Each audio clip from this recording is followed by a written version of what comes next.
From the StreamYard Studios on YouTube, this is Jeopnerdy. And here's your host, John DeMarco.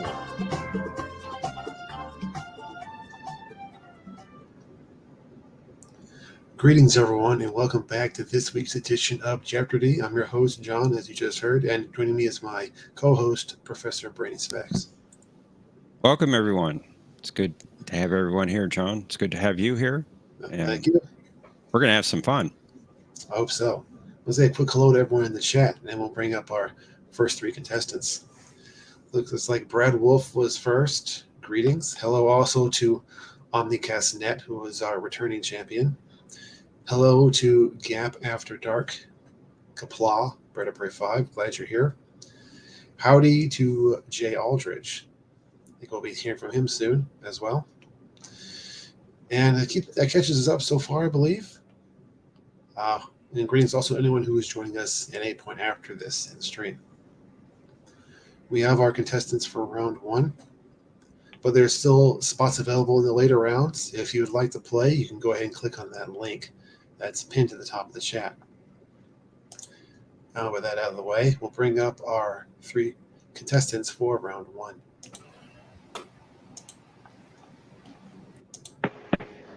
Greetings, gentlemen. Good evening. Hello, world.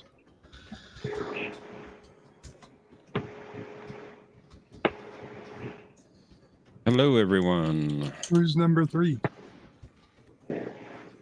Who is number 3 indeed? Who is it? Who is it? Let's find out.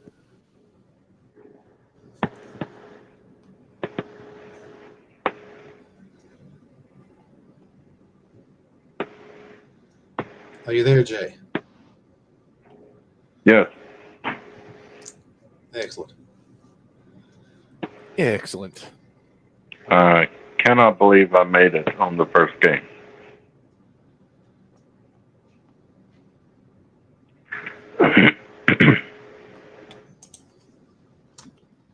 And welcome to Gorilla's Random Thoughts, as well as T-Dowd in the chat. And I have no doubt, T-Dowd, that you had the earliest comment at some point several days ago, but YouTube has since deleted this comment. So my apologies on YouTube's behalf. Blasted YouTube. Oh, by the way, Sure. and everyone, we have a guest quizmaster on A Question of Trek tomorrow. Oh, okay. Yes, indeed. Uh-oh.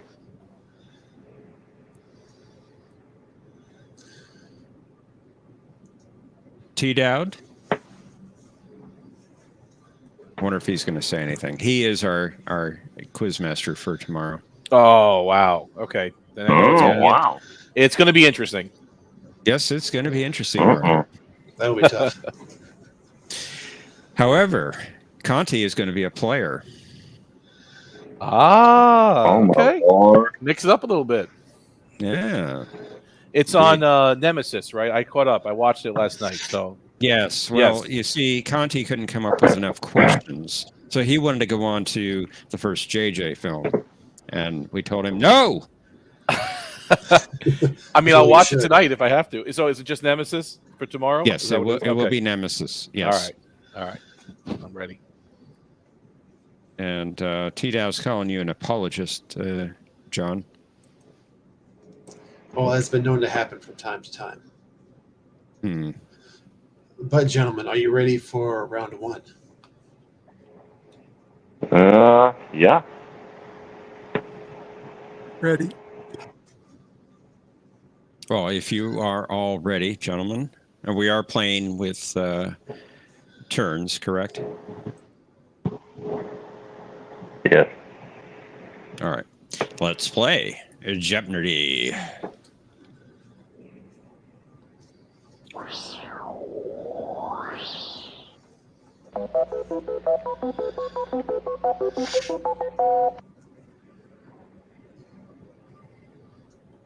Our first category tonight is Romulan Ale. Promotions. Do you want to explain that one a little, John? That's your video. Well, yes, not only that, but the specific format for that category, I'm going to be telling you a character and the rank that they are promoted to. You're going to identify the movie or the episode in which it takes place. Oh, Jesus. All right. Oh, crap. Don't make it too easy. Our visual category is admirals, Mhm. Right. relics, referring to the episode in particular, and movie night on the Annexer 1. I'm going to be giving Oh, you no. a summary of a movie, which is based on what IMDb says, for a movie that they watched at some point on the show. Mhm. Omnicast, you are the returning champion, and you get to go first, my friend. I'm going to have to do this. Promotions for 100. Scotty, Captain of Engineering. So you need, I'm sorry, you need the episode, right? Or the movie or whatever it is. Yes. All right. So that would be Star Trek 3, The Search for Spock. That is correct. What is Star Trek 3, The Search for Spock? Very good. We're off to a good start. Bird All of right, Prey let's 5. Bird of Prey 5, it's your turn. Let's do promotions for 200. Benjamin Sisko, Captain. Hmm.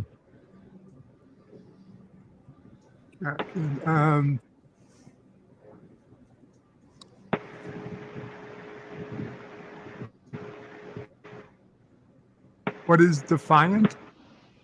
That is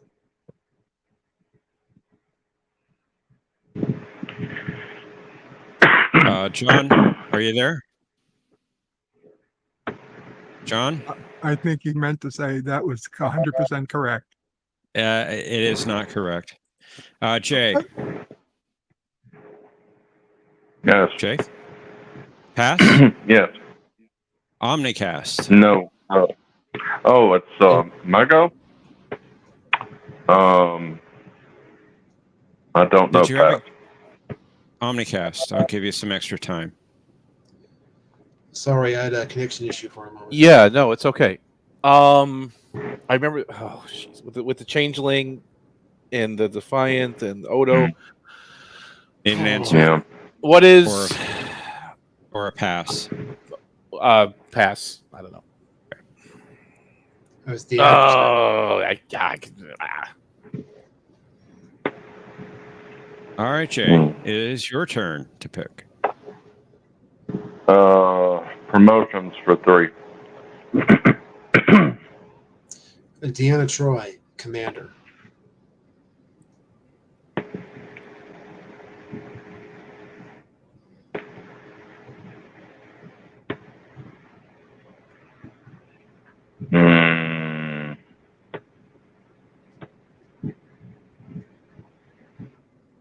Yeah.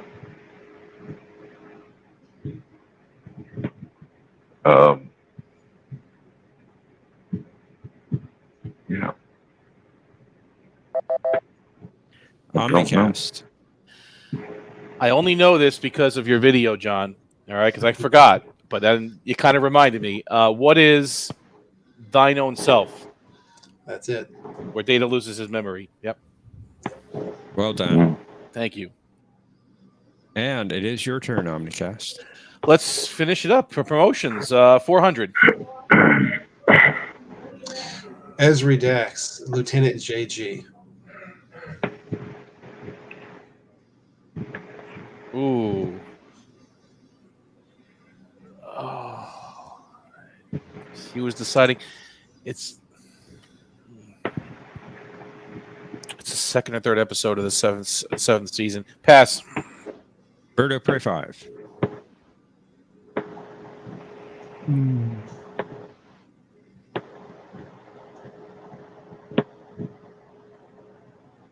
Pass.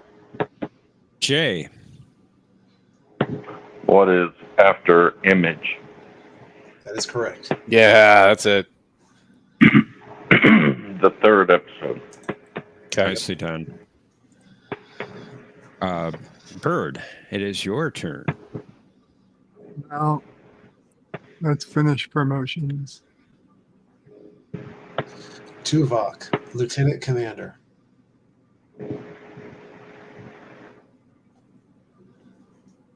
Pass. Jay. I think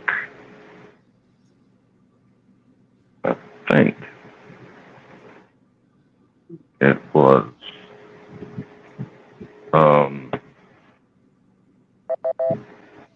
Omnicast. shoot.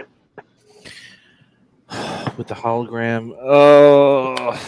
I mean, his rank changed a little bit, but I'm going to guess the one with the hologram. What is Revulsion? That's an No. excellent guess. Year of Hell. Oh! I got Oh, it. Got it. it was Revulsion? Because his Yes, it rank was. changed a bit. It changed. He saw 3 pips and 2, but that's the one where he got it, right? Yeah, That's when that he was is. officially I promoted. thought it was Year of Hell. I'm afraid not. Oh. All right. Well, we've dealt with promotions already. Jay, it is your turn to pick another category. Admiral's 100.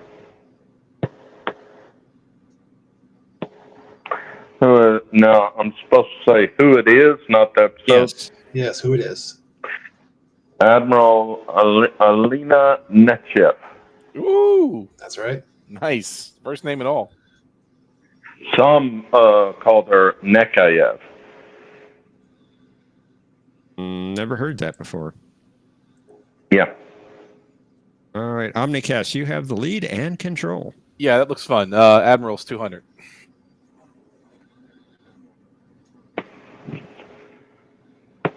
Oh, Admiral Hayes.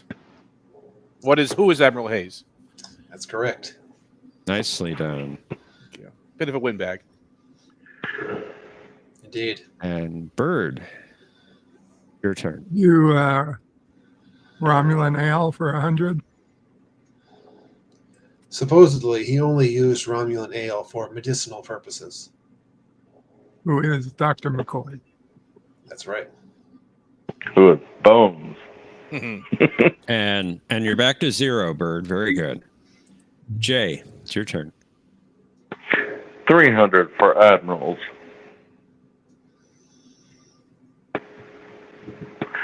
Oh, yeah.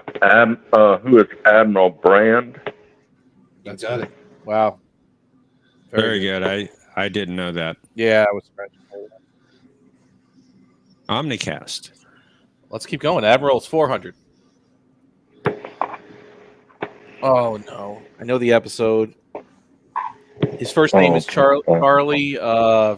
Man. Who is who is Admiral Charlie? Charlie. Oh. Rapture. Ah, damn. All right, who's Charlie? What season was that? I don't know. Daniels. That's it. You're going with Daniels? Yeah, I'll go with it. I'll take the loss. That's incorrect. Ah. Bird. No. Pass. Jay.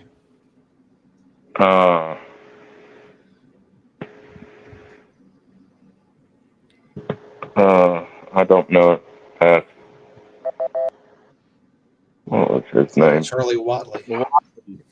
Watley. Watley. That don't even seem like it, no familiar thing in the brain. Wow. Watley. Okay, Bird, it's your turn. Let's do relics for 100. Picard is familiar with the original Constitution class design since there is one in this location. What is the Fleet Museum? That's correct. And welcome to positive territory, Bird. I was going to say the holodeck. That would also be true. Well, I not had to a be a real little one. smart aleck. Not a real one. Jay, it is your turn. And you have the lead, Jay. I'm afraid of admirals. They may be a badmiral. Admiral 500. I knew it.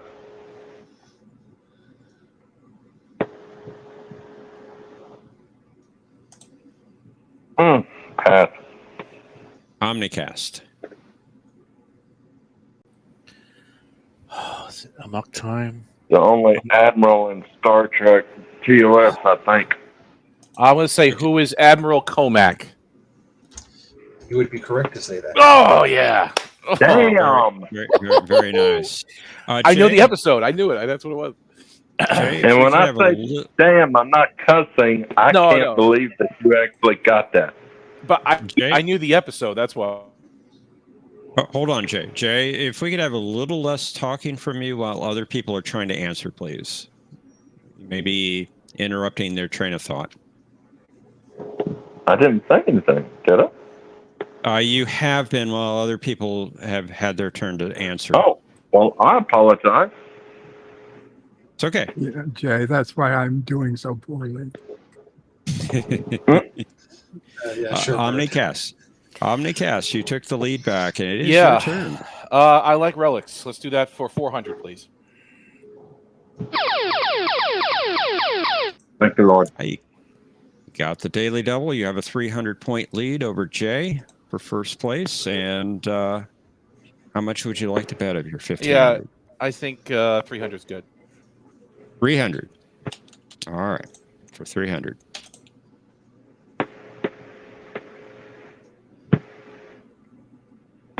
And we're having a little bit of a delay. I don't know why the stream isn't catching up. No problem. Hello.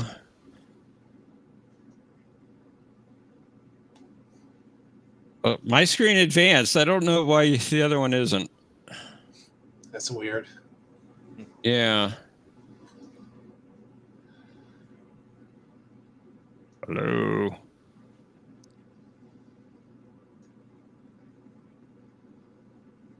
There it is. There it is. We got it. There we go. The exteriors of both the Dyson sphere and the planet killer were composed of this substance, making them impervious to the weapons of their respective enterprises. Oh, I should have bet more. What is neutronium? That's correct. Very, very good. All right, Bird. Your turn. Do relics for 200. Scully recalls the time when, as the Enterprise was spiraling in towards Psi 2000, he insisted to Captain Kirk that he cannot change these. What are the laws of physics? Aye. Nice. Well done, Bird. Jay, your turn.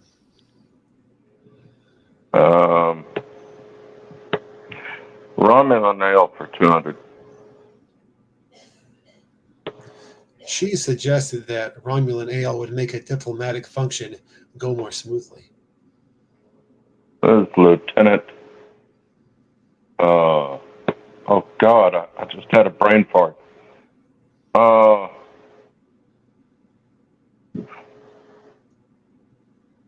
Valaris. That's right. Mm-hmm. Well done. Omnicast, your lead has been cut into, but it's your turn. Let's do relics for 5. Data is unable to identify a potent green drink, harkening back to when Scotty was in a similar predicament in this episode of TOS.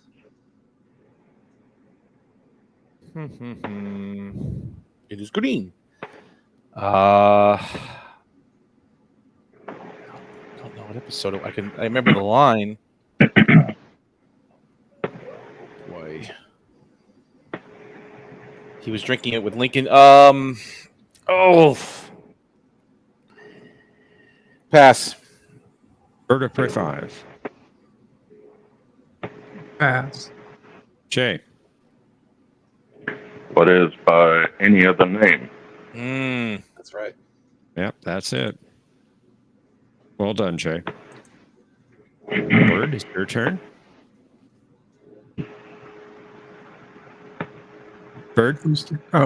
Relics for 3. The extravagance of his guest quarters reminds Scotty of a hotel room on this planet where he got into a wee bit of trouble. Ooh. Pass. Jay? What is Argelia? That's it. Very good. All right, Jay, you've got the lead. Control the board.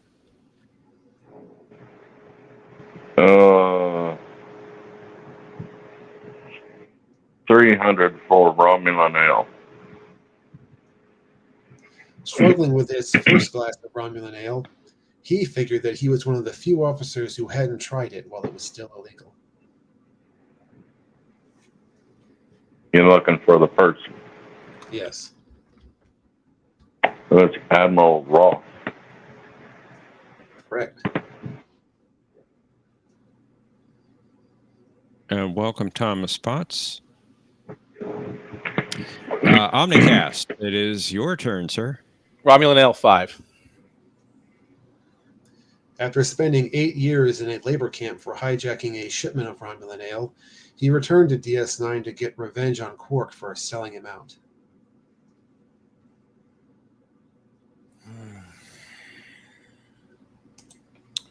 I know the episode.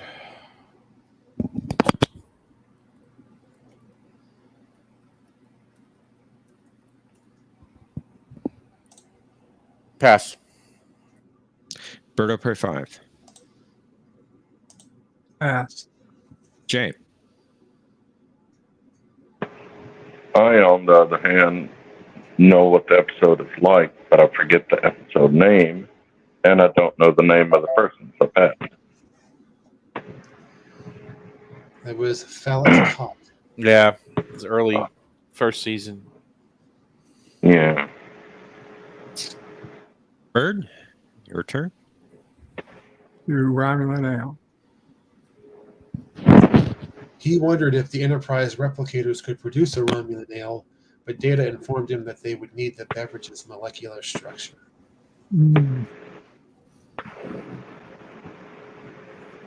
That guy, Who is?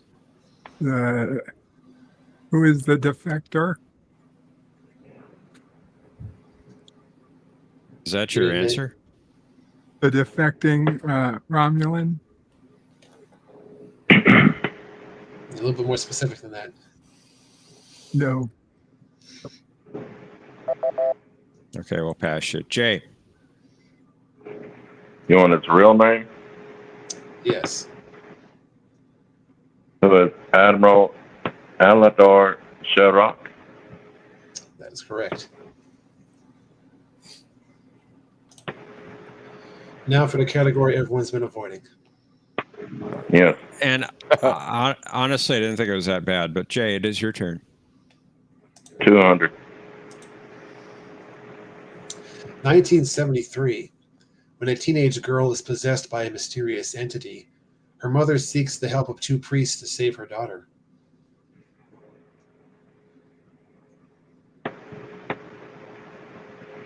What is The Exorcist? That's it. Omnicast, your turn, sir. 400. 1950. A screenwriter develops a dangerous relationship with a faded film star determined to make a triumphant return.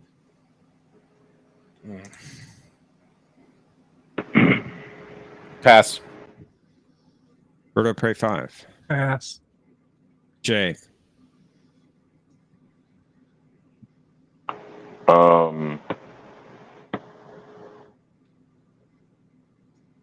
I know it. That would be Sunset Boulevard. Yeah. Yeah. I just Bird? couldn't think of the name. 100. A doctor dares to tamper with life and death by creating a human monster out of lifeless body parts. What is Frankenstein? That's it. Frankenstein. Jay? 300 or 500, sir? 500. 1943. During the Spanish Civil War, an American allied with the Republicans finds romance during a desperate mission to blow up a strategically important bridge. Oh. Did they actually show it on the screen? Or Yes, they're they just showed- talking about it? They showed clips from this movie in the episode. Oh, Lord. Oh, Lord. I don't know. Omnicast. This is actually, I do remember this film. I don't remember it being in Star Trek, but what is For Whom the Bell Tolls? That's correct. Very good movie. It tolls for you, butthead. I don't know what episode that was in, but remember the movie. All right, Omnicast, you get the last clue. 300. Let's close it up.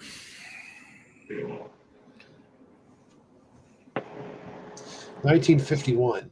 An alien lands in Washington, D.C. and tells the people of Earth that they must live peacefully or be destroyed as a danger to other planets. What is the day the Earth stood still?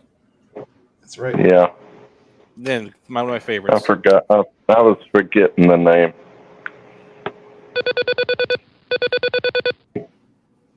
All right, we got a close game here. Let me share the link for the Cosmo Buzz room. And Jay, are you able to use the private chat tonight? No, I tried to type, but I don't know why it's not doing. Let's head on over. I gotta turn get down the the Indo phone. Jay's in the lead at 3,800 points. Omnicast has 2,900, and Birdo Prey 5 has 800. Consider how much you would like to bet on this category. Demora Sulu. Mm. And in the meantime, sorry, Professor. It's okay. They're both in the Cosmo Buzz room, rather. Yeah, I was just going to say that we have some spots available for the next round. If anyone would like to join us, you can go ahead and click the link at the top of the chat. Mm. All right. And Jay, how much are you betting, sir? Oh God. 2,000.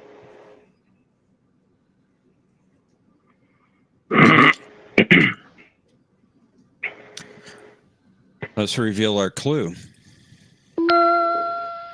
The launch of the Enterprise B was the first time Kirk had seen Demora in this many years. Players, you have 30 seconds. Kapla!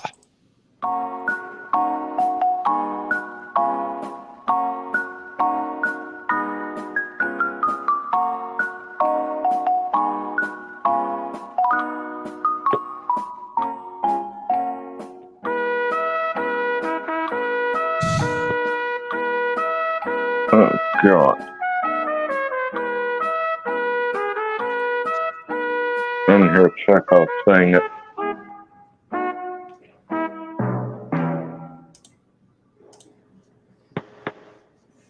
Jay, what is your response?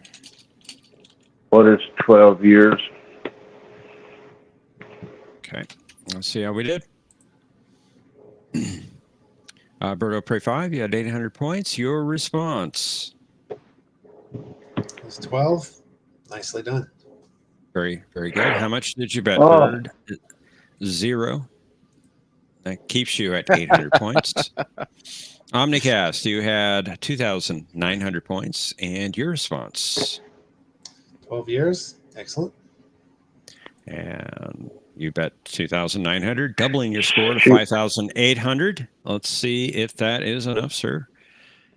And Jay, you No. had 3,800. Your You response also got is 12 years. Maybe a tie. And you bet Tie. 2,000. And I don't know what we're going to do here, John, because Jay can't use the buzzers. Three-way tie. No, Bird. Yeah, we actually do have tiebreaker questions, but it's usually based on whoever buzzes in first. which is, of course, a problem with Jay, since you can't use the buzzer. Yeah. Jay, I can buzz in on your behalf. All right. I'm not sure. We appreciate that, Bert. I'm not sure if that's going to work. I don't know if you could. I don't know if it would work to just say buzz out loud. I'm not sure if that's a better idea, Professor. I can start saying buzz. Why don't we have them both say buzz? Right. It says whoever, when you think you know the answer, just go ahead and say buzz, and then we'll let you respond. Uh-huh. All right. Okay. All right. So what's going to happen is I'm going to reveal the category, and then we're going to reveal the clue, and then you two will try to buzz in. All right. When he gets through reading it, we say buzz. Yeah. As soon as I'm done reading the clue, if you know what, you can say buzz. I'll go over Right. first. All right. The category is TOS episodes. Dr. Richard Daystrom's new invention has a few bugs. Buzz. Omnicast. What is the ultimate computer? That's it. Very good. You are the winner. Wow, that was tough. That was close. Jay, you are formidable. You're a monster, man. Good I game. can't figure Very good out game. how much to bid to outbid somebody. I'm not good at math. You just want to add $100 to what you bid, you would have won. Yeah. And of course, Thomas has a smart aleck remark in the chat. Well, if Thomas would like to engage in the combat himself, he's welcome to go ahead and click on that link and join us. He is deep in the blood fever. Okay, take care, guys. Thank you for playing. Bird, Thanks, awesome. Bird. Thank you, brother. Thank you. Talk to y'all later. Jay, Well, actually, Jay, at the moment we don't have anybody backstage. So if you want to just hang around for when we can find a third player, you can play round two. If you want. Okay. All right. So if you'd like to play, click the link at the top of the chat, and you can play Jeopnerdy. And it's been a while, John, since we've had trouble getting people to come up. I don't know what's happening tonight. Yeah, no. More recently, we've had so many people in the backstage. There's not any room left. Yeah, last week there wasn't any room, right? You couldn't get anybody in. And we've had that problem for several weeks, actually. Huh. There's a lot of people in the chat. Brad, and Gap, and Thomas, Gorillas. Come on. John, come on, I Gorilla, hope you you can play. don't mind us inviting people to come watch and play. Do you? You said you wanted to invite people? Yeah. Sure. It's fine. Because I had somebody on a channel that I subscribe to, and they love Star Trek. And I told him about your channel, and he said that he may come and check it out. Oh, that's nice. And Brad Wolf is finishing something. He can't come up right now. I don't know what Cinnamon's up to. Usually he's darkening our doorstep by now. Yeah, I don't he usually think is. him. I know he went on a trip yesterday, but I thought he was going to be back today. Thomas, come on up. I don't see him on YouTube, so come on, T-Dowd. Yeah, T-Dowd, if you're out there, come on up. Play a game. If you can write questions for Question of Track, you can answer questions on Jeopnerdy. Now, come on, son.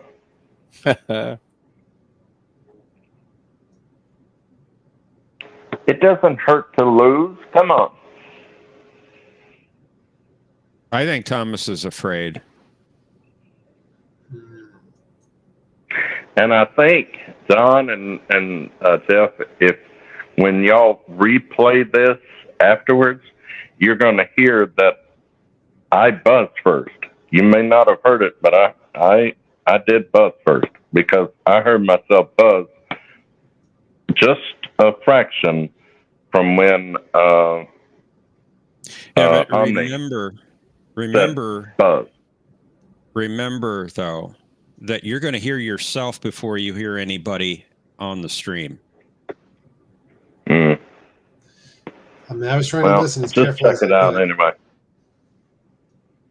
Thomas says he heard Omnicast first, and I did as well. Oh wow! There is a little bit of a delay, and Yeah, when it could you be. say when you say something, I'm everybody gonna else is have to going to get hear my you. new phone so I can get to use the buzzer.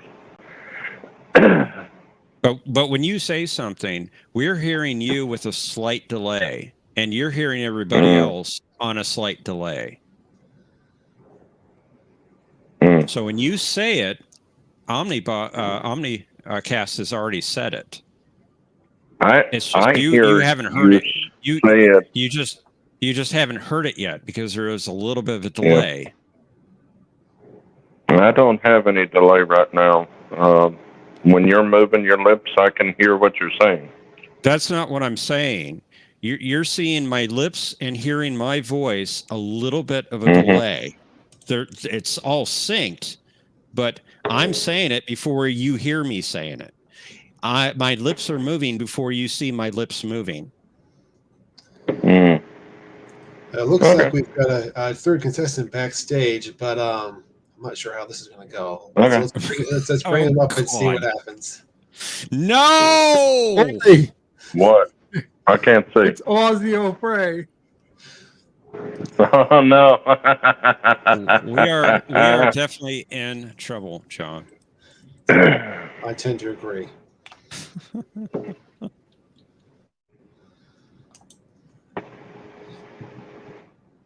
Well, I will say this, Thomas, and I highlighted the wrong one. It is all wibbly wobbly, timey wimey stuff. Oh Lord! You and your Doctor Who references. There's nothing wrong with Doctor Who. I didn't say there's anything wrong with it, son. So we got Ozzy O'Prey 5 on for the first time, I believe. Welcome. Boy, yeah, I've been being chased by dingoes. Dingoes. I hate it when that happens. I'm sure you are, Ozzy. We just need to use your knife for that. Ozzy O'Prey. You mean Well, cattle welcome. prey? Welcome, Ozzy. Let's see if you can hold your Australian accent all the way through the game. Why? Yes, Holding mate. my accent's not a problem. It's holding my knife. It's not a knife. Holding your knife. That's not a knife. This is a You know, knife. in Australia, knives are bigger. That's a knife. I love that movie. They don't show it on TV much. Brad Wolf, I've got some ideas about that, but we'll see what happens.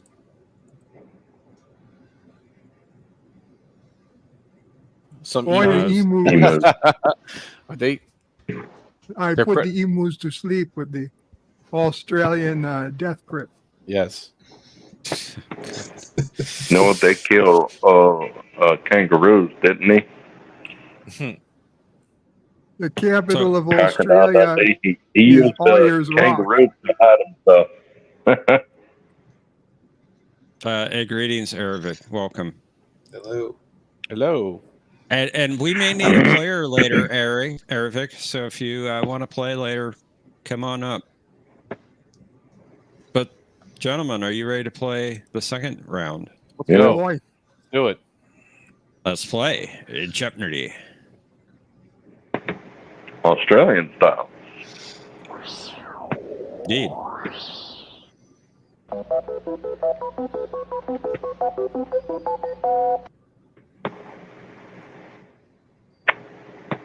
First category is Saurian Brandy. And it's creeping along tonight. Demotions, similar idea as the previous round. Yeah. Tell us the episode of the movie. Mm. Visual category is about kernels. Mm. Trials and tribulations. Mm-mm. And the Crusher Company of Players. Oh, frack. Oh man. All right. All Let's do it. Tight game last time. Omnicast, you came out ahead, and you are the champion. You get to go first. All right. Let's do demotions for 100. James D. Kirk, Captain. Okay, that would be what is Star Trek 4, The Voyage Home. That's right.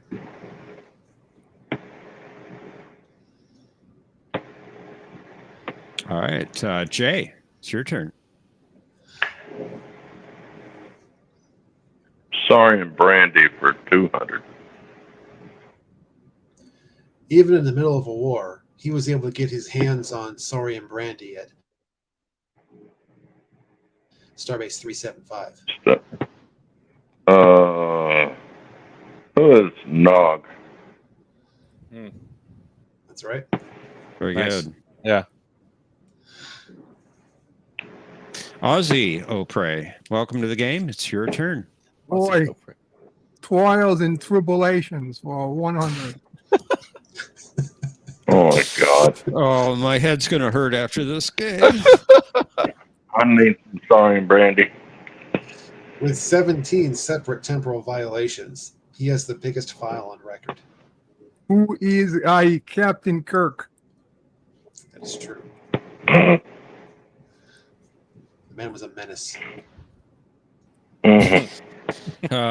Omnicast, save us, please. It's your turn. Demotions 500, please. Harry Kim, 2 of 10. He was in a Borg collective. Oh, which one was this?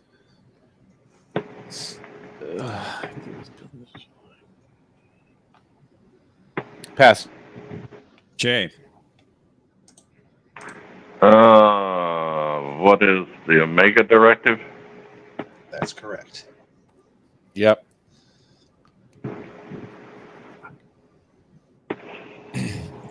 Jay, you got the lead and control.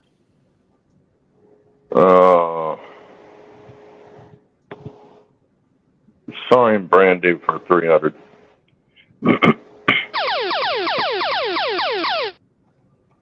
All right, Jay, you have the lead with 900 points. However, you can bet up to 1,000.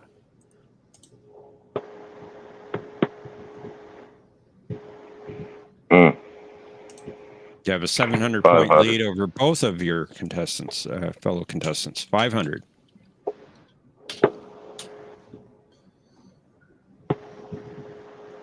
And it's lagging again on the daily double. That's interesting.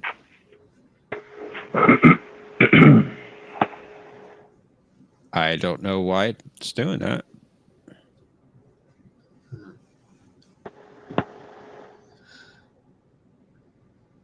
It's never done that in the past. Come on. You can do it. Need some dingoes to chase. Come here. Again, it's showing on my screen, but not on the stream. I guess the Daily Double's been nipping some Saurian Brandy. Yeah, I guess so. Come on, you can do it. Oh, my.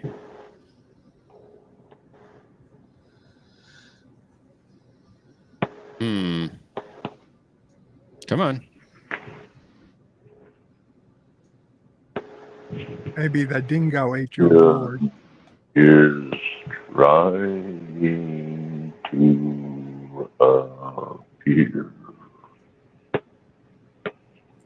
Time is a fire, which we burn. Come on. Mm-hmm. I don't know, maybe Maybe it doesn't want me to go at 500. You know, I had trouble with the initial sharing of the screen, and I don't know why. Let me stop the screen and restart it. Oh, and you know what? It came up just as I turned it off. Yeah, I saw that. Oh, Lord.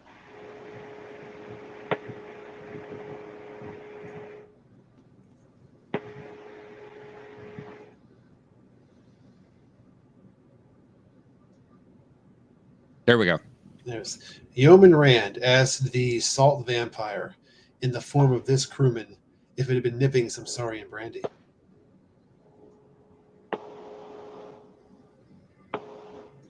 Okay, this is your question. Green.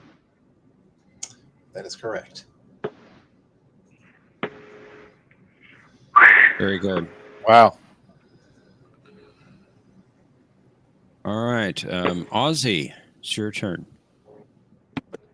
Boy, trials and tribulations for 200.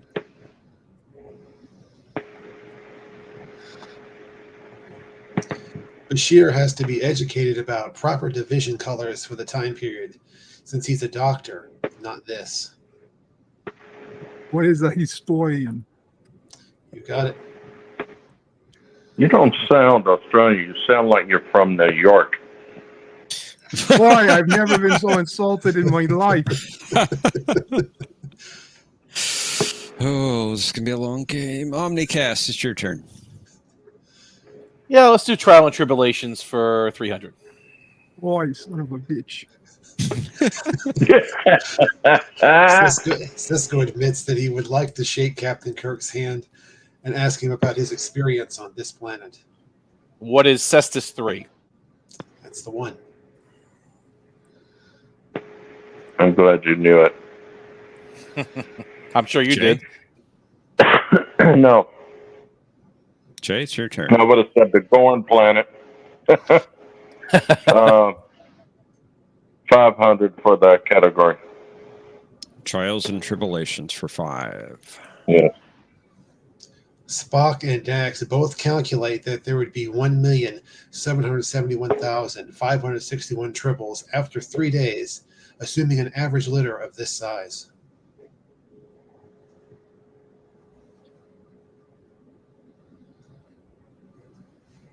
Oh, Frank.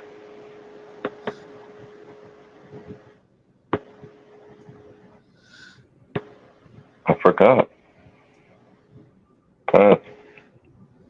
Ozzy, Boy, what is 10? You got it.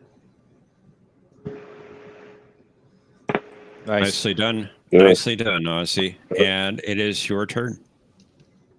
Boy, trials and tribulations. Odo overhears the K7 bartender insist that he doesn't want any more of these precious gems from Cyrano Jones. Boy. Shit. I mean, droppings.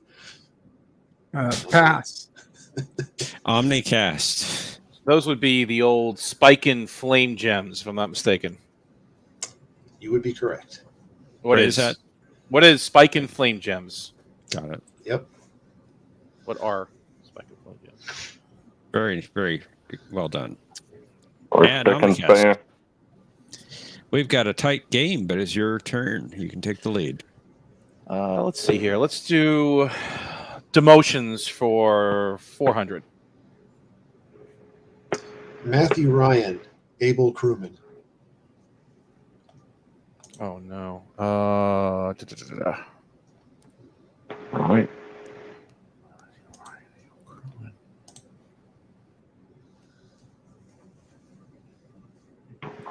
Pass. Jay. Able crewman.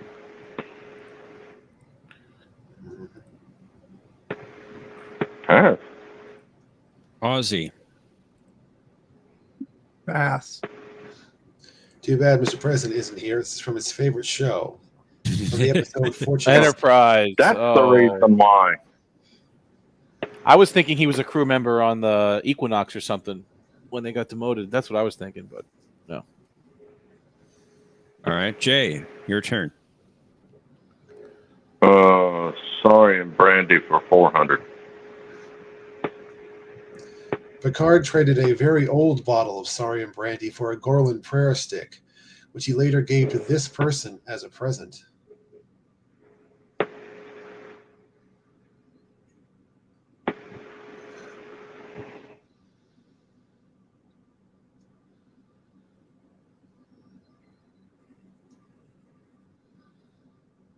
I am totally blank.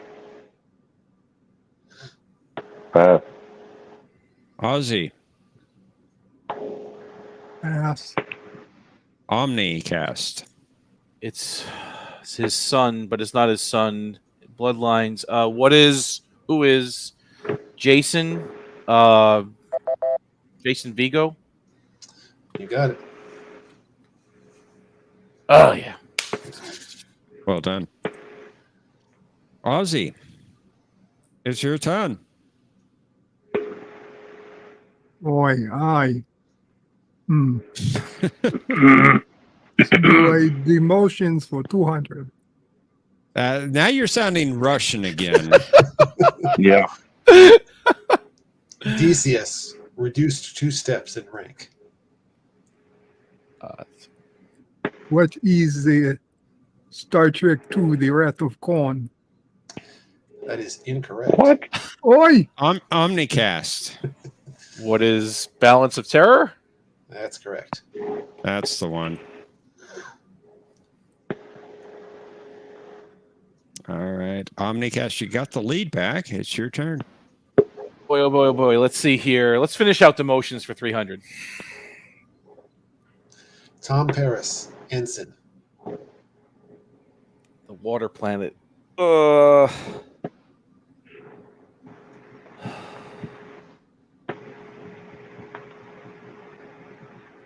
He's writing a letter to his father. What is 30 days? Got it. Well done. All right. Nice. Jay, it's your turn. I have to go for 500 for Saurian brandy.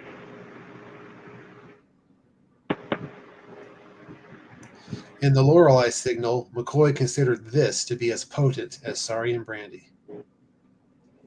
How did I know TAS was going to get in here? Pass. Ozzy, Pass. Omnicast. Pass. It was called Nectar. Okay. Ozzy, Oi, I. What is the Crusher company of players for 100? That is Russian. I'm sorry, the accent keeps changing. I'm sorry, I'm laughing. I'm getting a migraine. It keeps changing. He played the title role in Beverly's production of Cyrano de Bergerac.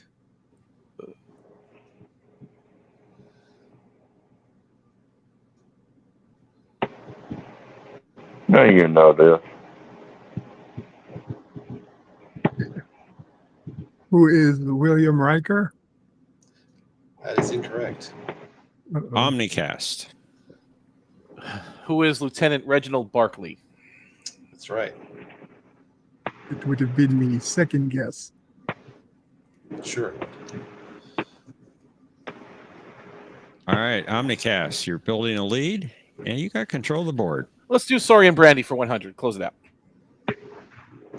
After a transporter mishap, Kirk's evil half accosted him for a bottle of Saurian brandy.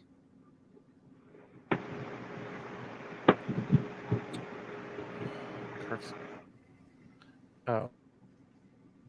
I'm Captain Kirk.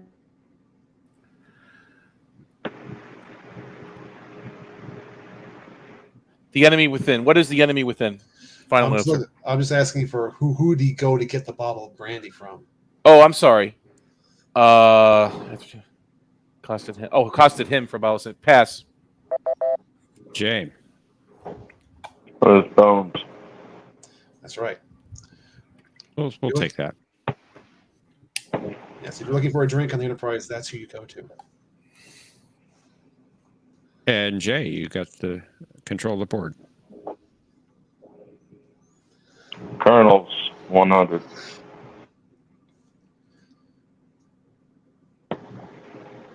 That's Colonel West. That's correct.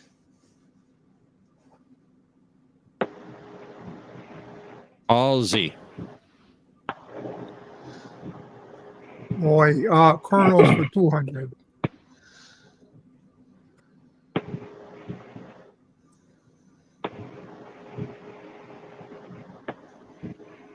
Boy, pass. Omnicast. That would be who is Colonel Green? That's it. It's the one. And Omnicast, your turn. This is fun. Colonels 300. In this case, I'm going to need a first name for the correct response. Not old Iron Boots. Let's call it. Who is Thaddeus? Thaddeus Riker. You got it. Well Hey. done. Jay? I got to try it. 400 for Colonel.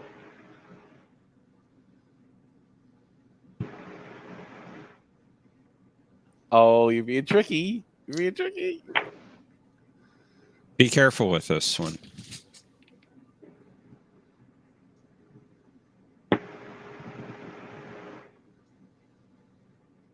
Mm.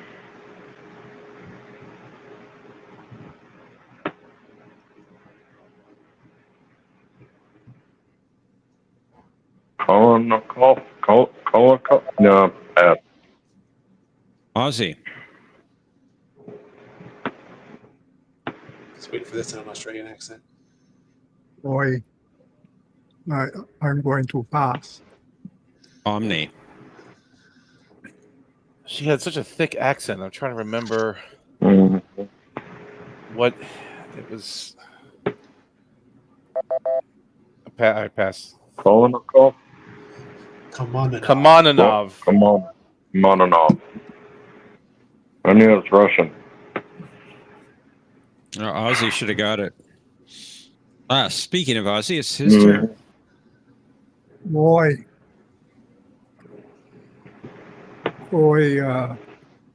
Colonels for 500.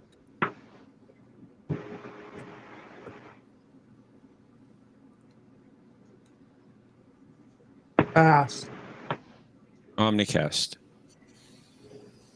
Oh,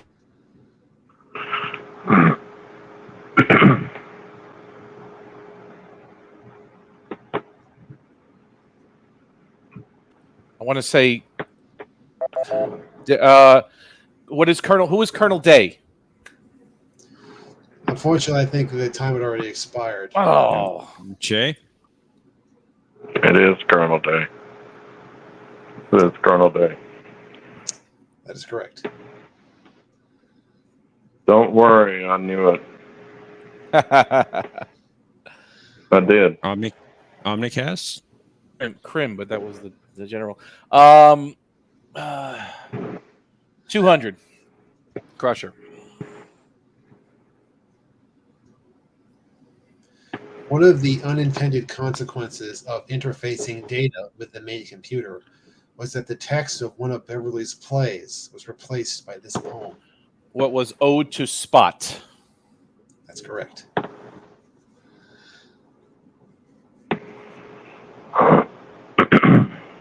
Jay, your turn. 400. Riker and Data starred in this play that was performed on the Enterprise D in 2369. Pass.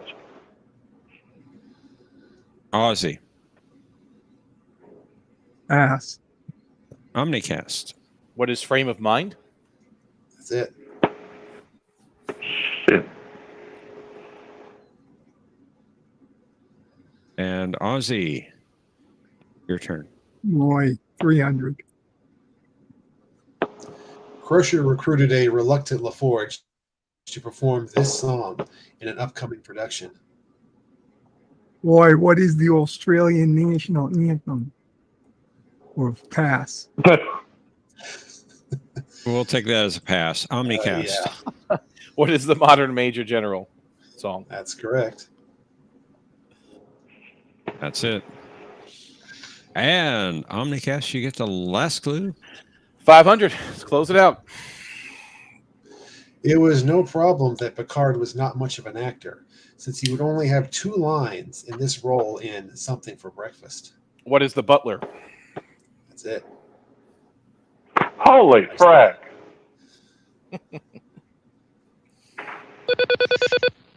He's better than I am. No, I wouldn't say right. that. You're formidable, sir. Yes, he is. I'd agree with the Omnicast. All right, let's head on over to Final Jeopnerdy. Same link on I have the no chance whatsoever. Cosmo Buzz Room, but I'll put it in the private chat again, just in case you need it. And our category is Kim. I don't see it. I don't see it. Yeah, it's not changing on the screen. yeah. I think StreamYard is having problems with sharing a screen tonight for some reason. It's on the double, the Final Jeopardy. Daily double.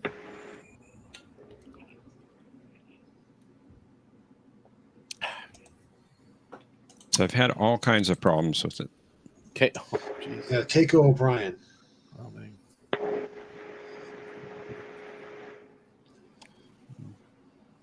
So if Omnicast and Aussie could head on over to the link there. Is it a different link? Did you change it? Or No, it's the same one. okay. I don't see you in the room though, Omni. I'll do it again.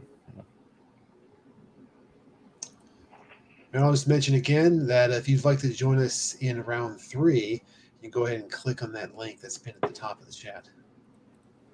You mean no one's in there yet? Jeez. Nope. Don't tell me it's going to be all 3 of us again.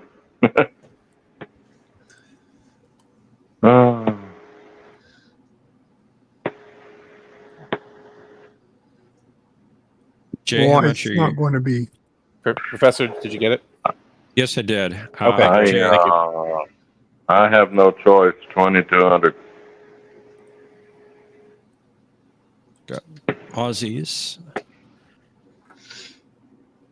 Let's reveal our clue and hopefully it pops up. In this episode, the events leading to the rescue of O'Brien and Bashir are set in motion based on Keiko's lack of familiarity with her husband's coffee drinking habits. Players, you have 30 seconds. Kapla! What you want, the episode? Yes. Okay.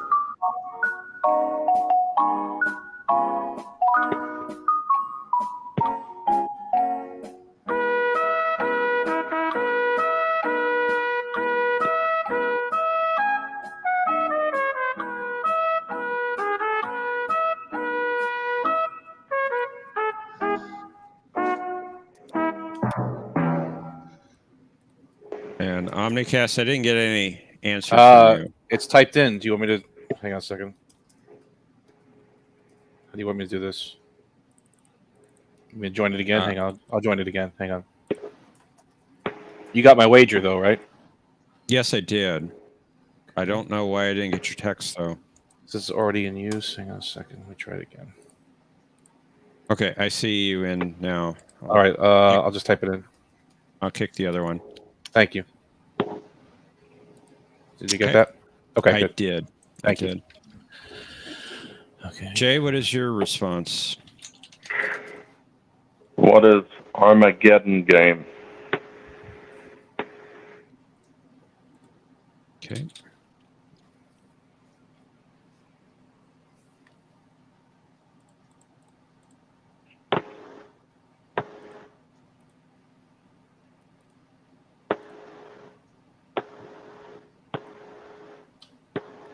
Ozzy, you had 800 points. Your response to the clue?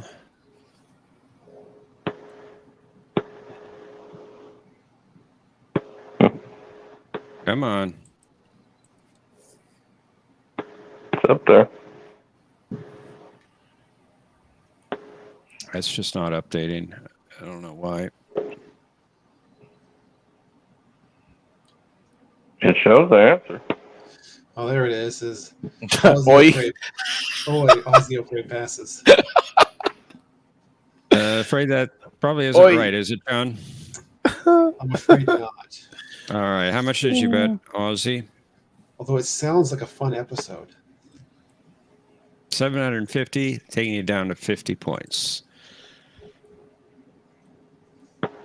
Jay, you had 2,200 points, and your response, of course, was. Armageddon game? That is correct.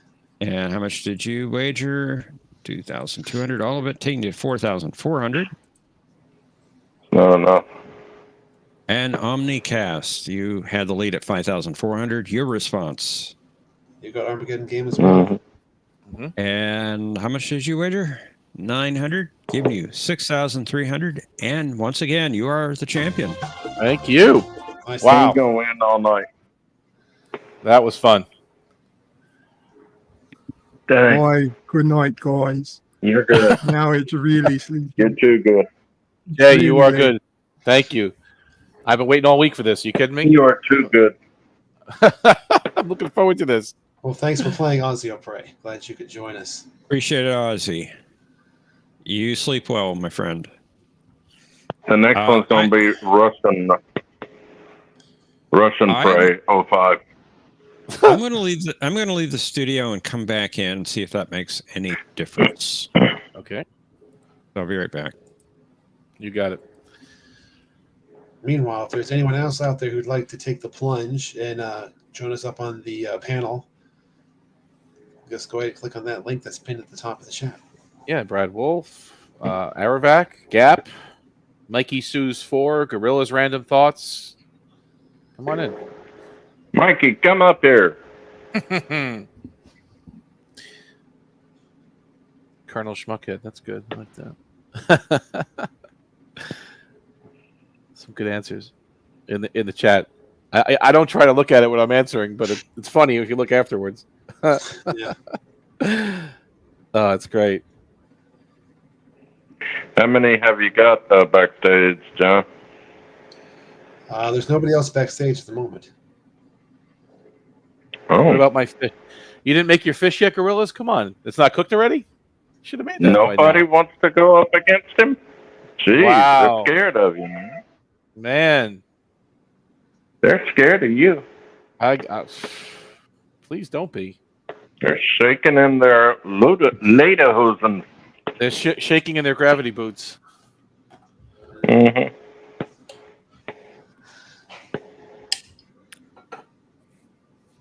Have you ever done Jeopnerdy with just two people? No. No, we haven't. Come on, Mikey. We know you want to. Come on, son. I, for one, don't care if you have problems with your computer. Come on. I had my own stream.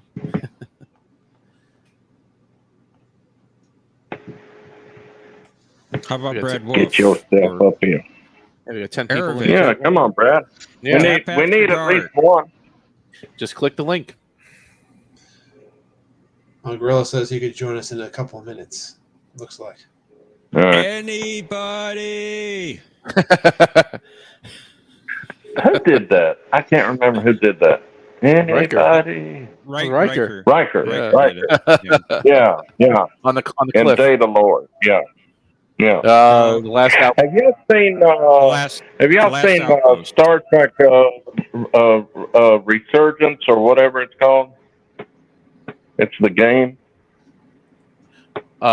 What is it, like an online game on the phone, or like a smart device Yeah, game, or it's is a it, okay. computer game. Computer game? You pay for it and you play it. It's fun. I haven't done it, but I've been watching people do it on YouTube that has downloaded it while they're playing, and it is fun watching them do that. Yeah, That's the game. Cinnamon. John needs to get the game and play it and put it on his YouTube channel. See how he fares. Oh man. I would love to get it and do all the wrong things and see what happens. What were you saying, Professor? I was just saying, isn't that the game Cinnabon played? Yes, he streamed that on his channel Yeah. a while back. Yeah. And he compared it just to like watching an episode. Yeah. Yeah. It is. It's pretty cool. Well, it wasn't a lot of gameplay. It was just, stepping through an episode, basically. Mm-hmm. And that's why he didn't rate it very highly. He didn't say it was bad, but I like those kind of games that it's mostly you're watching a show or something and you just pick their actions. That's it. I love those kind of games. It's like playing a game of Clue or something.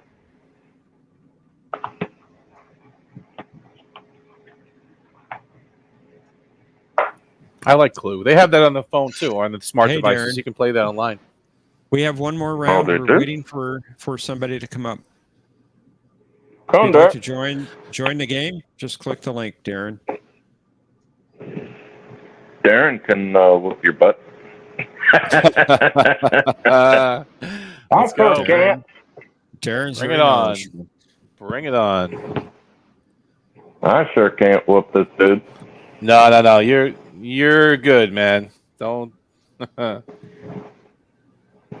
Where's Tokyo? I think he had some family responsibilities this morning, his time. Oh, okay. Tomorrow, Sunday morning, his time.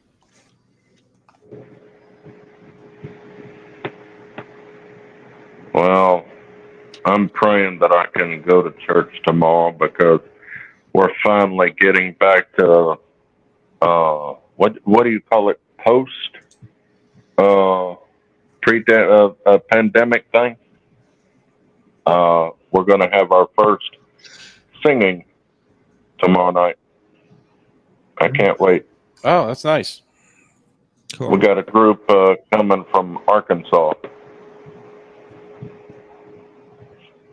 Good gospel singing. Love gospel singing. And where is Mr. President? I may even get up there and sing with them. Praise him. Yep.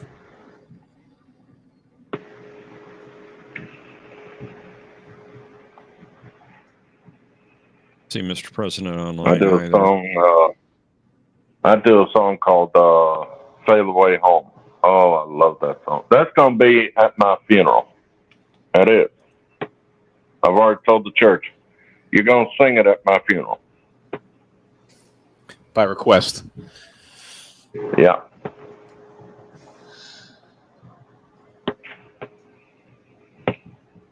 We love singing that song. We finally got to the point where the music director said, "We can't sing it every Sunday." I said, "Dang."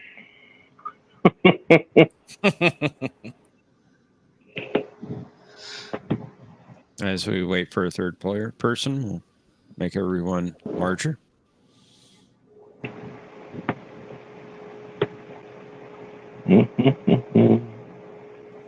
We're waiting for a third player. I'm not sure how you pronounce your name. Come on, Mikey. I miss you, buddy.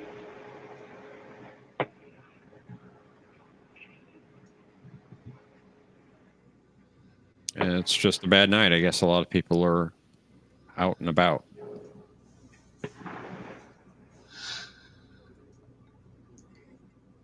They don't like us anymore, John. They're They don't having like fun. us. They're having fun out there. Well, worst case scenario, we can just chat and I'll have one round ready for next week. Yeah, we could do Yeah. that. Yeah. We need one more player, guys. There's 10 people in the chat. Oh, Come on in. Somebody Join us. just popped up. All right. All right, quit your complaining. I'm here. Hey, you should Green. feel special. I don't put my Oh, fire really? out for just anybody. Did you I cook appreciate that. done? It's still on the smoker. Okay. Is the beer drank? You drank that already? Oh shit! Never mind. I gotta get another one.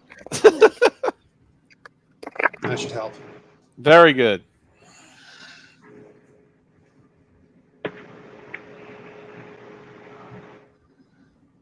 All right. Gorilla, are you ready to play? I guess he's getting his beer. Yeah. Sounds like that.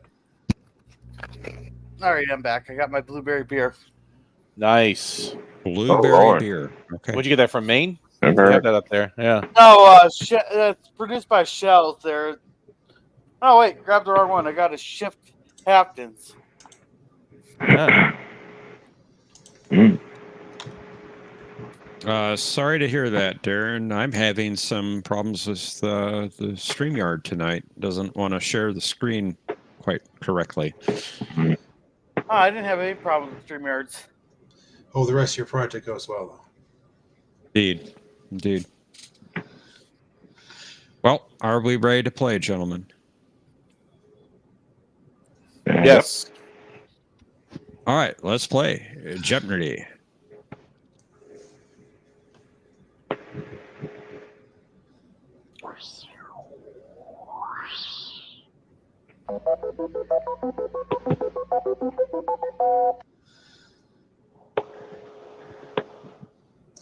Blood Wine, vintage 2309. You're going to be identifying an episode. Reprimands. Uh-huh. This one you'll also be identifying an episode or movie. Okay. The visual category is majors. References to TOS. And Holosuite battles. In this category, you will have a video clip, and you will identify the battle they are recreating on the Holosuite. Oh, Lord. All right, Omnicast, returning champion. Get to go first. Let's start off easy. Let's do majors for 100.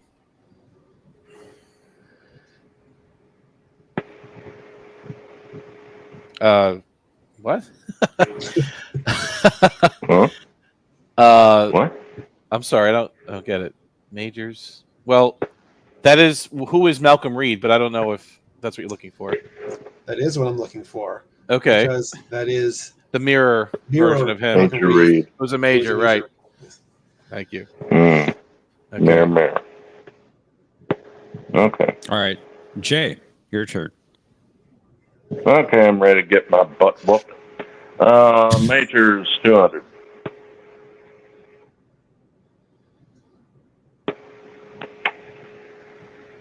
I had a feeling.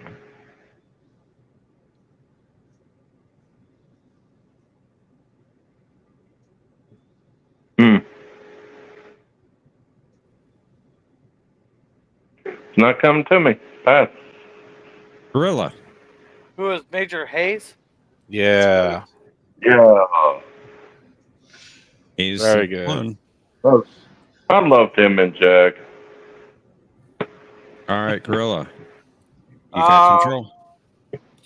I'll take reprimanded for 100. Worf for killing Duras. Oh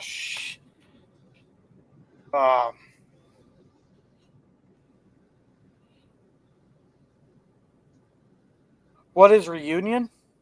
That's it. Wow. Yeah, that's that's good. Nice. The whole category is gonna be Worf. Is it? I just saw that episode twice today. Wow. All right, Omnicast, your turn. Kalar was my mate. Reprimands 200.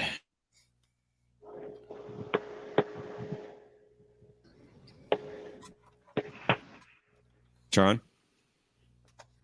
I'll read it. Or for rescuing Jadzia instead of completing the mission. Sorry about that. That would be what is change of heart. That's correct. Very Dang. good. Jay, Sheep dip. time to get on the board, my friend. Your turn. Major for 400. Oh, come on. God. Come on. That. Gorilla. I'm gonna pass. Omnicast. You know, No way. No, pass. It starts with an S though. you mean you don't know it? Oh, Major Nope. Taylock. I don't know at all. Wow. Yeah, I'm yeah. shocked. Shocked. All right, Gorilla, it's your turn. Let's go with Hollow Sweet Battle for 100. Can identify the battle. There are 200 of us trapped inside some crumbling old mission or whatever. Surrounded by 2,000 enemy troops, is that right? That's right. Even though they got the details a little bit wrong there, that is what is the Battle of the Alamo. That's right. Nicely done. There were Yeah, that was 6,000 Mexicans, but there's not 2,000. That was an aerial battle, right, in World War II? Right. Yeah. Depending on who you ask. Yeah. Yes, that's true, John. That's true. All right. Omnicast, it's your turn. Let's go back to majors for 300. Thank you. All right. Thank you, Let's see Lord. how well this works this time. You have 600 points. You're tied with Gorilla for the lead. You can bet up to 1,000 Now, 100. for 100. And it's doing it again. I thought he said 1,000. No, that last one was too obscure. No way. I don't know why it's doing that. So let me share it again. Who is Major John DeMarco?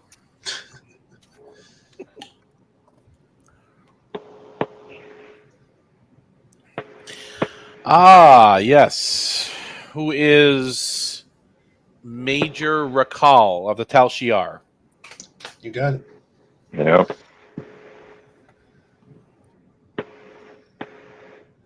All right. Omnicast, you got the lead back, but it's Jay's turn. Oh, sweet battles for 200. Identify the battle. Make it quick. The cabbage crate's be coming back over to Briny any minute now. All right. I'd hate to let the Jerry strafe that green and pleasant land of yours while the two of you were taking time out to get a drink. Ritual Man. What is the Battle of Britain? That's correct. What was Very the dates? The date.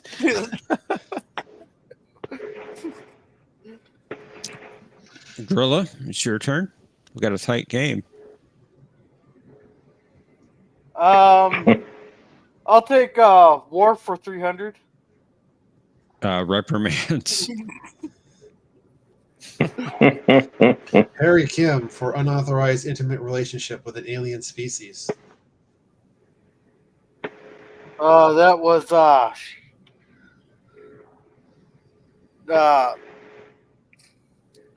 wasn't that the what is the disease?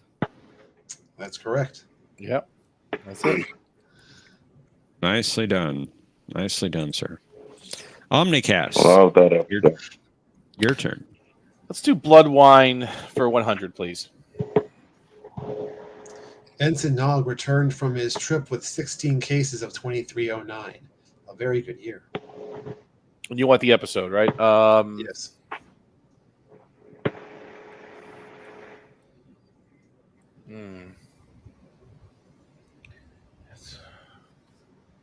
Treachery, Faith in the Great River. What is Treachery, Faith in the Great River? That's right. Well done. Well done. Jay.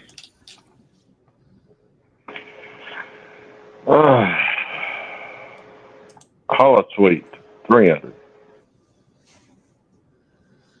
Identify the battle. The battle is over. The people are waiting to celebrate your victory. Lead the way there. I'm going to pronounce this wrong.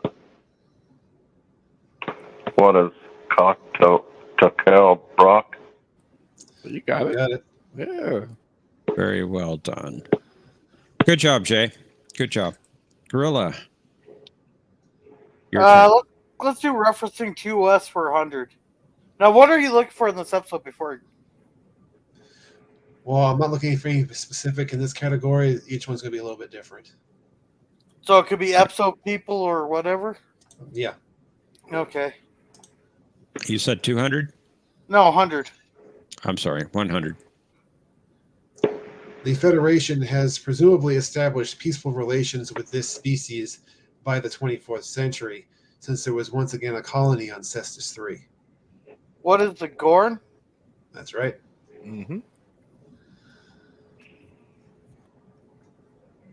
All right, Omnicast. It's your turn, sir. Let's do Hollow Sweet battles for 5. Identify the battle. You, me, and 1,000 stalwart Irish warriors against a ravening horde of Vikings. It's like the Battle of Britain, only with swords. Oh, boy.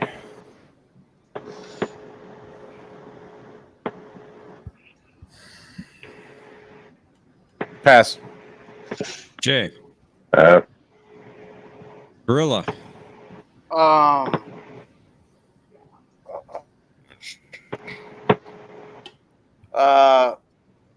I'm gonna pass. There's the Battle of Clontarf. Yeah. I agree with Esri. Them two had a fixation of death. Well, weren't you during the war? All No, right, I Jay. wouldn't be doing battles. Jay, your turn.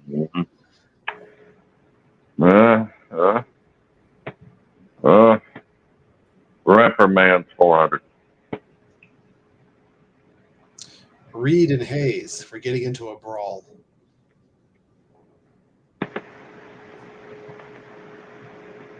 Huh?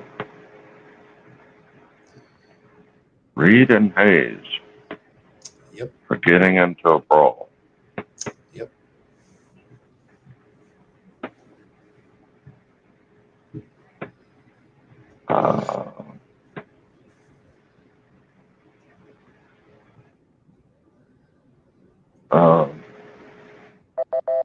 What is Gorilla. Harbinger? Gorilla. I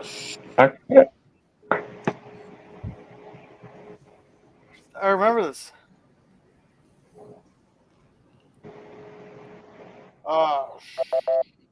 Omnicast. Jay was right, but I guess he got missed the buzzer. And Captain. I said it before the buzzer hit. What is Harbinger? What is Harbinger? Yes, because Jay on our end, it sounds like you said it after the buzzer. That's what I was thinking, too. Yeah. Settle it. Did. Settle it. You did get it in after the buzzer, Jay. Again, I heard me say it before the buzzer hit. We didn't hear you until after the buzzer.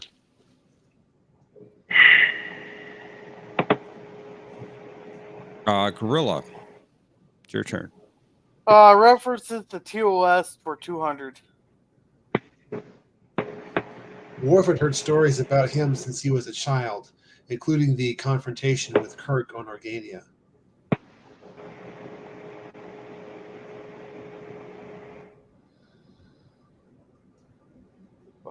Who is which one was it? Was it? I'm gonna say who is Core? That's right. Yeah. Well done. It was between three choices. I was remembering which three choices. Pretty much. Which one is the problem? Is it Kang? Is it Koloff? Omnicast. Let's finish out Hollow Sweet Battles for 4. Identify the battle. Well, it's about a force of Spartans led by King Leonidas, who defend a mountain pass against a vast army of Persians. What happens then? What is Thermopylae? That's right. Well Nicely done. done. Well I done. was going to say the 300. Would you have That's accepted it. that? Yeah. Well, I was looking for that one because that's what they called it in the episode. So Thermopylae? Yes. Yep. But would you have accepted the Battle of the 300? No, because I was looking for that specific name there. Oh. All right, Jay, it's your turn. TOS 300. Janeway was familiar with Kirk's claim that he had met this historical individual, but thought the evidence was less than conclusive.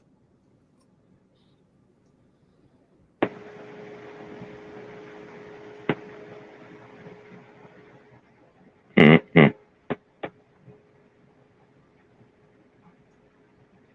That's Gorilla. Who is Abraham Lincoln? That is incorrect. Ah, shit. So then that's the other one. Omnicast. Omnicast. I'm going to say...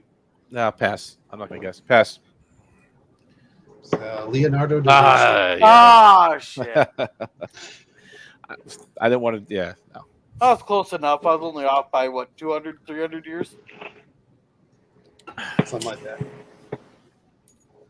Gorilla, maybe you'll get the next one correct. It's your turn. References to TOS for 400. In the Mirror Universe, Tucker claimed that he had absorbed enough of these for his grandchildren to glow in the dark, but apparently not enough to be paralyzed like Captain Pike.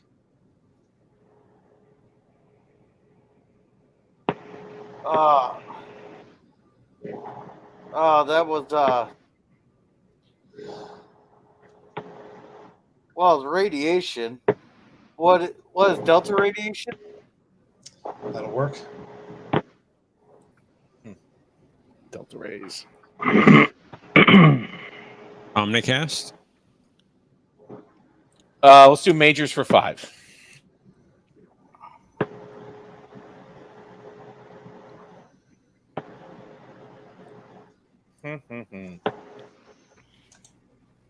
What? Make it bigger. Oh, okay. Yeah. No. Pass. Jay. Pass. I know the Gorilla. episode. Pass. I recognize it, but I can't think of it. It's the Enterprise episode. Yeah, Clev. it's Major Clev. Yeah, he worked for Colonel Dean Stockwell. Dean Stockwell. Yes, indeed. Wow. Jay, Wow. it's your turn. TOS. Oops, let me get rid of that. TOS for 5. The crew of the NX-01 had a run-in with this species that would later be wiped out by Nomad. Pass. Gorilla.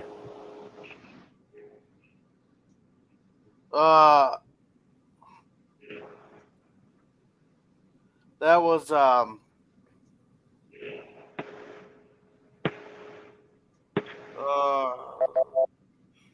Omnicast. No. Pass. Those were the Malurians. And who Oh, were they? yeah. Which episode of Enterprise was that? The Changeling. I think, well, in TOS, the Changeling, but Enterprise, Right. I think it was Civilization. Okay. Gorilla, you have a slight lead and control. Blood wine for 200. I brought a barrel of 2309. There is no finer vintage. Oh, that was what is That was shit. What is Sacrifice of Angels?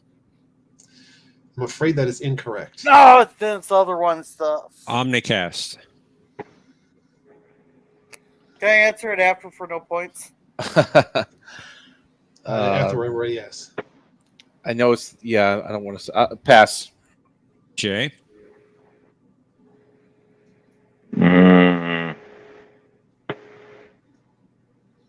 Pass.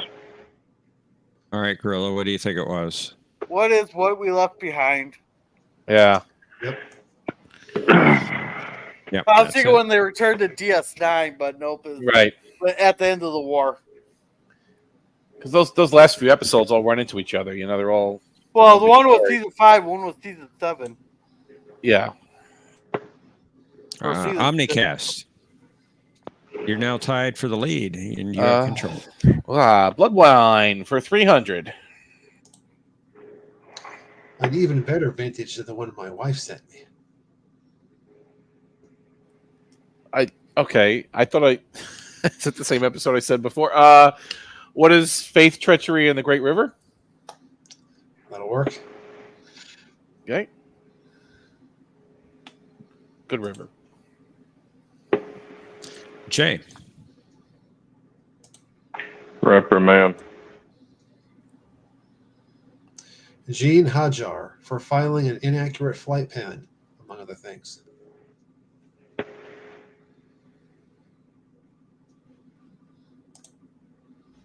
Can't remember. What is the first mission? I'm afraid not.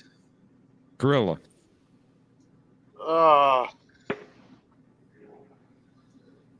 What is the first duty?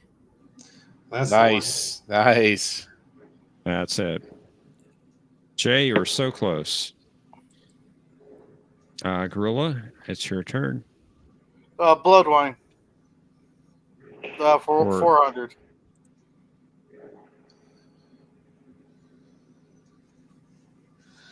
And come on. Yeah. Yeah, no. It's trying. Come on. It's thinking about it. I really think StreamYard is having some issues with sharing screens tonight.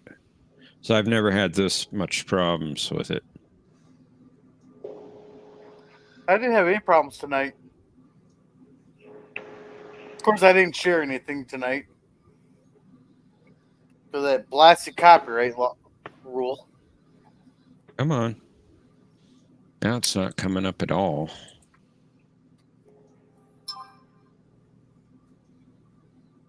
Come on. I think it's on YouTube, but then it's not on our thing.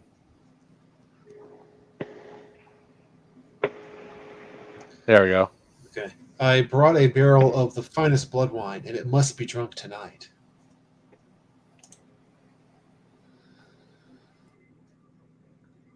Oh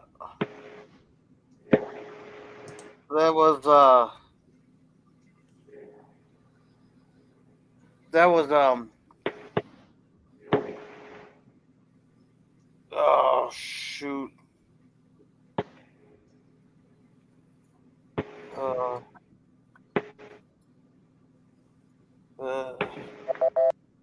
Omnicast.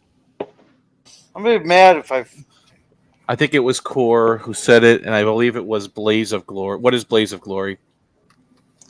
That is incorrect. Oh. Jay. You are cordially invited. That is incorrect as well. Shit. That was from the episode When It Rains. And that was actually Gowron who said that. What? Yeah, no, let's go on. Gowron wasn't in. You're cordially invited. All right, Omnicast, you get the last clue. 500. 2309. Very good. Now they're all running into each other after this category. I'll pass on this one. Jay, Pass. Gorilla, That was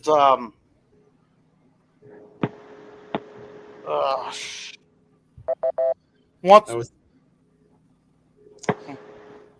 past the buzzer, That and was that's the what I was department. gonna say. Once more under the breach. sorry about that, Gorilla. Wow. Phew. All right. One more time, I'll put the link into the private chat. It's the same room for the Cosmo Buzz. I don't buzzer have it. room. Oh. You should have it now. And let's head on over to final Jeopnerdy. And our category that you're going to be considering your bet amounts on is Hoshi Sato. Mm-hmm. Let me run down those scores. Gorilla has 2,600 and the lead. Omnicast has 2,300 points. Jay is at 100 points. I see Gorilla in the room.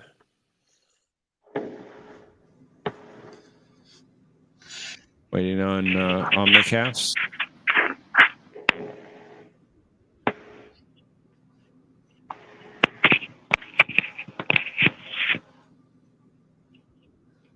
Are you having trouble getting in, Omni?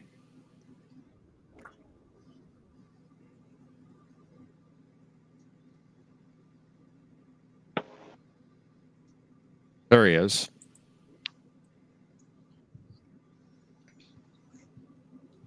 I got your bet amount, Omnicast. Jay, how much are you betting? 0. Okay.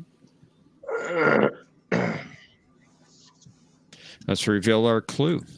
Hopefully it comes up.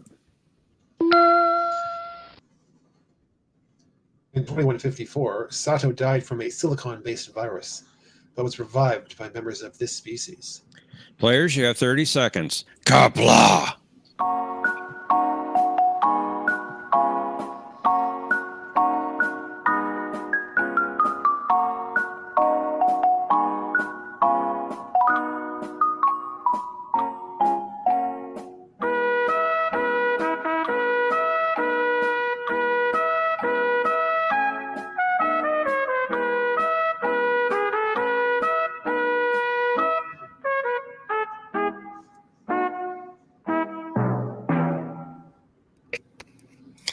Not for long, Resolute.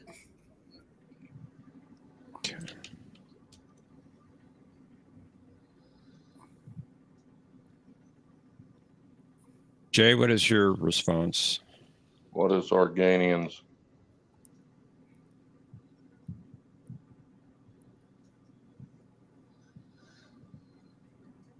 Okay. Jay, you had 100 points, and you responded with? John? Yeah, it didn't come up on my Oh. screen for some reason. Yeah, it's not coming up again. It came up on my, I see Jay for 100. Yeah, that's where it's stuck. Yeah, it came up just as you shut it down. I see it on my Yeah. phone, but not on YouTube.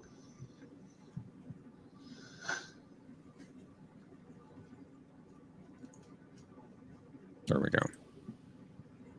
Should see it now. I don't see the board at all at the moment. No. I do on another computer in StreamYard. Well, that's odd. I'm just getting the background. S- But he did answer what is Organians, which is the correct response. And does anyone else see it? I see it. No. I think it's on I'll see YouTube it again, on, but it's not on our See it screen. on YouTube. I It see is it. on. It is on I see what is StreamYard on my Organi- screen. I see Yeah. what is Organians. There you go. Oh, went away. Yeah, because I shut down the sharing again. There we I go. see it now. Now we got it. Okay. All right. Not me.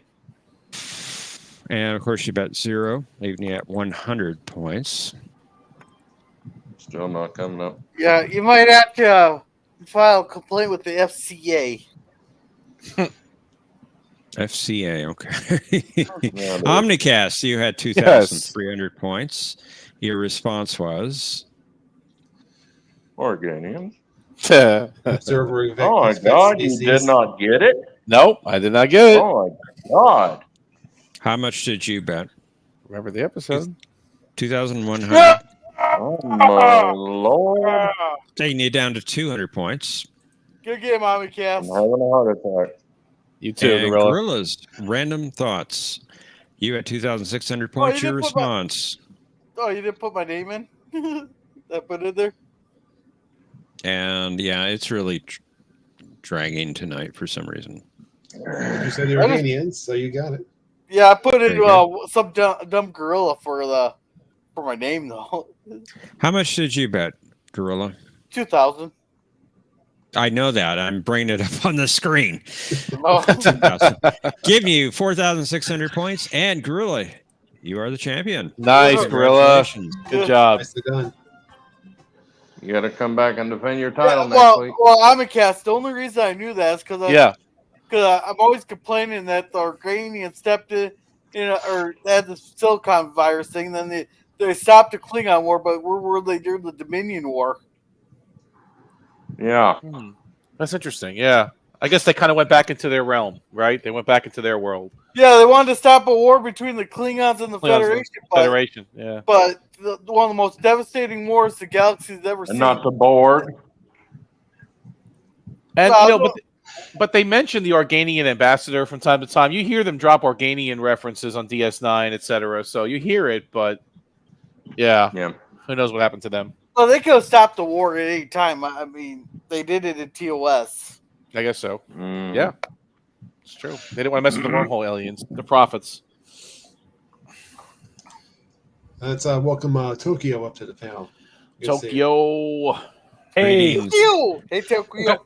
so the reason why the Organians didn't stop the war, the Dominion Wars, because in the in Errand of Mercy, the Klingons and the Federation were bringing the war to them, and they didn't want to take a side, so they stopped the war. The Dominion War had nothing to do with them. Every other conflict had nothing to do with the Organians. There you go. That's when That's you why they just didn't tricked stop the it. Dominion into bombing the Organian planet. John, Which are- what is the episode you were mentioning about Janeway saying about Kirk meeting Leonardo right da back. Vinci? Da Vinci. Yes, it was in the episode concerning flight when the Da Vinci hologram got abducted, basically, and they had to go find him. Okay. I got to watch that because I don't even remember saying that. She was admiring. She was admiring Leonardo, and she was saying, "Oh, Kirk even met him at one point or something." She was going into a whole diatribe about how she liked Leonardo. I think. And, yeah. Oh. She disappointed me with her choice. She should have gone with Michelangelo. We all know that's the best Ninja Turtle. Thanks, Arabic. You're not a scumbag, Tokyo. Tokyo Radio. Yes, I am. No, you're not. Ask Thomas, I'm a scumbag. You're my best bud.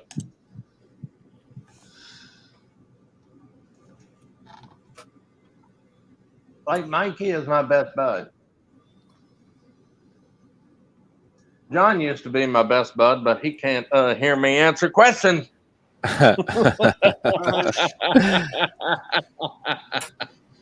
Resolute Germ said Organians were third-tier gods, couldn't compete with founders and prophets. Yeah, that's what I was saying. They probably didn't want to mess with the wormhole aliens. Absolutely. I mean, founders, yeah, they're arguably gods, I guess. At least in the Gamma Quadrant. Lord. Yeah, they're gods. The Organians aren't. Yeah. You got Q too. Think about him. Yeah. Well, the Q there, I'm not convinced they're as powerful as they project. Mm-hmm. Well, he tried to mention that in that episode with what was it, Death Wish? Mm, They tried to project. They're He not said as that powerful they're not we as strong think. as they were when they projected. Yeah. Yeah. Well, I believe they're powerful because they've been around. They've been around for millennia or Ever. so, but I don't believe they're omnipotent and as they claim to be. No, they're not omnipotent. They don't know everything. Well, according to a conversation I mentioned with John last night on Discord, the devil is Q. Yeah, I so we were thought that talking. one lady. Yeah, we were talking about this episode from the animated series, The Magics of Megas 2. And there's a character in there, Oh. Lucian, who is very similar to Q in a lot of ways. Mm-hmm. Are you talking about Lucid? Yes. Hmm. Well, Trelane was a little Q-like too, wasn't he? Compared to Q initially. The theory I is that wish. Trelane is actually Junior, the son of Q and female Q. Oh, okay. Yep. That's a new one by me. Read the Q Squared novel by Peter David. Trelane is Q2, or is Junior. I have read it, and it's been a very long time since I read it. And I don't remember that. I thought Junior was the one that got yelled at for don't mess with the Borg. Or the I'll bring it told back you up. once, they told you 1,000 times. Don't provoke the Borg. That's right. It's a Q squared. I mean, it's a book, so it's not canon, but it does imply that Trelane is Q's son. I actually own all three of those books. I should read them. Well, that's interesting because Q's son mentions calls Icheb a Kirk lover or something, right? Because he brought back a Kirk reference. So, yeah, that's interesting. That's cool. I could go I with wish that. they would make Trelane Q's son in the live action. Okay. Yeah. And Eric, I was thinking of Audra. Just make him a Q. Just say he's cute. All right. I'll be right back. Okay. Yeah, and let me steer this back for a second. Apparently, the reason why he's called Trelane is because at the beginning of the novel, there's 3 separate timelines that he split. And Picard Trelane. and Q have to answer the problem of this broken time, the 3 broken timelines. That's interesting. What about the Metrons? Whatever, they never really went back to them, right? From the Gorn episode. No, we haven't heard from them since. And they were pretty I powerful, never saw them right? I mean, teenagers ever again. They look like teenagers that in that shiny gold, silver skirt. Yeah.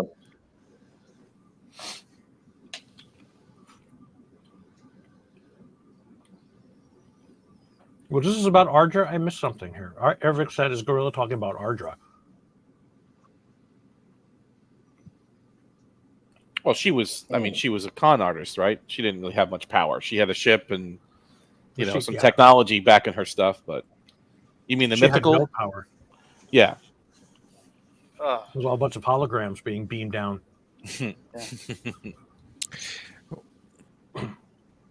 Now that would be a trick because Q Squared was written in published in 1995 before Voyager ever did a Q episode.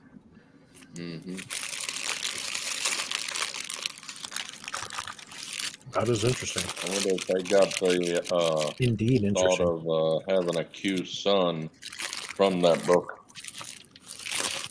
It's possible.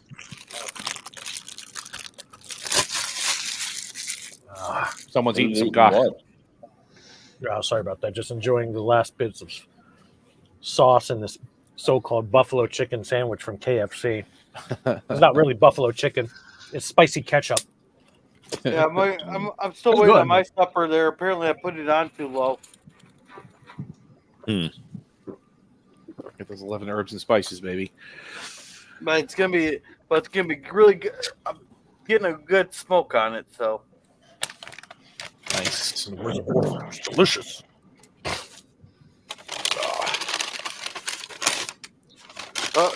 Tokyo, you're making me hungry here. or It's hungry. lunchtime here. What am I going to do? Well, it was way past the supper time. I forgot to put my food on the grill before I started streaming. You're gonna be eating late, Gorilla. Yeah. Yeah, depending on your time zone, it's probably going on midnight or 11 o'clock. 10 o'clock. It's going on 10 o'clock here. You grill a lot? Oh yeah. Make shorts most of the time too. I grill probably three or four times a week. Cuts down on the heat in the house. Yeah. Because I'm a cheap bastard. Don't like paying for air conditioning. Air Victor wouldn't surprise me if they brought in the Metrons, so they can say, "Hey, look, we watched TOS." Yeah, exactly. Exactly. Because they always do that. Yep. Well, I know a lot of people, 90% of the people watching are saying, "Oh my God!" And he's complaining about paying an electric bill that low. Well, you got to remember, I'm on a what do you call it? Reserved amount of money every month. Fixed income. And yeah, fixed income. Thank you. And I'm in an apartment, and apartments shouldn't be that high. And this month, my light bill was almost $70, when usually I'm paying $20. I paid 60 this month. Now, you must have 60 something. your water and sewer and that all on a separate bill. They paid the water, sewage, garbage, gas bill. Okay, because my electricity, sewer, and water, no, that's all on a like the city will pay like what the city uses for the month. Then we pay. Well, then they divide. Then they just send us a bill in the mail of what we used. Yes, Brad. Well, So our water, sewage, and electricity is all in one bill. yeah, I got a friend that's like that up in Indiana.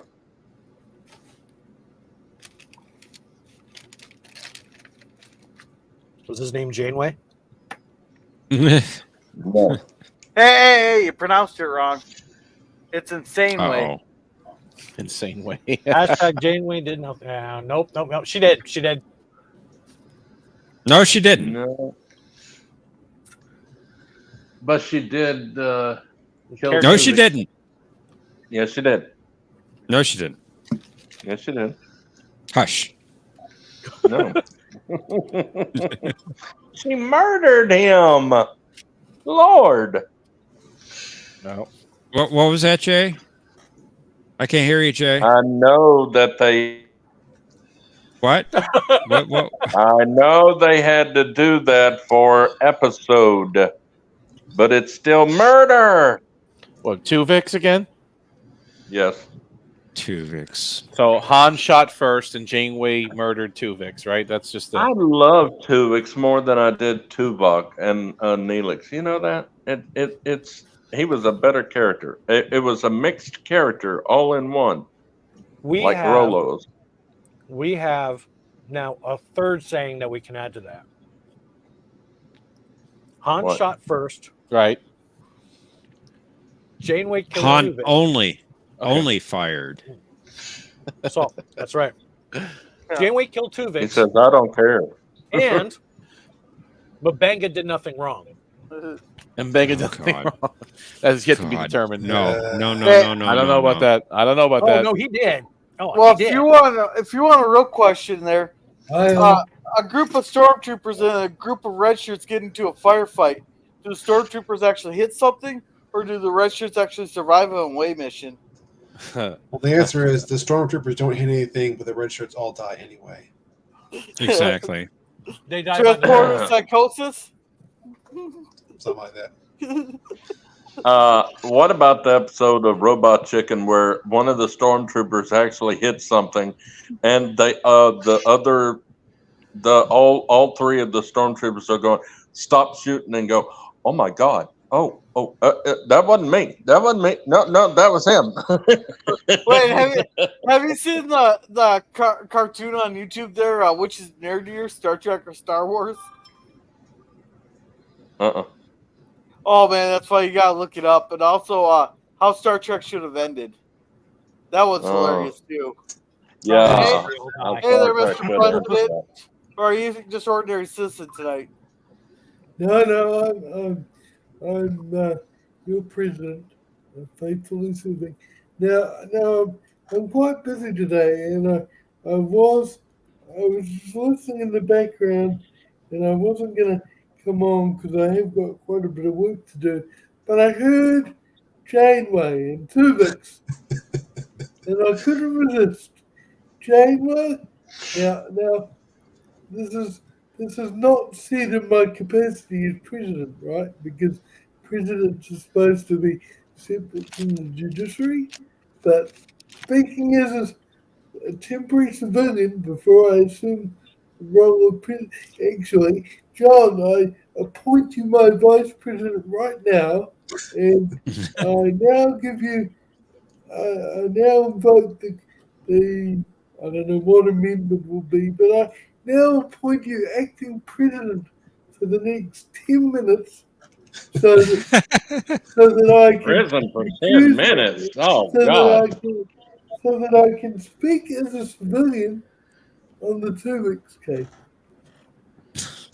Go ahead, Mr. Former President. John is acting president for 10 minutes, so I'm not influencing the judiciary. I'm speaking as a civilian.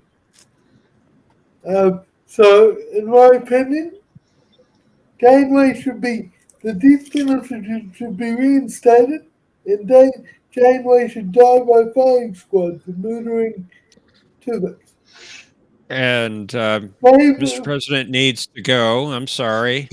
Must be an ion storm or something. So long, Mr. President. Former Mr. President. Awesome. We're back. Well, Enterprise. We have just becoming authoritarian all of a sudden. I'd say the acting president recognizes the Chief Justice of the Federation, who declares that Janeway is guilty of war crimes, and it will take time to list them all, however. Who is the Chief Justice of the Federation at the moment? The name escapes me. That would be Brad Wolf.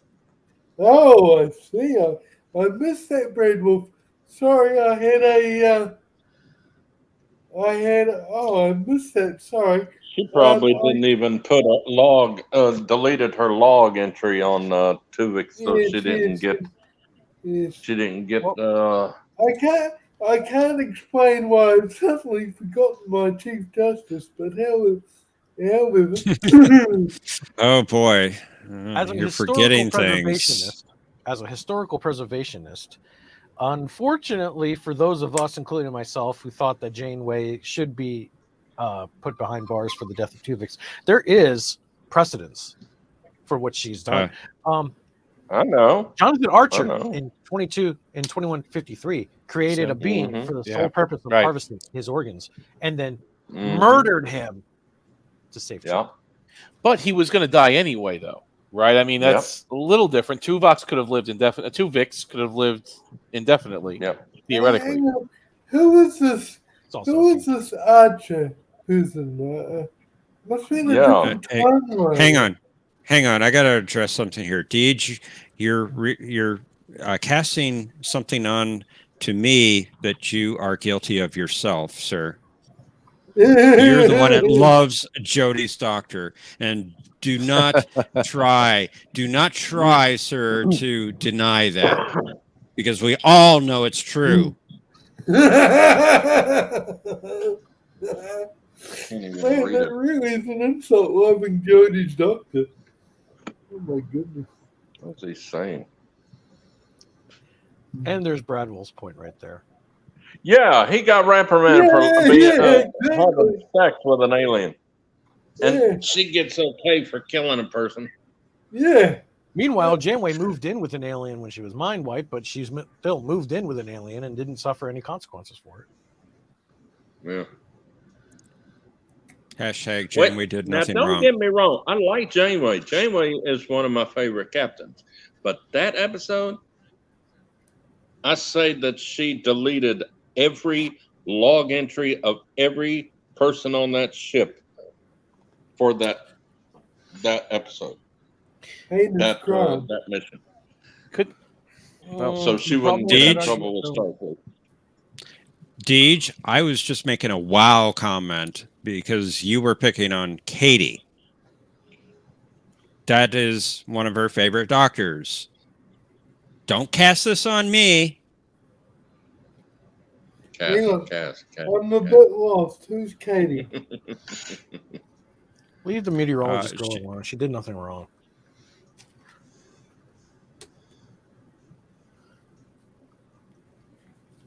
Sorry to interrupt, but I had to. But to address Mr. President's previous snark remark, and I wish I also had control of the, and I'll also address that, Brad Wolf, at the same time. Number one, Captain Archer is the very canon captain of the very canon NX-01 Enterprise from the 22nd century, from the very canon Star Trek Enterprise television series that ran for 4 seasons. And Fox did not cause the death of that species. They were already dying. He just discovered that fact and said, I can't do anything about it because it's evolution. Must be and different Enterprise timeline. destroyed Star Trek. This Archer person. Janeway did everything wrong. I second that, Mr. Chief Justice. I second that. Hashtag Janeway did nothing wrong. Janeway did everything wrong from caretaker. She should have just used it to get everybody home, but nope. Yeah, she should have just let them blow up. She violated the Prime Directive right then and there. They should have used that thing to get back to the Alpha Quadrant, and who cares what happened to the Ocampa. Thank you. Yeah. Because Katie was just being polite to you, Deej. right you know it. Mr. Private Citizen, yes. So, speaking of Janeway's actions and caretaker, I sort of half agree with Tokyo, but half don't. Yes, she did violate the Prime Directive, but more in a way that Kirk used to do, which was ethical at the time. But she should have. I recognize that she wanted to protect the Ocampa, but then she walked away from the Ocampa. So if she stayed and checked in on the Ocampa once in a while, then it would be a valid decision. But she didn't. She walked away from their planet. Yeah, never to in return. 5 years they got to come up and be enslaved by the Kazon. Well, what probably happened was the results that who the hell is he? Alex Kurtzman always does to these aliens that we meet one time in Voyager and never see again. They are assimilated by the Borg.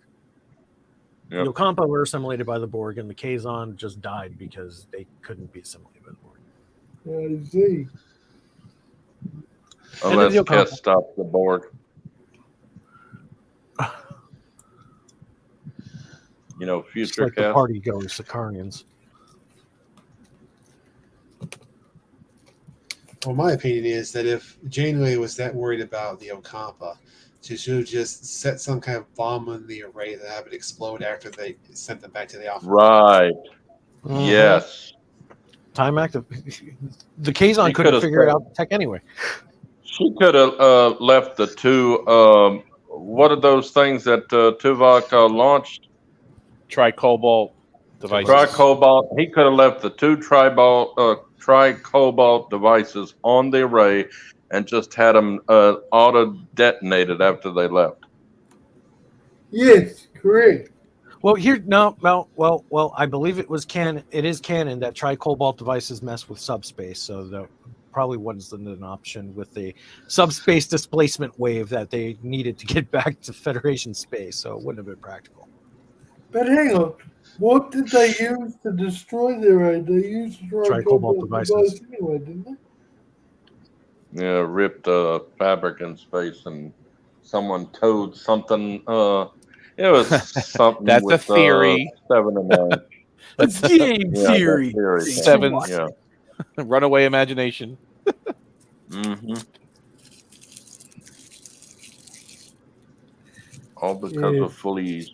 So I agree with Photonic fleas. Tokyo because a tricobalt device was used at any rate. What does it matter whether it was fired from Voyager or just left on their array for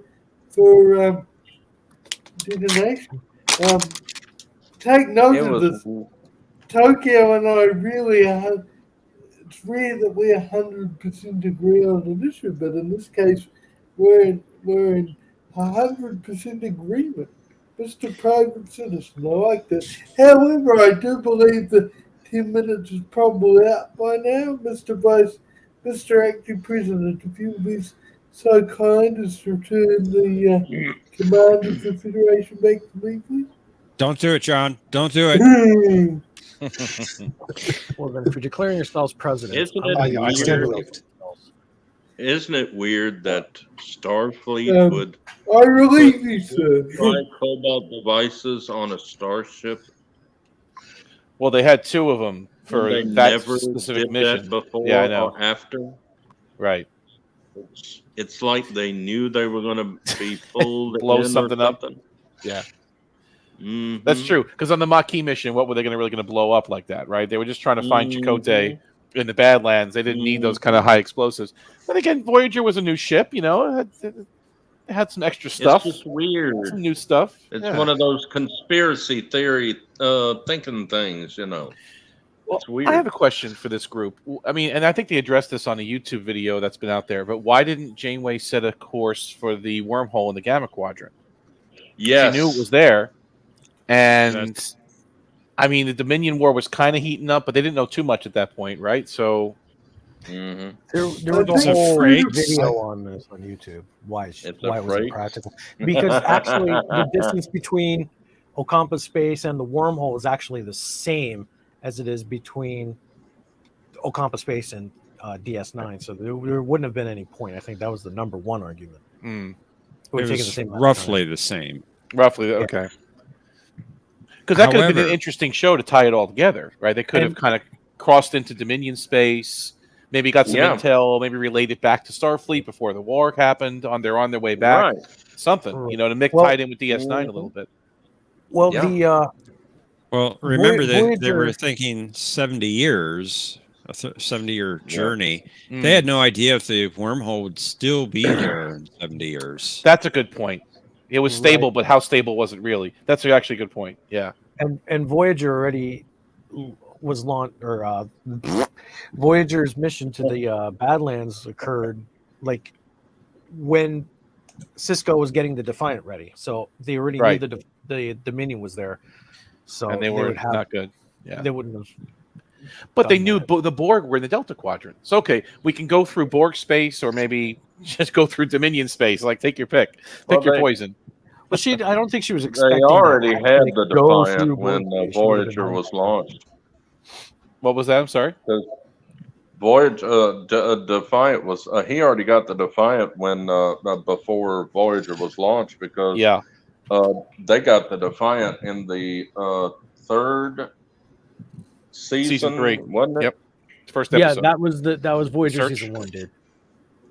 I It's the think same just year. a few months before Voyager was launched, if I'm not mistaken. It's right around the same now. time, like when Well, Generations came out, right? It's like around the same time that. Yeah, like I have to look at Generations the was start Christmas date of to that find year. out, but I think that they already had Defiant. And Let's I'm going to see, verify these star dates. Second season was 3, 4. I was going to say, John, didn't you do a video on this topic way back? And now I've just seen the link. Thank you. provided. Yes. And I think I watched that video. It's probably yours. I remember seeing it. So that's the one I'm thinking of about why they didn't go there. Yeah, I made that one a couple years ago. Yep. Yep. Jay's right. And they would have already somebody had else the did defined by one then. too. They would have had the defined by then. The search part 1, stardate 48212, and caretaker was stardate 48315. It's all around the same time. Yeah. Yeah, but Generations same was time. much later in that year, though, 48632. But that means Voyager left when they just kind of found out the Dominion was not so nice, right? Because the Odyssey was just blown up right around that time, Yeah, right? they didn't know right around about the Christmas, Dominion. stardate 47 something. One at a time. They didn't know about the Dominion until when the Doctor was transmitted to on board the Prometheus. But it's interesting. But they should have known about the Dominion at that point because the Yes. Odyssey was blown up. That all happened at the end of DS9 Season 2, which is before Voyager launched. I guess it's all around the same time. Well, with that issue, I think it's just because maybe the Doctor didn't know who the Dominion was. Well, True. no, Chakotay didn't either. Yeah, Chakotay said a powerful race from the Gamma Quadrant or something, right? He didn't know who they were either. Exactly.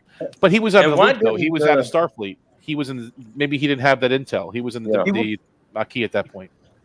And why didn't the Doctor just copy that the uniform that other Doctor was on had, so they could have had the uniforms? I wish they had the uniforms. I always wondered wish about they that too. did Yeah. switch uniforms. Those DS9 colors were disgusting. You mean First the, Contact uniforms were the best uniforms from that era. Voyager didn't switch Yeah. to the new uniform. Well, would it cost money, right? They'd have to re-uniform the whole main cast, and I guess they didn't have to, right? And it kind of made them look a little out of time too, right? That they were out of the way and not up to date with all the current stuff. But they could have sent the files over. You're right. So, okay, guys, replicate these uniforms. Here's the new patterns. Everybody start wearing them now, right? They could have done that when the Doctor came back. You're right. Because you would think that they would want to do that if they knew about the uniforms, because they would want to try to do, it would be kind of like we're staying into the we have our feel of belonging with Starfleet. But resources were tight too, and they didn't have to go changing them if they didn't have to, right? And on Voyager, replicators they couldn't use a lot. Yeah, that's true. I think that was an error, Brad Wolf. Like the D7 in Enterprise. I think it was just a rendering error. Yeah, they couldn't think of and the bird of prey. They just recycled those 3D models. Yeah, Mr. President. I'd like to. Oh, sorry. I think I'm going to sneeze. Actually, I'm going to mute myself. Sorry, and then I'll come back to say what I was going to. I still say they shouldn't have called it Enterprise or had NX-01. They should have done it Daedalus and called it Daedalus or something. Yeah, it's confusing a bit. The sneeze has gone away. Sneeze has gone away. Go ahead, Mr. President. I'm going to echo something that Damien said not Damien, I'm saying your name wrong. My apologies. That Darren said in a previous stream. If he's watching, I hope you don't mind me quoting you, Stu, but he said he had a very good point about Voyager's uniforms. That actually, when the style came out for DS9, that was supposed to be a space station style uniform only. That's why in the early seasons of DS9, you still had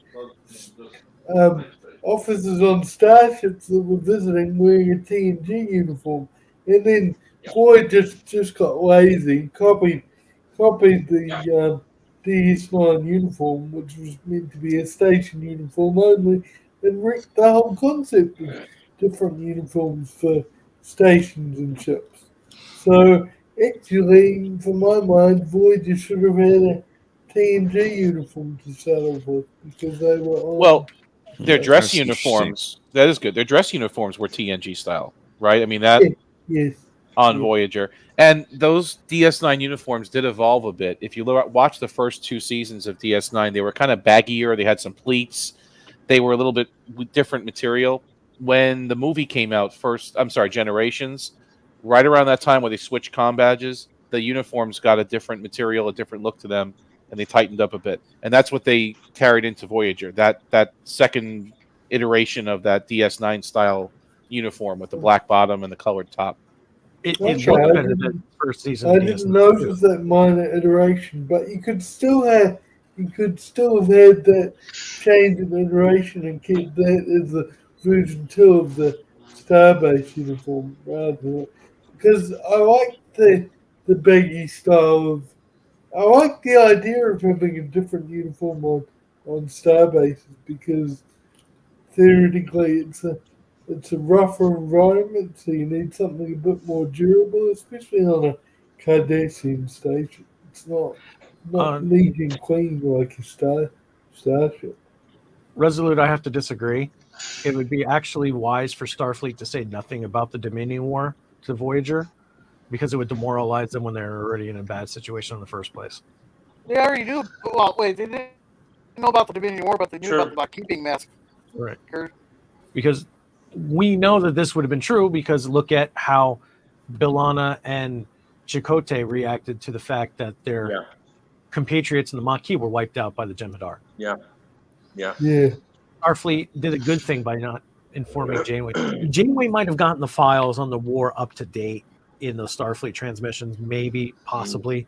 That seems a reason, but it would be eyes only, and Janeway would have followed the rules exactly because it would have been right. You don't moralize your crew that want to be in the fight and can do nothing about it. Janeway following the rules? Yeah, right. Have you met Janeway? Well, she's a lunatic. She Set of doesn't- course. The only rules she follows are rules that she Good one, makes. Stephen. Sorry? You know Set of why course. they didn't use the uniforms that they had made for Star Trek Generations and then switched to DS9? Is because Patrick Stewart hated the uniform. He said, Which I'm not one? wearing it.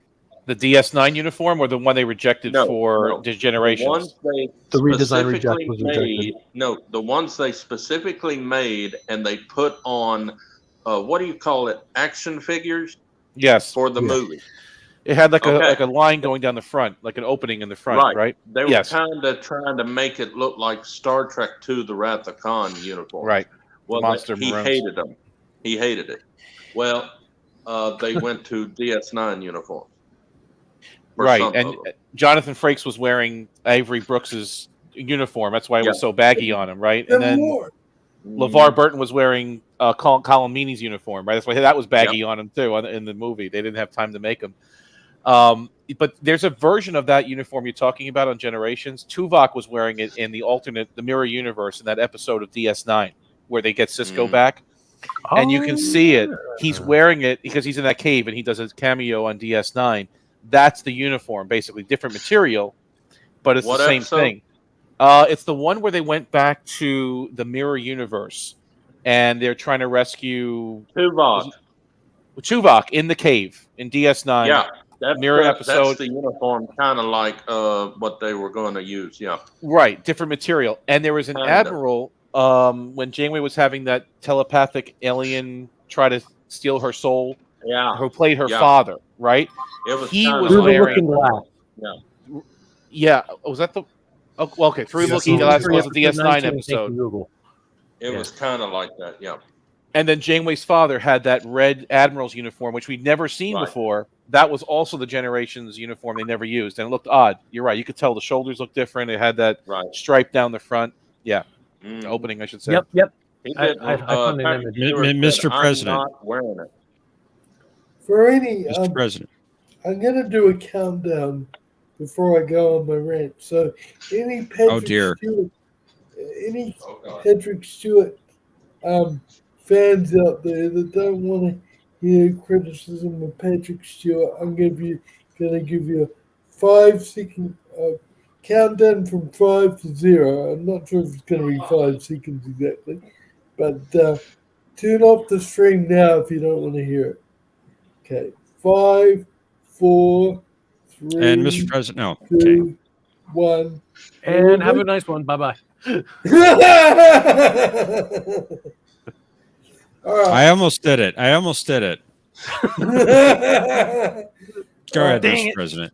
Okay, so You're in an action. you guys are good with me going ahead now. the more I learn about Patrick Stewart, the more he's starting to really piss me off.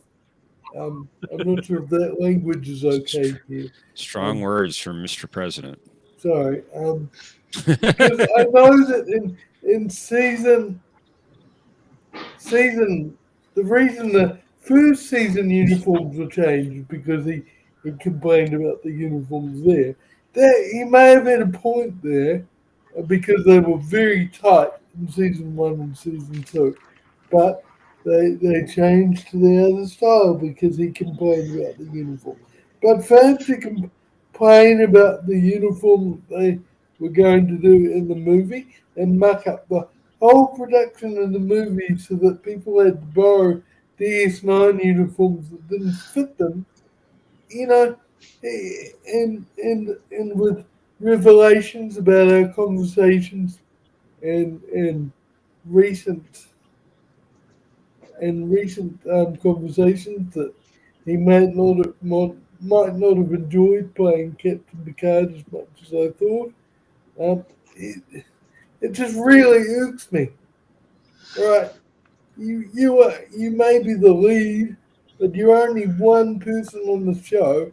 I don't think that you have the right to change uniforms in a movie that late in the planning and Janeway had menopause. cause a derailment. So I know you're Sir Patrick Stewart, but perhaps it's time we stopped having so much difference for you.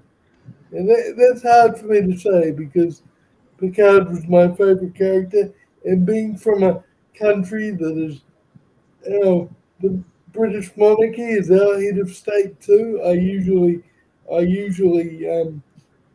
pay attention to the You mean the fake country of France?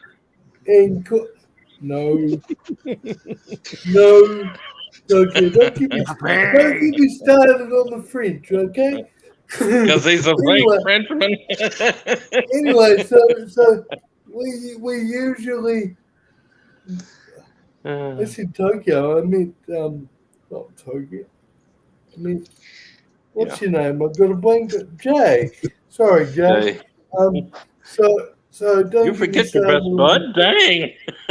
Anyway, so usually I call him Sir Patrick Stewart because I take the knighthood seriously, but I was saying maybe, sir, maybe, just maybe, you don't deserve your knighthood anymore.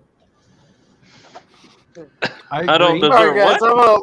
I'm gonna head out for the night. We'll see ya. Good night, Gorilla. Good night, Gorilla. Thanks for When I playing. came back from the kitchen, I thought I heard Steven say Janeway had menopause. No. You need to clear your ears out. I do. Well, thanks I do for have agreeing with problems me. I do have problems with hearing. Yes, I do. So But not when I'm answering a question before the buzzer hits. Oh. So what's everyone's thoughts on my rant, if you don't mind me asking? I did warn you that it was going to be a spicy rant. Well, I agree because Patrick Stewart has always been a mamby-pamby actor, very mamby-pamby, and until First Contact. Well, he's very mamby-pamby today because if it wasn't for him being so mamby-pamby and a snowflake, we wouldn't have gotten Picard seasons 1 and 2. Or 3. That was all Patrick Stewart and Michael Chabon. Yeah. All of them. Yeah, him and his cronies. It's his team effort.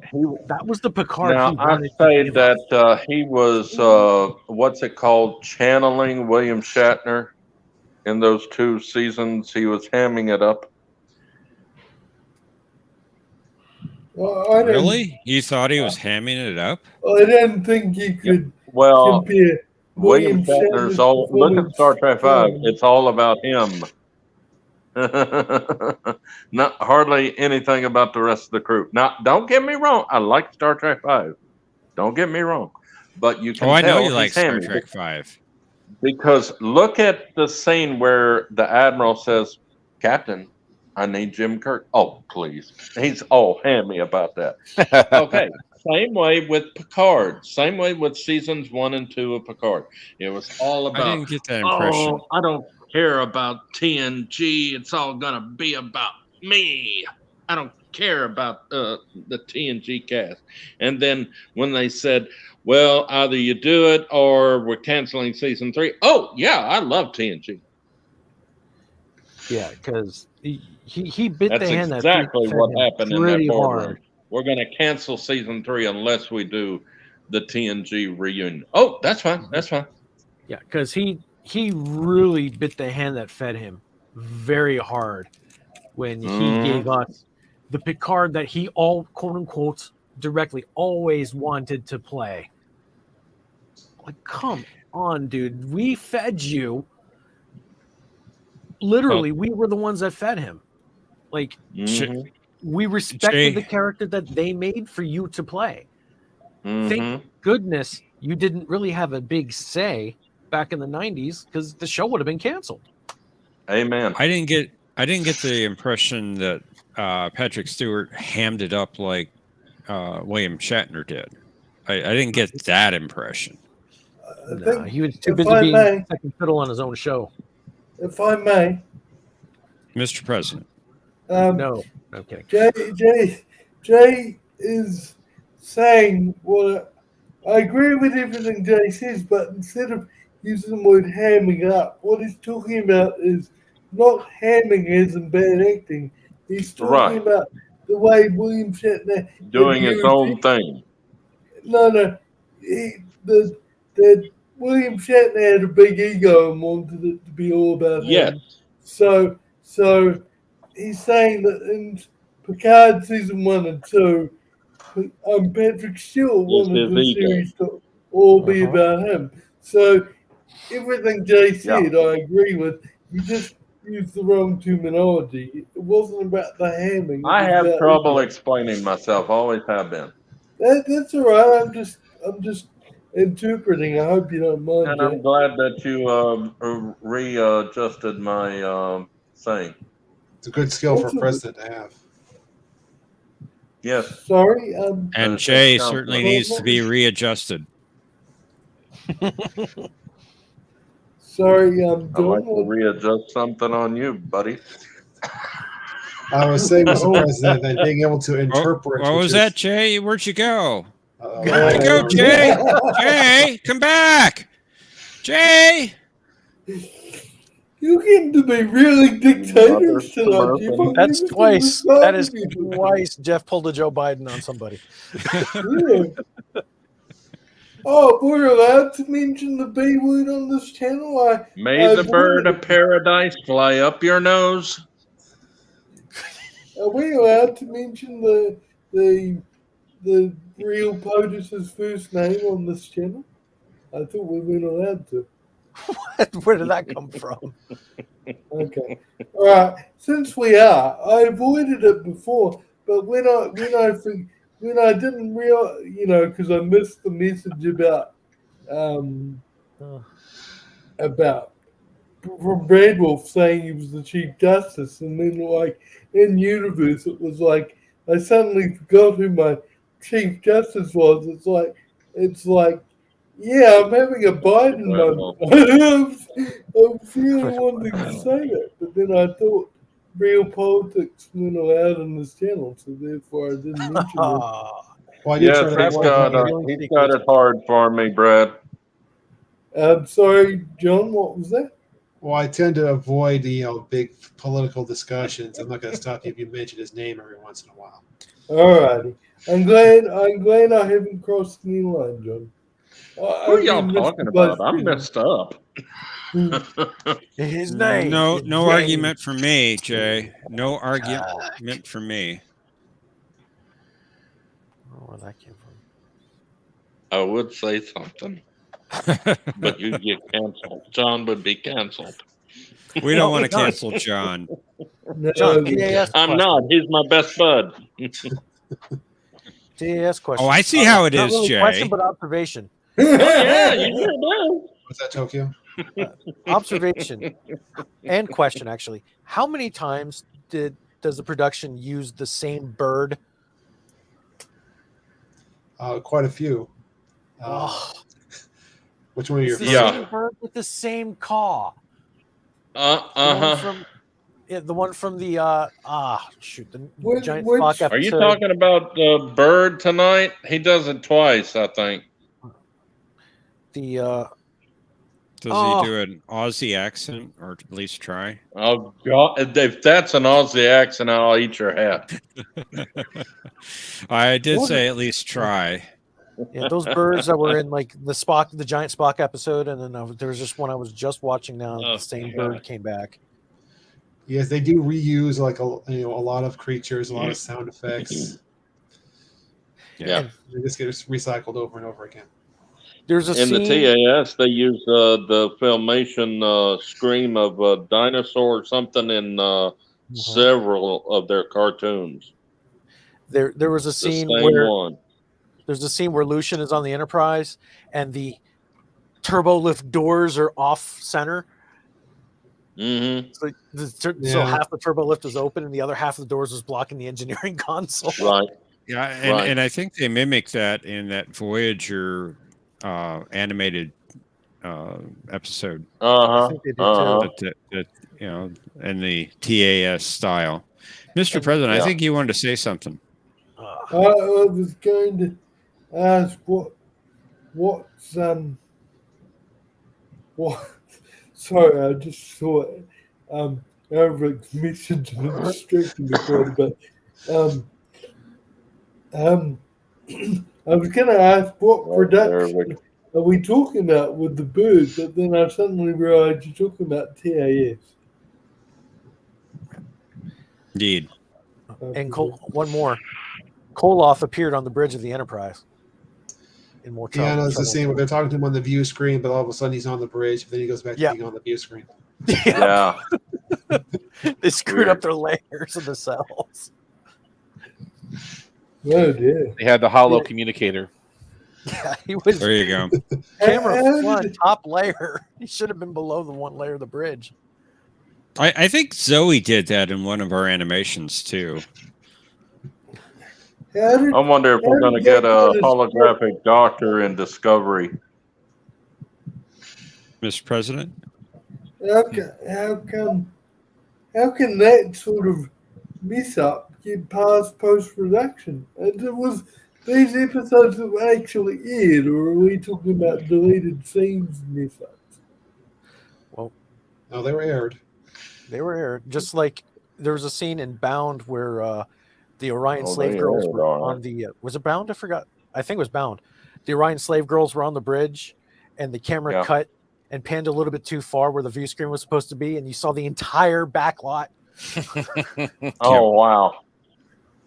And Yeah, they kept that it. happened. I gotta They didn't rewatch even bother that. to edit it. I'm gotta surprised they rewatch did that. that. That took me right out of it. Just like TOS in the Archon episode, Return of the Archons, where the camera's panning when they're in the cell, the Archons. and you can see the shadow of the cameraman. Mr. President doesn't like comments like that.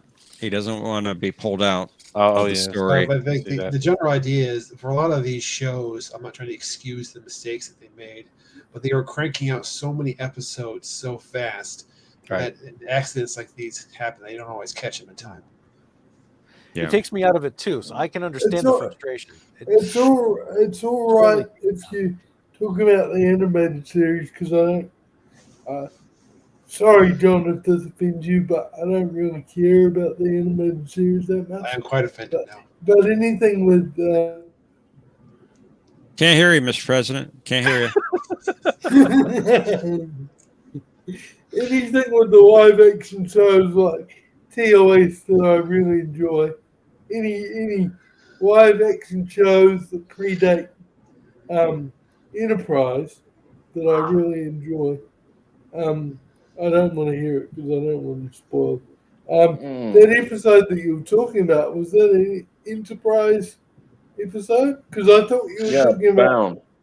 Yeah, I thought you were talking about a That's a good animated series episode. until you talked about the parking lot, and I'm thinking, no, it can't be animated. Well, you'll be We happy to weren't know that tracking Enterprise anything is about the biggest Discovery or defender. anything that hadn't been aired yet or anything, Mr. President. We were just talking about past things like Enterprise and TAS. And Well, you'd I be know, happy I with know. it because TOS. It's not about And TOS, yeah. spoilers. It's about not No, wanting there's to. no spoilers about any No, new stuff. no. It's not about spoilers, Jay. It's about the programs that I care about. I don't want to hear behind the scenes info because it pulls me out. I can't get it out of my head. yeah, it 'Cause breaks my the memory's illusion. too Oh, good. you can't get it out of your head? Oh, Yeah. goody. We know how to annoy Mr. President. Oh no, I know you're in a funny mood, Put Jeff, him but in I a jail cell for 15 minutes. I'm being evil tonight. I don't know. I know you are, but I know John, you we're in never trouble pull something else if dirty. your monitor is going to start acting like me. What? Well, I was trying to Say say that again. You know what you're saying, Tokyo? All right, what I was trying to say is that, Mr. President, you'd actually be very satisfied to know that Enterprise is the biggest violator of that. So don't watch not Carbon Creek. Don't watch Carpenter Street. Right, the very end scene. Yeah. Where they pan up after they arrest Doofus or whatever his name is. It's just, they pan back and you can see the Paramount lot, palm trees in downtown LA. Oh my God, I didn't see that. I got to rewatch that. It's the closing credit. It's when the closing credits come up. It's supposed to be Detroit, but you see the Paramount sound stages. Oh my God! No. Yes. You see everything that I didn't see. Oh my God. It's bad. Oh damn. I've been I gotta seeing a lot see of the that boom mics now on TNG now in the high resolution. I'm seeing it all over the Yeah. place now, like their shadows or the actual mics. And I didn't see it before, but with this high resolution, this Blu-ray, I'm like, wow, you definitely see it all. Plus the marks on the floors. But I don't want to. Yeah, you definitely see the marks on the floors. Right. Now, season one of TNG, the Data's console thing. High definition Blu-ray. Then. Sorry for talking over people. Could you repeat that, Mr. President?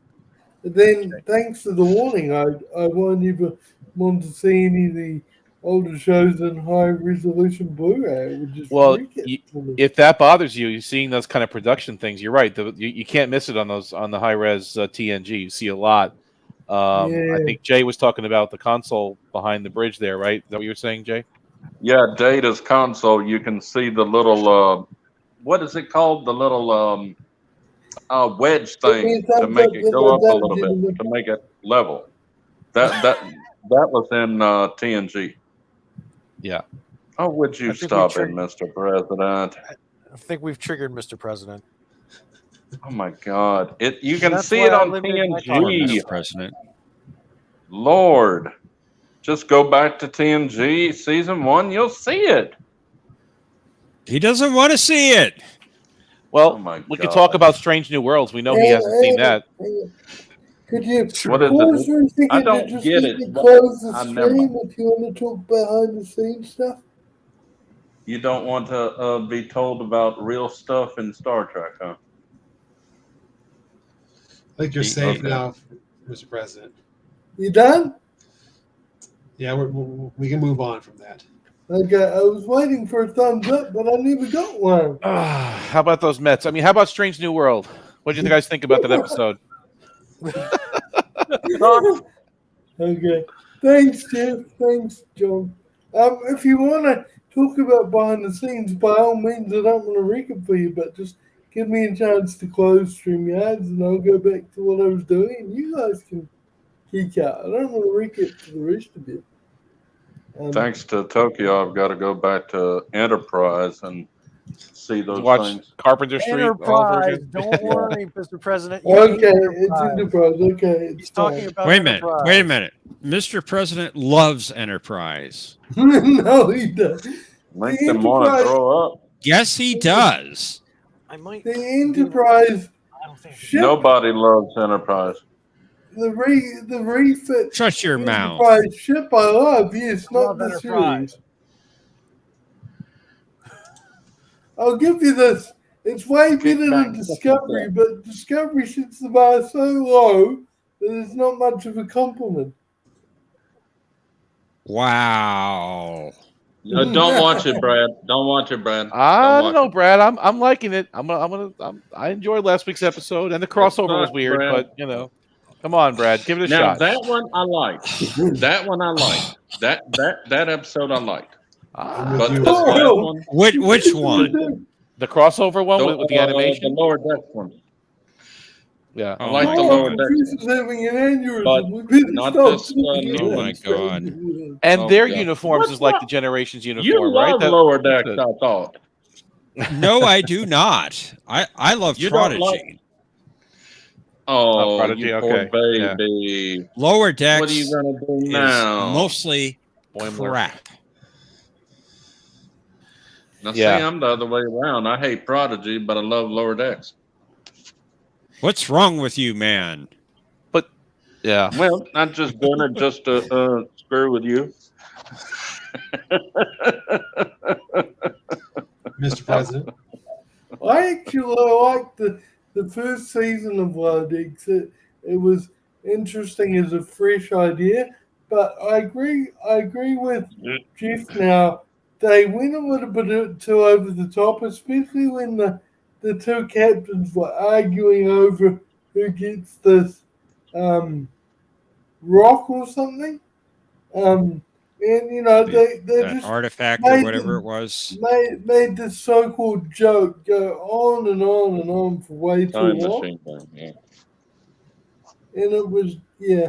So I see where Jeff is coming from. So, yeah, why would Now, he watch looks an like episode- his character, but she don't look like her character. She don't look like her character. Well, but that's the uh, voice. That's the voice actors. I guess they had to do it as close as they could. But that's really her, Yeah, I right? know. So, Where is it? So this is Carpenter's. Carpenter That's it. Street That's in it. Detroit, Michigan, with the Sierra Nevadas in the Paramount? background. Oh, you're not supposed to see that. Downtown LA is over here. There's a California palm Where's behind us. Paramount? Paul. Paramount Well, he's right pointing there? out the geography of California right there, right? They don't have those mountains in Yeah. Detroit. Yeah. Okay. No, they certainly don't.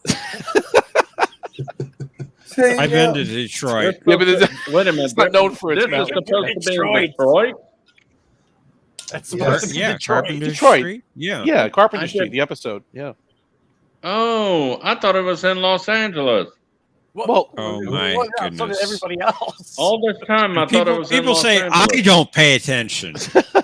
didn't. Oh, Okay. shut up. Yeah. But yeah, so, You like, shut up.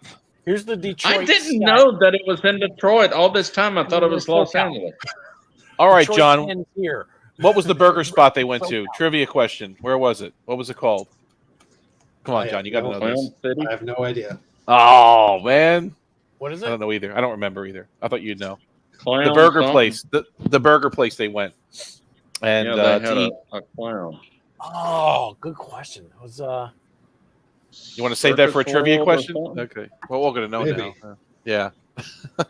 Circus World or something? So. yeah. Good thing you took me off of sharing because I'm about to look for it. Let's see. Star Trek. What was it? Star Trek Enterprise? Carpenter Street episode. Ah, got it. Season Burgerland. 3. Burgerland. Here's the scene. Here's the scene. What? What's it called? It's right there Burgerland. on the drive-through menu. Burgerland. Would you like to Yeah. make this a combo? Yes. Would you like to add bacon for Why 50 didn't cents? you get the salad? They said that they didn't have to put the bacon on it. Dang. Cheeseburger ketchup only. Would you like to make that a combo? No, no combo. No combo. That's right. Yeah. No That was good. combo. Right. Right. Now, here's a set question I will ask about Enterprise, so I don't care. It was in season 3, I think, the end of season 3. There was an alien ship. Now, I can't remember if it was India or something. It definitely wasn't the NX-01. I refuse to call that vessel Enterprise, so I'll just call it the NX-01. Oh my God. Yes. It wasn't the in EXO 1, but there was a ship in it that was using a view screen on its bridge that looked very much to me like the view screen of the Defiant. Did they reuse the Defiant view screen for any of The Enterprise? Enterprise That was the entire bridge. NX-01 was kind of like the Defiant bridge. That was the entire bridge, and that was the Xindi reptilian ship you're talking about. Yeah. Oh, The entire okay. Defiant set, including the view screen. Yep, the shape of it. You can tell it's got the odd I shape. did wonder, which is another reason why I hated the show, because you could clearly see it was a Defiant. It took me out of the scene. It took me out of the I was scene. always in the impression that NX-01 bridge set was mock-up, just, redesigned thing of the Defiant because it looked like the Defiant. The dimensions seem similar, but I don't think it's the same. Totally But it's close. similar. It's tight. It's tight in there. You can feel it. But that Defiant view screen, you can see it in a lot of episodes. That's not just you caught it in Enterprise, Mr. President, but they've used it throughout all the series. No, I'm not saying specifics. I'm not saying Oh my specifics. God! Don't go crazy now. Oh, Give me a man. thumbs up when they're done, Jeff. Okay, you're good to go. You're good to go. You can come back. Okay. Okay. Yeah, I wasn't saying anything specific. I'm just saying it was used throughout many series. DS9, Oh, my Voyager. apologies. I couldn't take the risk. I thought you. No, got it's the okay. message. We'll play it safe. All right, cool. It's like the Battle Bridge I don't set. get this. It's the Battle Bridge set. I got to go, guys. I'm hurting real bad, and I got to take my medicine. Go to bed. I'll talk to y'all later. Don't All right, mention the take care. Battle Good night, Bridge, Jay. please. Take care, Jay. Mr. President, I just want you to know I did not do that.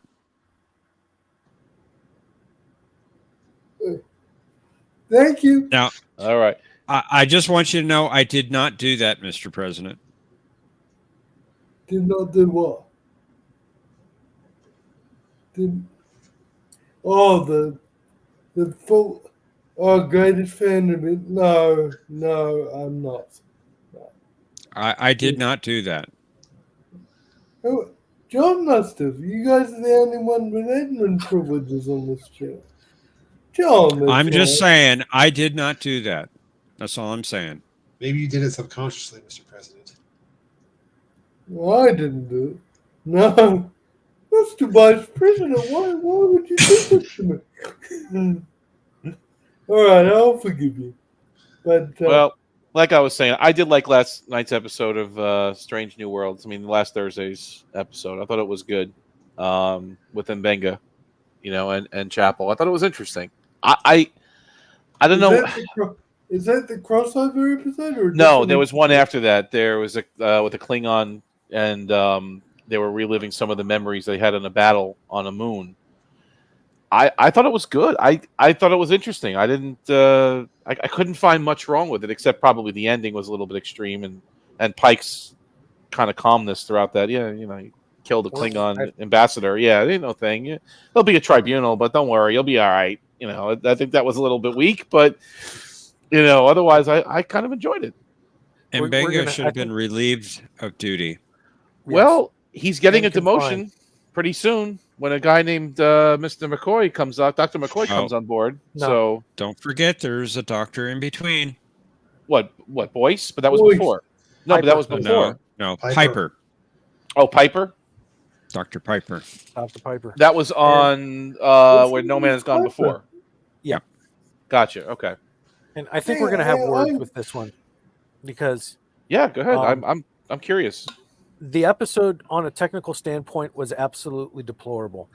It was a direct, almost scene for scene, element for element ripoff of Conscience of the King. Almost completely, for one. And then, number two, the flashbacks had already foreshadowed Mbenga being a mass murderer in the first place. Yeah. Cleared out the transporter buffer, flat out killing somebody. Mm-hmm. And it sounded like that wasn't the first time. It wasn't the first time at all, apparently. because apparently he does magical things with the transporter buffer. God forbid we find out what those are. Right. Well, with his And daughter. then- Well, we already know what he Right. did with the transporter. Right. But not in the past. I don't want to know. And then Well, it sounds like he was doing the same thing.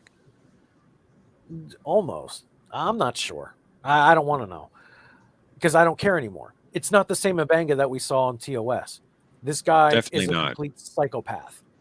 and then they made it so that his flat out murder of Kodos, I know his name is not Kodos, but it Kodos. is, for all intent and purposes, Kodos the Executioner. They made it so that Mabanga was justified in killing him. I warned him many times to go away. He didn't, kept running his mouth, and I stabbed his ass. Yeah. Like I said, up to the end. I liked how they were exploring the post-traumatic stress of these people that were involved in the war. You don't see that too much on Star Trek, Starfleet. We got that from the DS9 episode, the Siege of AR, whatever that is, with Jake and the Doctor. Yeah, but that was done right in DS9. That's the difference. And then the other one too, where Nog lost his leg. That was the other one where there was some combat veterans, right? Starfleet combat veterans. I don't know. I thought it was interesting. I know the end was ridiculous, and then what really took me out of it was Pike's calm reaction. Yeah, you'll be all right. You good. There'll be an inquiry, but yeah, who cares? He was just a Klingon. We don't really care. You can kill whoever you want on my ship. Ain't no thing. Well, that's also going on the fact that Chapel committed perjury in an official inquiry. Did she? I mean, she saw what that he said. I'm unsure of. I don't know. That's ambiguous. Klingon That's not. attacked Mabanga, is what she said. She committed perjury. Mabanga flat out attacked and killed. It was behind the Klingon screen. You ambassador. couldn't really see who grabbed who first, though, right? I He had the mean, knife in his hand when they cut. he was grabbing. You're for right. it. Yeah. You're right, Tokyo. I agree with you. She did lie because she couldn't see it. Right, because it was. She behind could the not screen, see but it clearly. Yep. So she embellished But at the she very lied and least, said, "I flat thought it out was lied okay." at the most, and then okay. Yeah, because Mabanga before. Well, it we know cut to the that temple silhouette was fight, nothing like the Mabanga had the this knife. temple anyway. and This he temple was was going for the very ambassador. promiscuous, let's say. What did you say, Tokyo? I Sorry. said before it cut to the silhouette fight, Mabanga grabbed the knife and was going for the ambassador. Out of that Then box, it cut yeah. to the silhouette fight. Right. Sorry, Tokyo. I apologize. I didn't like Erica's acting. I didn't like that at all. She didn't portray to me someone that was going through post traumatic stress. It just did. I wasn't feeling it from her. No. The other but- two, yeah, we're okay. Chapel and Bega. I And- liked it. Yeah. Yeah, we're in disagreement with that because I thought that it, in the face of her PTSD, everybody in New Trek has PTSD. That's the biggest problem I have with all of this crap. Everybody does. Pretty much. Pretty much. Yeah. But the way Erica wrote it off, or the way they wrote Erica and the way Melissa, whatever her name is, played it off, I thought was actually really good. Somebody Okay. who knows, who's self-aware of herself, and couldn't allow and would not allow herself to be put in a position where she would be severely triggered by her PTSD in the first place. Yeah. I thought she did. She presented a position of strength against PTSD, whereas Mabanga presented a position of a thug from the streets. Except at the beginning when he was physically like holding his chest like a panic attack, but that was way over the top, right? Oh, he was having a heart attack at first. I'm like, what's going on with him? Exactly. I've lost all respect for this version of Mabanga. Yeah. And I'm sorry it took me this long to lose it because I almost lost it during the fantasy episode. The kingdom with the whatever. Kingdom, whatever it is. Yeah, that was weird. That was over the top. But Star Trek has always done episodes like that, and I don't like that type of Star Trek in the first place. But And I should have lost respect for him then, and I didn't. It really didn't bother me too much. It bothers me this time that they've turned a character that I actually like from TOS. But we didn't really know him all that well in TOS. He was in a couple of episodes, right? It was a couple of lines here and there. It wasn't.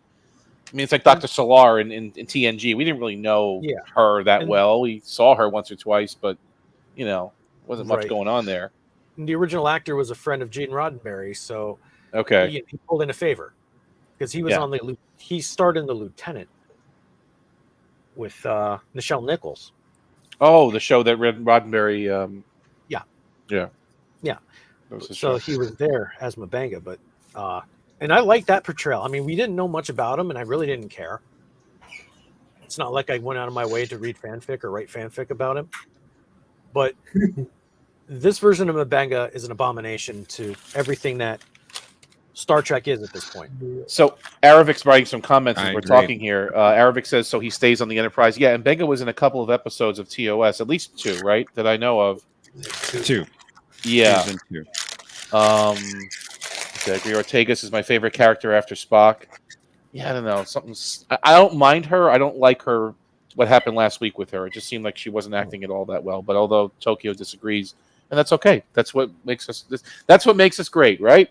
Infinite diversity and infinite combination, right? That's it. Yep. Pike's my favorite character, and we haven't seen much of him at all this season. I know. I was just about thinking that, but you said it last week. They're going to start bringing more and more of him. They're just getting these stories out of the way. It's going to be more Pike-centric towards the end. There's going to be a Gorn storyline we think is coming. I hope. I mean... Maybe he'll be the focus of the musical episode. Oh, God. I'm not watching. Well, there are only 2 episodes left. Is that... Well, no, before the mid-season finale, and then they go... What? They break for a while, and then 8 more? No, there's only 10 episodes that's this season. That's it. Wait, we've been through how many? They've been through 8 so far? 7? 8. What? We're going on 8. Penultimate 8. What? Penultimate. It doesn't feel like that at all. It feels like it's just getting started. Oh man. Yeah. This is yeah. I'm not watching it. No, I refuse. I don't care if anybody says. I don't care if John and Jeff come back and say it was actually the greatest Star Trek I've ever seen. I'm not going to watch it because it's just plain. I highly doubt I'm going to say that. Well, that's not going to happen. It's Star Trek. So I'm not going to watch it either.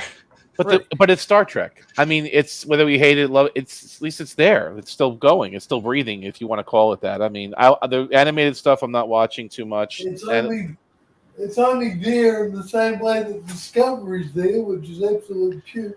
I can't do Discovery, man. But I still watch Discovery's not Star Trek. I hate watch it. I watch it and I get disgusted. I'm still watching it. I don't.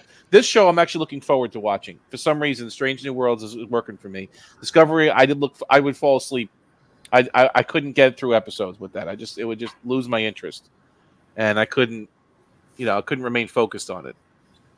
Eric, I will watch it, but I'll probably hate it.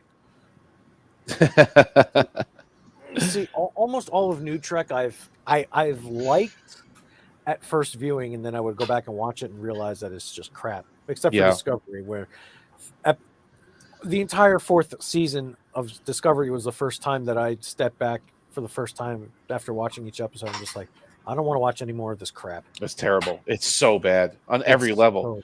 There's no likable characters in that show. There's not one person that you can say that they're likable, that you want to see more stories about or to learn more about them. Everyone is just, it's not good. It's not a good setup at all. Maybe the only one. That'll be the only one. Perhaps he's annoying now. He's I don't know. But the one that I liked was Pike. Right, but he's better now. He was the only one. He was tight though. He was a little stiff during that. If you go back and watch it now, he was a little bit stiff. He's kind of more relaxed now, and he's played the character longer. Right. So. Yeah, he was. That's to be expected. Yeah, and he also got shot down multiple times by Michael Burnham. So, yeah, she knows it all. That's it. She knows it all. She'll shut him down, cut him down, save the universe. Yeah. I feel like I'm alone though on the precipice because I really loved season 3 of Picard. No, you're not alone. Most Star Trek fans would say that they agreed it was great, or at least the best new Trek they've been.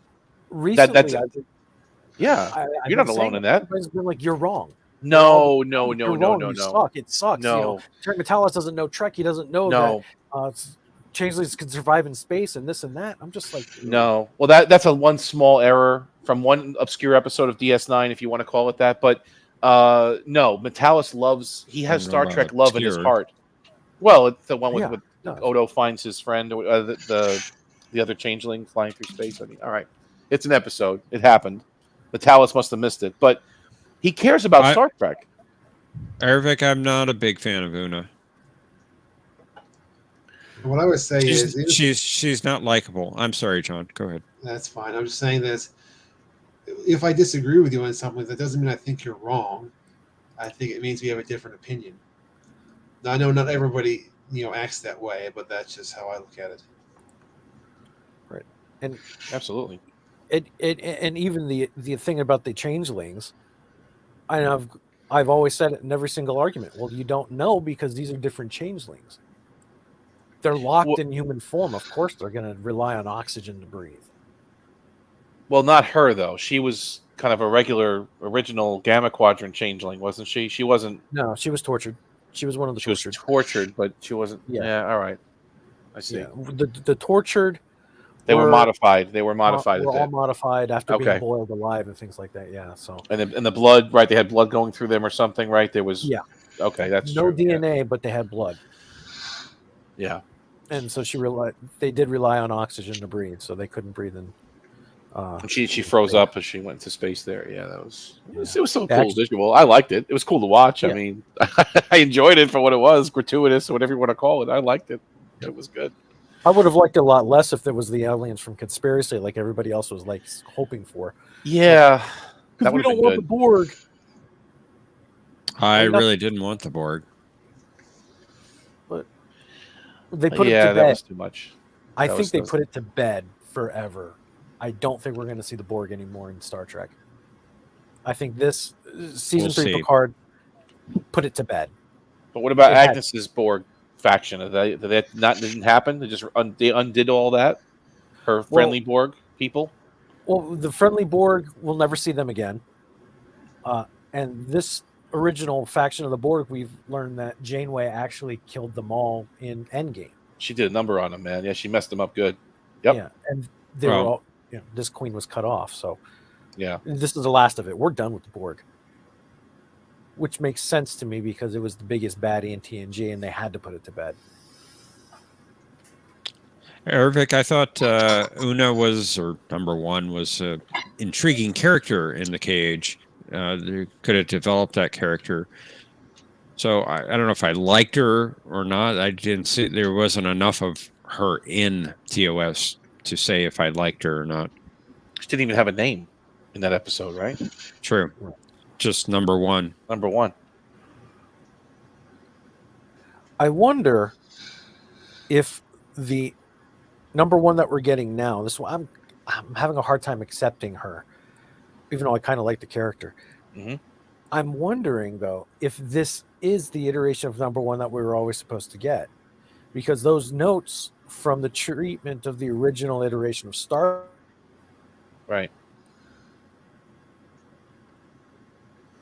Trek access to that. And he's EP on Strange New Worlds.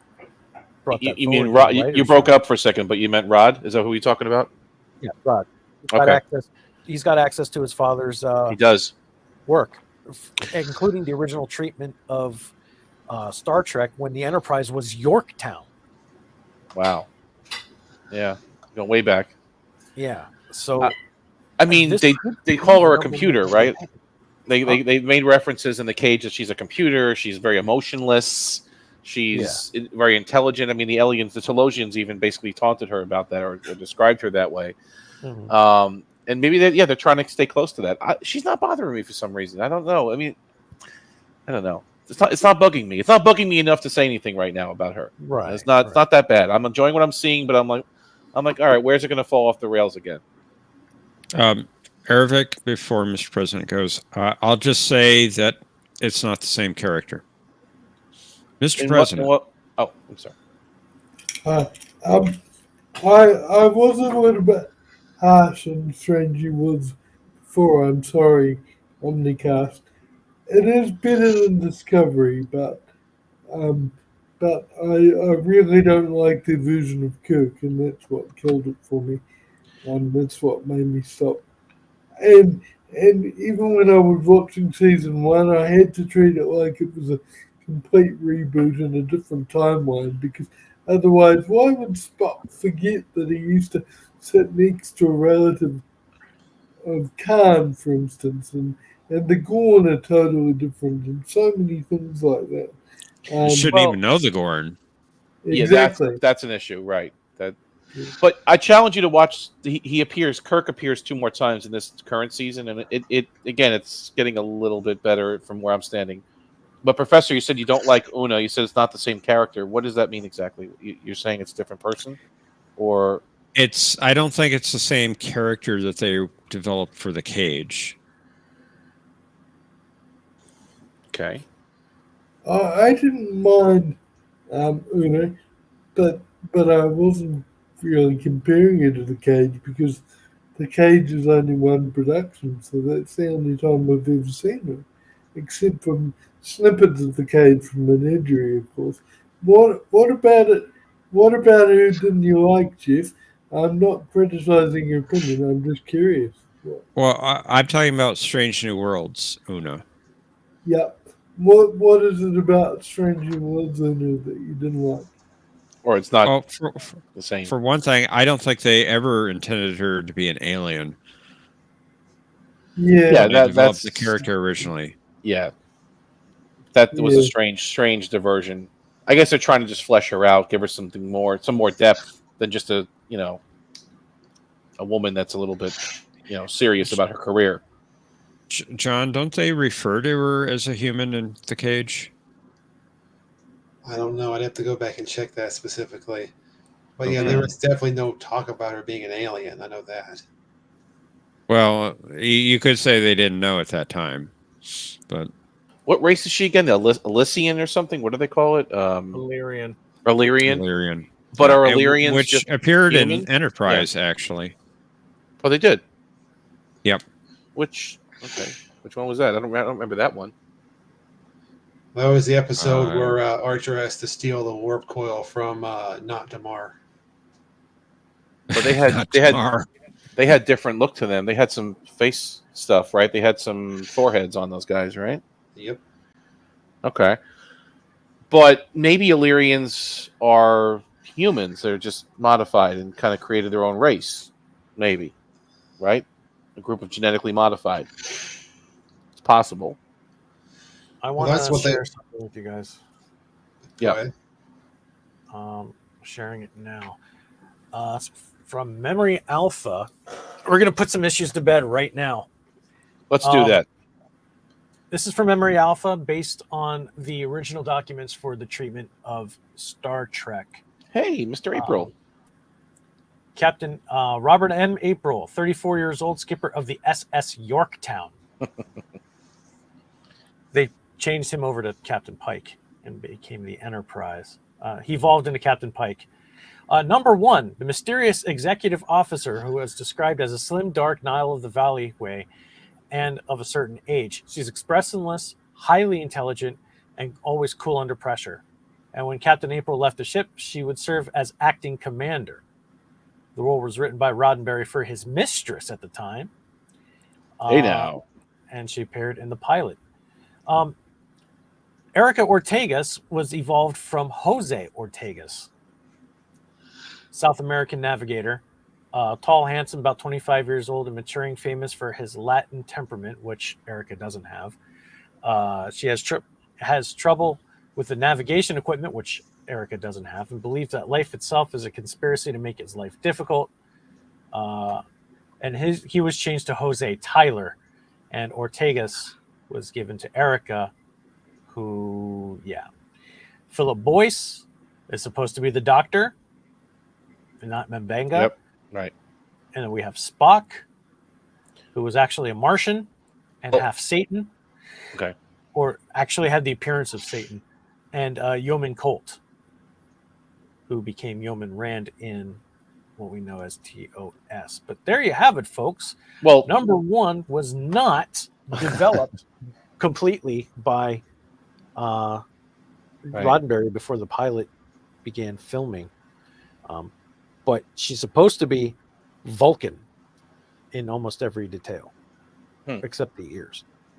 With the emotionless and the seriousness. Yeah, I see what you're saying. Yep. Now, Boyce could have been the Doctor, though, before in Vega, because the Cage took place many years before Strange New Worlds. True. So that could have carried over. And that yeoman, what was her name again? Because was that the yeoman that was on the Cage? I don't remember her name at all. Yeoman actually, Cole- Yes, yeah, yeah, Yeoman Cold. Her name's not mentioned in the episode, but she's Right. the one that gets brought down with number one. Okay. Yeah. Pike's a little rough on her too in the bridge, but hey, well, whatever. Yeah. Yeah. Wish she could have. I'd like to see that addressed. How they, because Pike now is a complete polar opposite of Jeffrey Hunter. When he's like, I'm just not used to having a woman on the bridge versus a bridge full of women. Yeah. Yeah, you're right. He's eating those words he said about 6 or 7 years ago in the timeline, right? Yeah. Starfleet's like, you got a problem with women? Here you go. Here's a more. few. Here's a few more, and a few more. That's funny.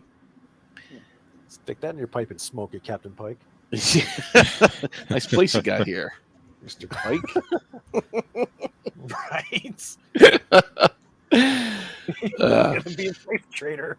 But the Pike we saw in the Cage was really he was worn out. He was shot. He was just. But his experiences with the Colossians changed him, and then of course now his experience with the Klingon time crystals, he knows what's going to happen to him, which I still think is crazy to think about. It's just that he knows his fate and he can't change it, and that's just. I think it's powerful that they wove that in there somehow. Yeah, I think it's it's half stupid but half smart. Yeah, because the half stupid thing is because we know it's going to happen. Why address it in the first place? But at the same time, from a storytelling perspective, Captain Pike is going to be okay in every single mission. So now he gets to play fast and loose with his own life because now he knows and we know that he ain't going to die. But I guess you're right. He doesn't really die. He just gets handicapped, and then he ends up being okay with the Telosians at the end, right? He ends up freeing his mind. That's true. He doesn't really die in the end. He's just, and he goes through a painful experience, obviously. Yeah, he doesn't see the end result of Menagerie.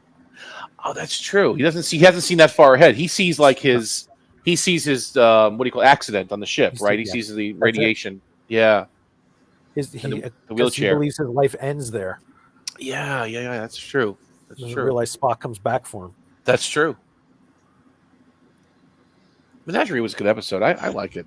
It was excellent. It was well written, and they used good parts of that. The Cage in there, it's done really well. Definitely. Yep. You don't know what you're missing, folks. At least try to watch it. Maybe it's new Trek. It's Trek. I'm comfortable in my ignorance of this subject. It's Trek. I mean, look, it's someone told because I really hated Discovery when it came out. I was fighting it tooth and nail, and I still don't like it. But someone told me it's Star Trek. Just take it for what it is. We didn't have it for many years. We've got Star Trek again. Discovery is definitely not Star Trek. I'm sorry. I agree. It was hijacked. The show was hijacked. Discovery is only Star Trek in a legal naming sense. It's Star Trek in name only. Yeah. Only because Paramount owned rights legally to it. But it gave birth to Strange New Worlds, right? Because And season that's 2. one of the reasons why I don't like Strange New Worlds. Because there's too many ties in with Discovery. Mm-hmm. Season 2 of Discovery, if you take out Captain Pike, the rest of the show sucks. True. He was the highlight of that season. You're right. Right to the last episode, right? As Discovery is going towards the wormhole.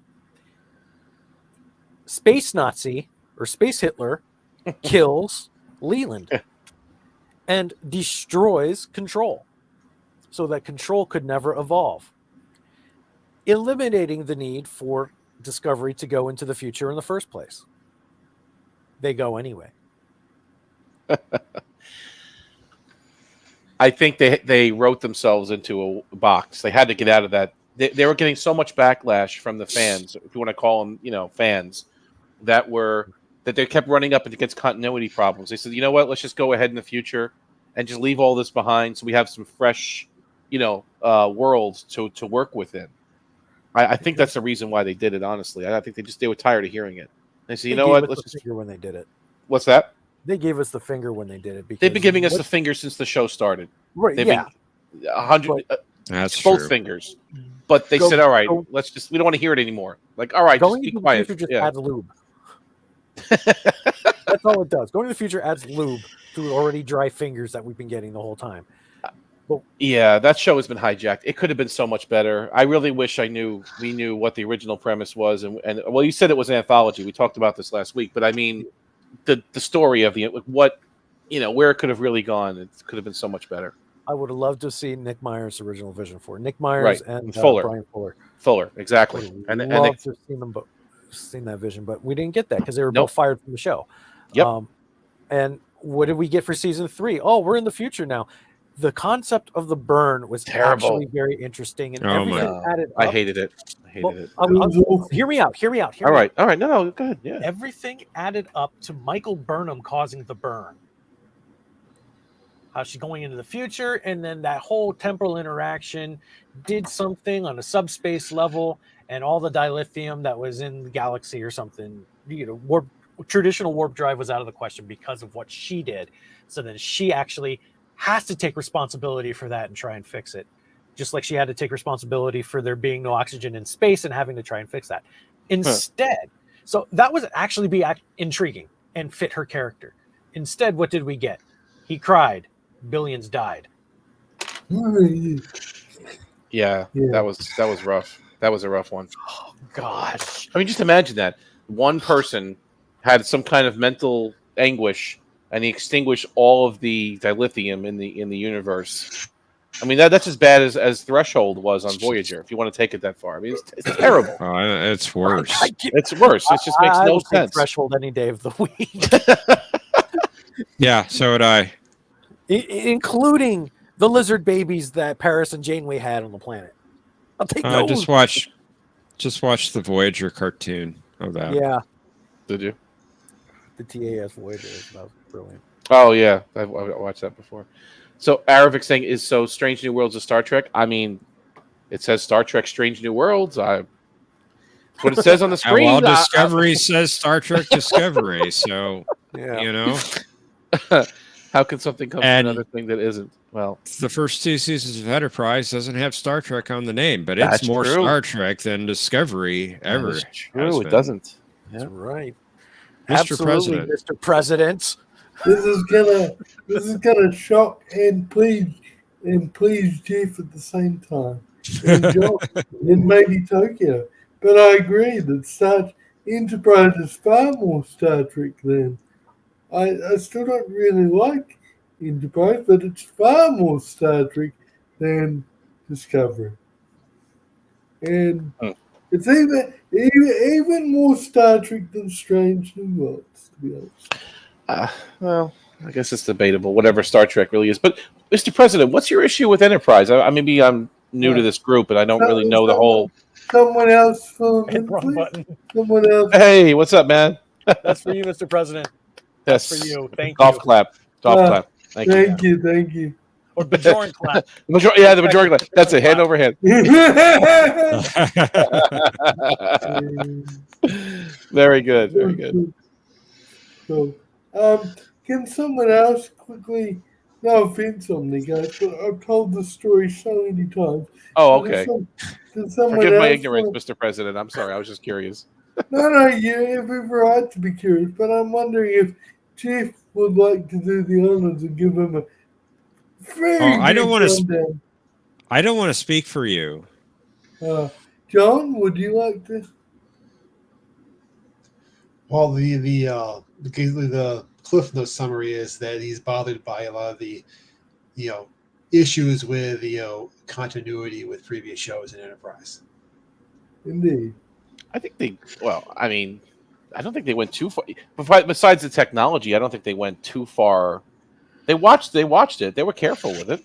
They respected it, I think, right? Careful. That's your definition of careful. Don't go into surgery if that's. Don't be a doctor if that's your definition of careful. Because patients will die. Yeah.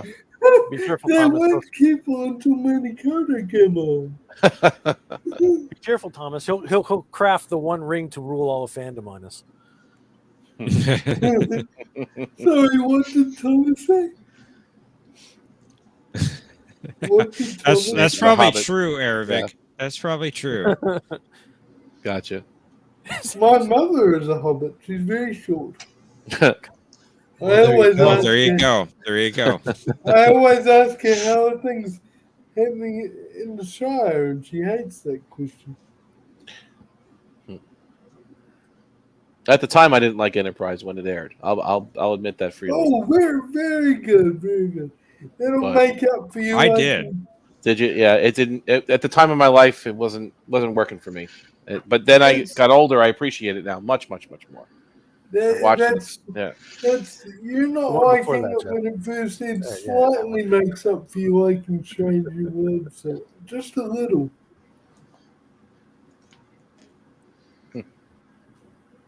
It's okay, I bring them back.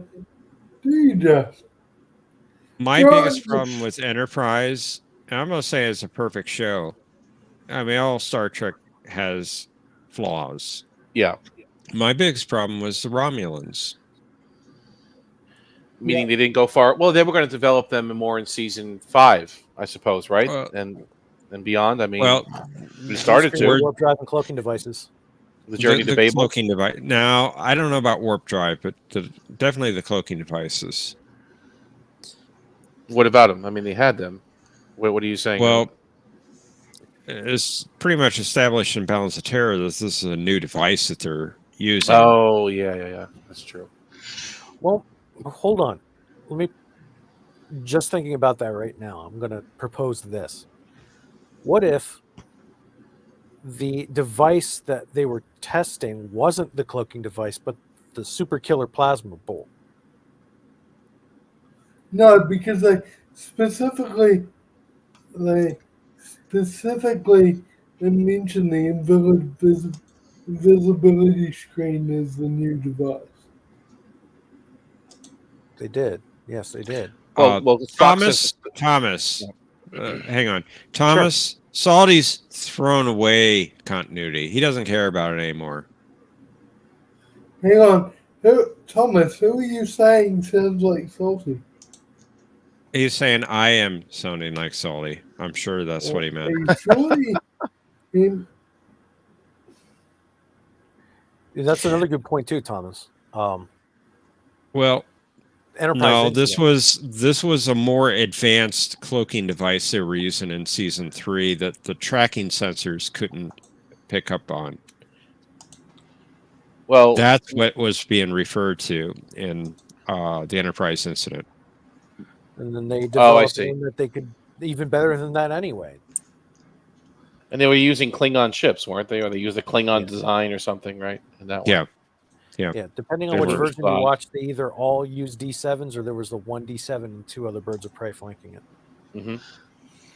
And then if you go to Enterprise again with the Romulan minefield episode, they decloaked, then they recloaked. I mean, they had some kind of cloaking, right? And then the mines themselves were cloaked at that point, right? They couldn't see them. But then Archer had the technology from Daniels that allowed them to see them, right? So that's messing with the timeline there. Yeah. Yeah. And that's probably where we get the current iteration of Trek. Because it doesn't line up with TOS or TAS, TNG, DS9 Voyager. Although that'll eventually happen. But yeah. Go ahead, John.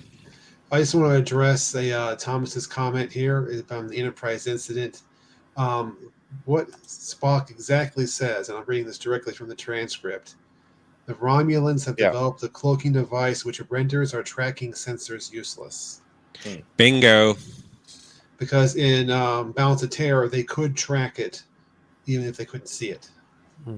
They got something, right? There was some emission. There was some little blip. Right. They could see something. Very true, Arabic. Very true. Yes, I've just completed reading that sentence. Salty Trekker. Hang on, Mr. President. Thank you, Mr. Arabic. President.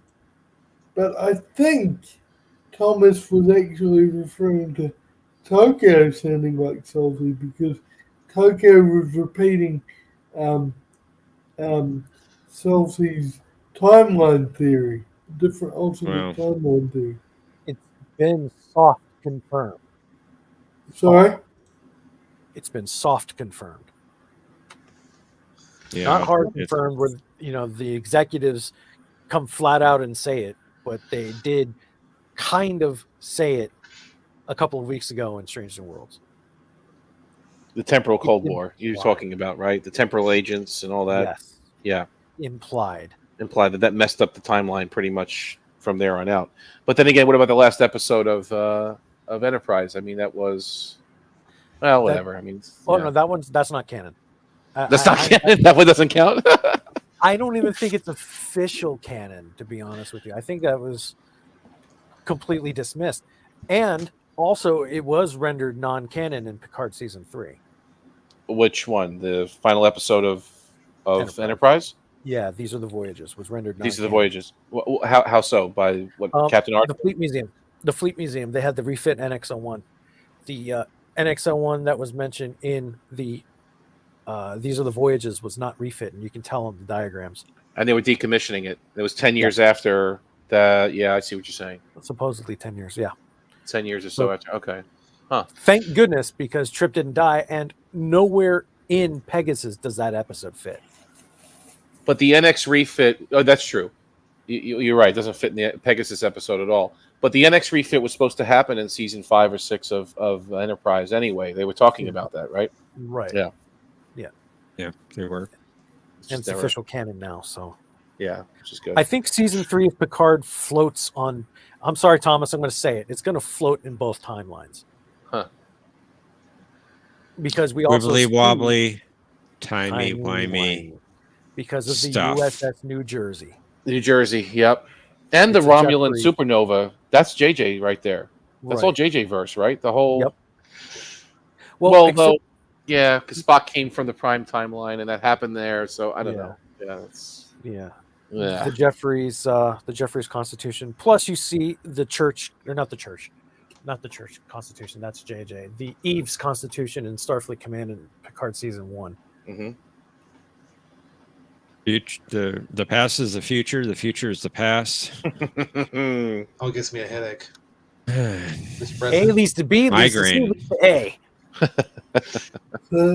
So Tokyo, sorry, I didn't hear it. Could you just repeat one little bit? I agree, Arabic. Sorry. You said that yes. This is the yellow timeline, actually, Arabic. What we're watching is the yellow timeline. No. Anyway, Tokyo, sorry, I missed something you said earlier. Just a few minutes ago, you said Picard season 3 floats in both timelines, but I missed your explanation as to why. Could you please repeat that? The USS New Jersey is a Jeffries Constitution, and that's also in the Fleet Museum. But I still have hope that Strange New Worlds will refit the Enterprise to look like that. That would be awesome, but I don't think that's going to happen. I know. I don't think it's going to happen either. But if it does, because I keep saying it looks really worn out. The hull looks battered and weathered. Like if they went in for a refit, straightened the nacelles out, took out some windows, you could make it. You could make it look like that. It's not that impossible. It wouldn't make sense. I mean, they're not going to do it, obviously, but we can hope. Yeah. But the thing, I really like that ship, though.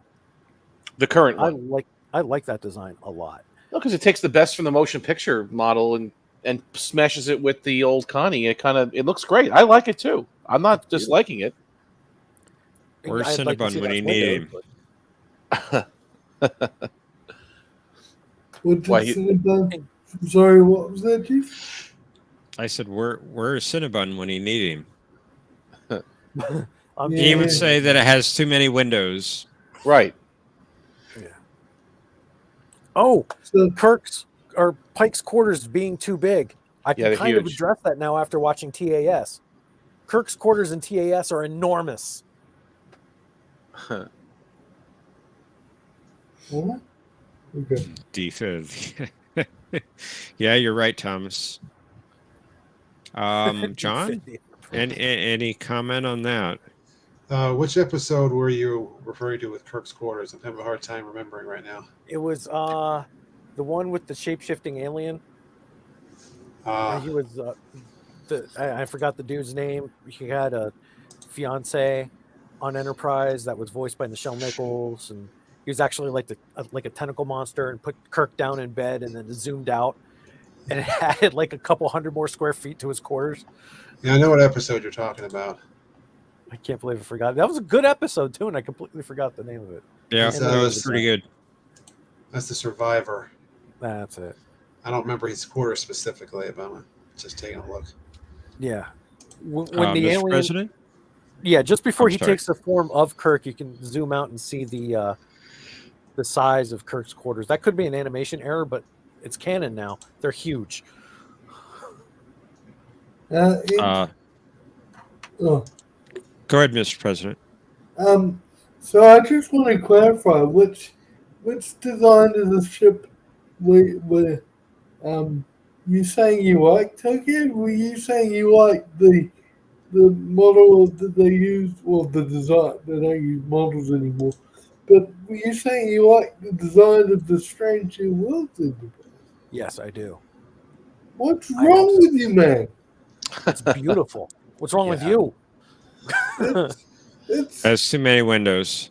It's way. It's way. I mean, take the windows out, yeah, but it's a beautiful ship.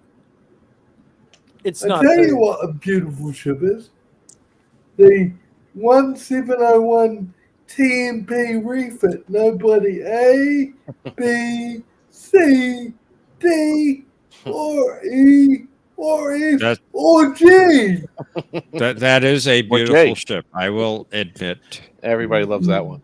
That's everyone's I favorite. was sort of doing a takeoff of Scotty's scene relics, but I had a few more letters because we're up to G now. My first exposure to that design was the A when I was little. Well, Star Trek 5. Four, Thomas, actually. Four. Yeah. 5. You're going to only find saw the this Bridge hard of to the believe Enterprise. this, Thomas. I do agree with you completely with that statement. Does look nice, it just doesn't fit. Yeah. Yeah, because it's not in the same I timeline. agree. I know you don't want to hear it, but it is the yellow timeline. No! You do that very well, dude. I'm waiting for somebody to ask me to explain what the yellow timeline is, but thankfully nobody has. Don't ask. Don't ask, don't tell. Exactly. It wasn't the reason why the Enterprise looks different a legal, contractual, Paramount, CBS reason. It had to look 25% different They than. tried to debunk that several times, but John Eves said, nope, it's 100% the truth. What I just said? Or Yeah. what? Okay. Yeah. And that makes me Everybody hate it was even trying to debunk more. it. It makes, yeah. But- It makes you resent it almost. Like they could have Yeah. done what we wanted, but they just couldn't because the lawyers got involved and it was CBS versus Paramount and this, that, and the other. So they had to make the cells look different. They had to make the windows look different. I mean, it's 25% different on purpose. Are you talking Thomas, about don't the- go there. Just don't go there. Move along. Move along home. Oh, is this not good? This is off the. This is not No, approved. no, he's talking about the 25%. He's not talking about the 25% different. He's talking about what Thomas was saying. About, Just had to read the comment. I'd say that the less said about the yellow timeline, the better. I agree. But in the completely. meantime, 100%. I found a picture of Kirk's quarters from the episode that Tokyo was talking about, I believe. I'll try to share that. It'll let me. Yeah, let's see it. Yeah, it's much bigger. Well, it is. Well, really that It's looks not- like, yeah. It's about half the size now of Pike's quarters, but it is much bigger than it was in the live action. well, this- Pike's quarters were that's- small. He had a small window though, and Kirk never had any windows in his quarters, did he? From No. the show. That's like No. that's like a quarter of Pike's quarters and I think it's Strange about New half. Worlds. It's about half because where Kirk's office is Still, would be about still the same bigger size than of his, Cook's quarters in his, TOS. kitchen. Huh. Mr. President, hold on. So Sorry. where Kirk's office is at right now would be the whole of Pike's kitchen. And Kitchen. where Kirk is would be the living room and dining room area. And of course, him and Uhura share that huge bedroom towards the back. So I guess when they refit the Enterprise, they must have cut it down in half. But that's about Those right quarters are out of proportion. You're 100% right. That does hurt my brain again. Like when I'm watching these shows, it's like, oh, it's just too big and too. It's like a hotel suite. It's like a penthouse on a somewhat military exploratory vessel. It just doesn't, with the fireplace and it just doesn't fit. It doesn't fit. You're right. Beyond You're right, Thomas. The kitchen is bigger than that.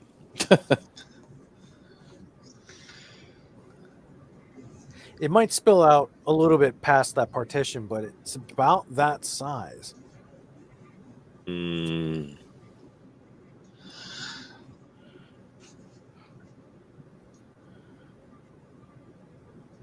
Because, like on the original show, you wouldn't be able to zoom out that far. Now, I know this is probably one of those animation faux pas that TAS is known for, but this is canon now, as well as the detachable turbo lifts and Koloth being on the bridge and on his ship at the same time. Yeah, this is it. Mr. President. Is that the reason why Gene Roddenberry at one point said TAS is not canon? Is it because he was annoyed at blunders like this with quarters being too big and the Klingons being in the wrong place, like Koloth being on the bridge and being somewhere else? From what I Things like gather, that, or was there another reason why he said that when he was making TNG, wasn't it? He said TAS is not canon. I think I can actually answer that one.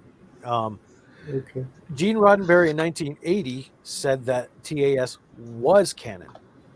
Oh, sorry, I missed it. But here's the thing: he wasn't in charge of Star Trek in 1980. Paramount was in charge of Star Trek in 1980. He was I not. know that. Right. But, So I thought he was Paramount saying had said no. Oh, Paramount okay. said no.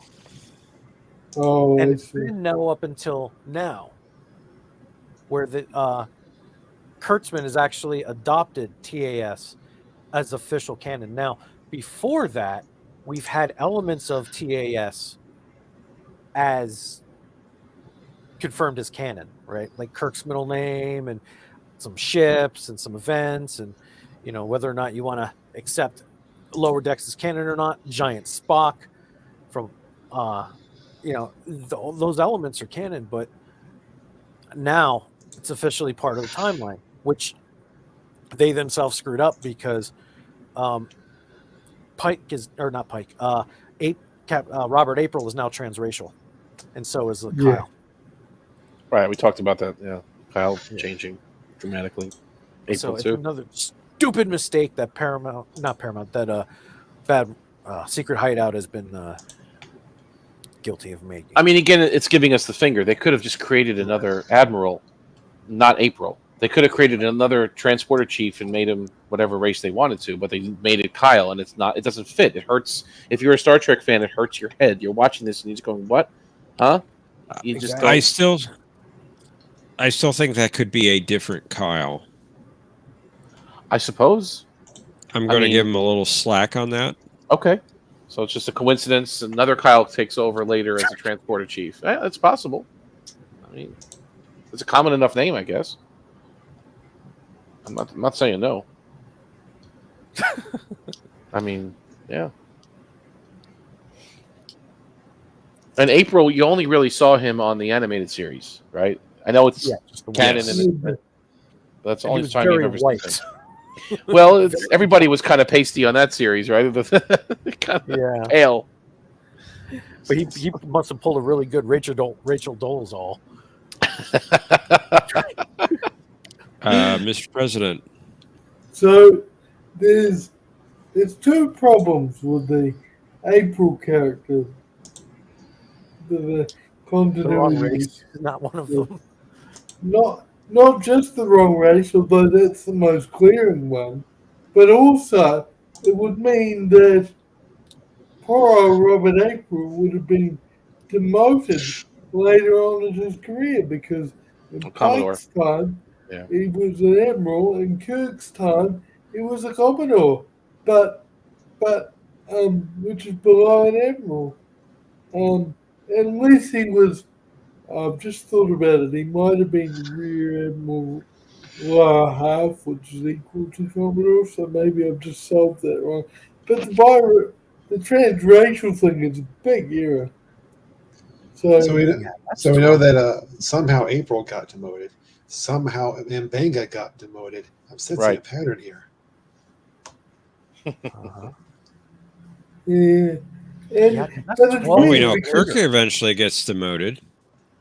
Yeah, but we know why. We know in the movies why, and it's a logical reason. But you know, in the TAS episode, this is one of the few episodes of TAS I've seen all the way through. The one with Robert April, Kirk is praising Commodore April about him being one of the greatest Federation citizens, and his exploits have been well known. Oh, you're being too modest. So why on earth would they demote him from Admiral to Commodore?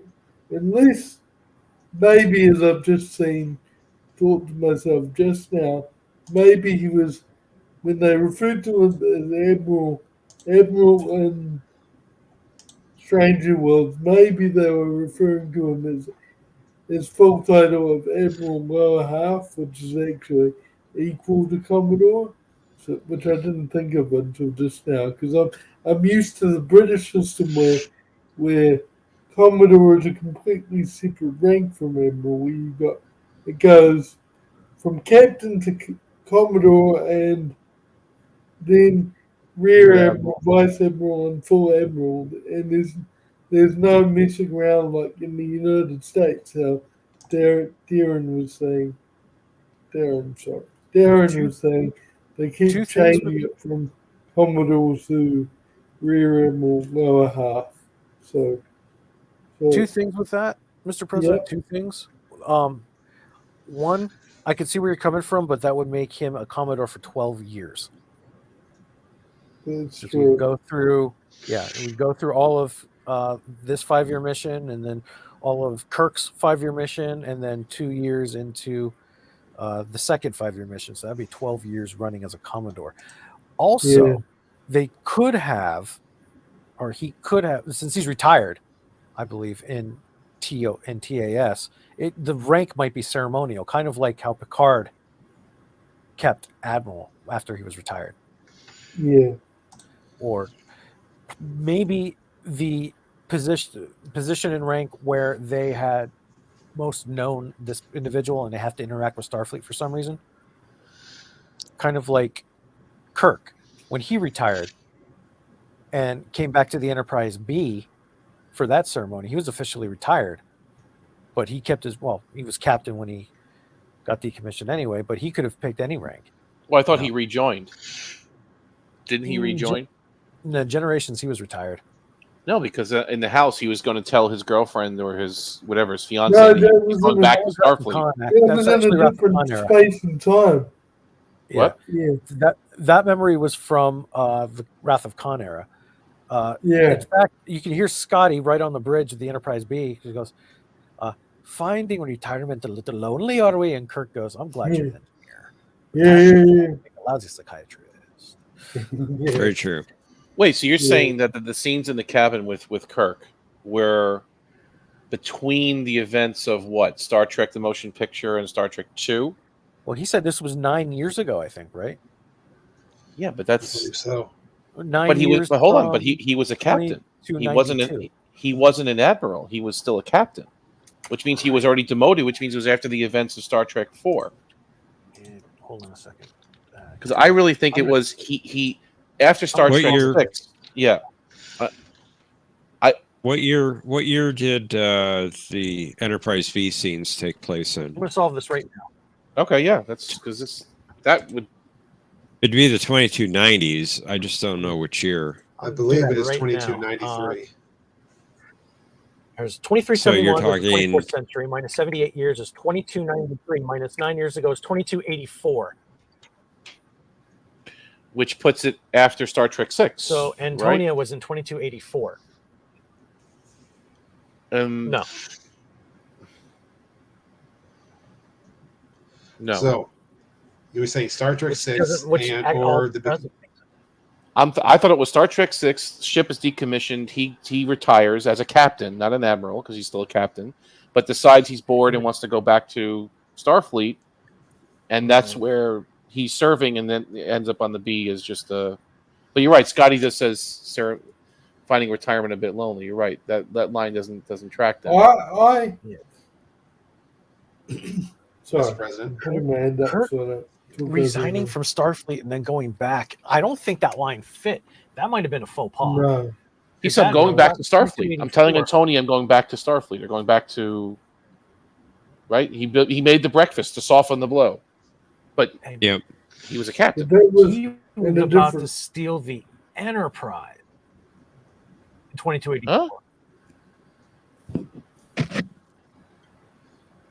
So I think it's sloppy writing. Star Trek 3 is right around.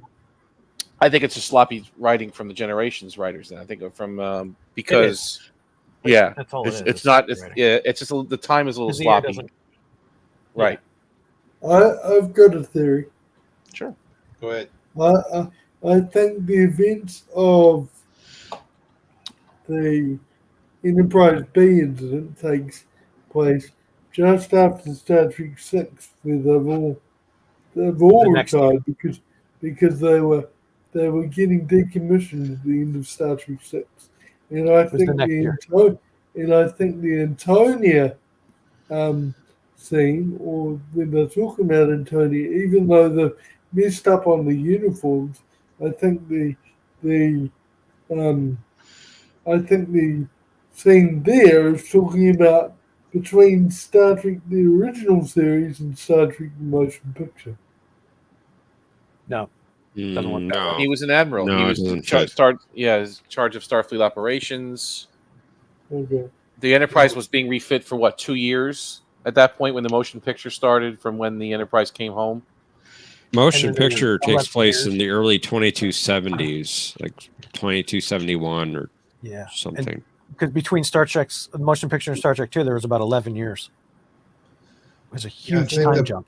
The best way to make sense of that line is that somewhere between TMP and the Wrath of Khan, Kirk left Starfleet for a little while and then went back sometime before Wrath of Khan, and that's when those stuff with Antonia took place.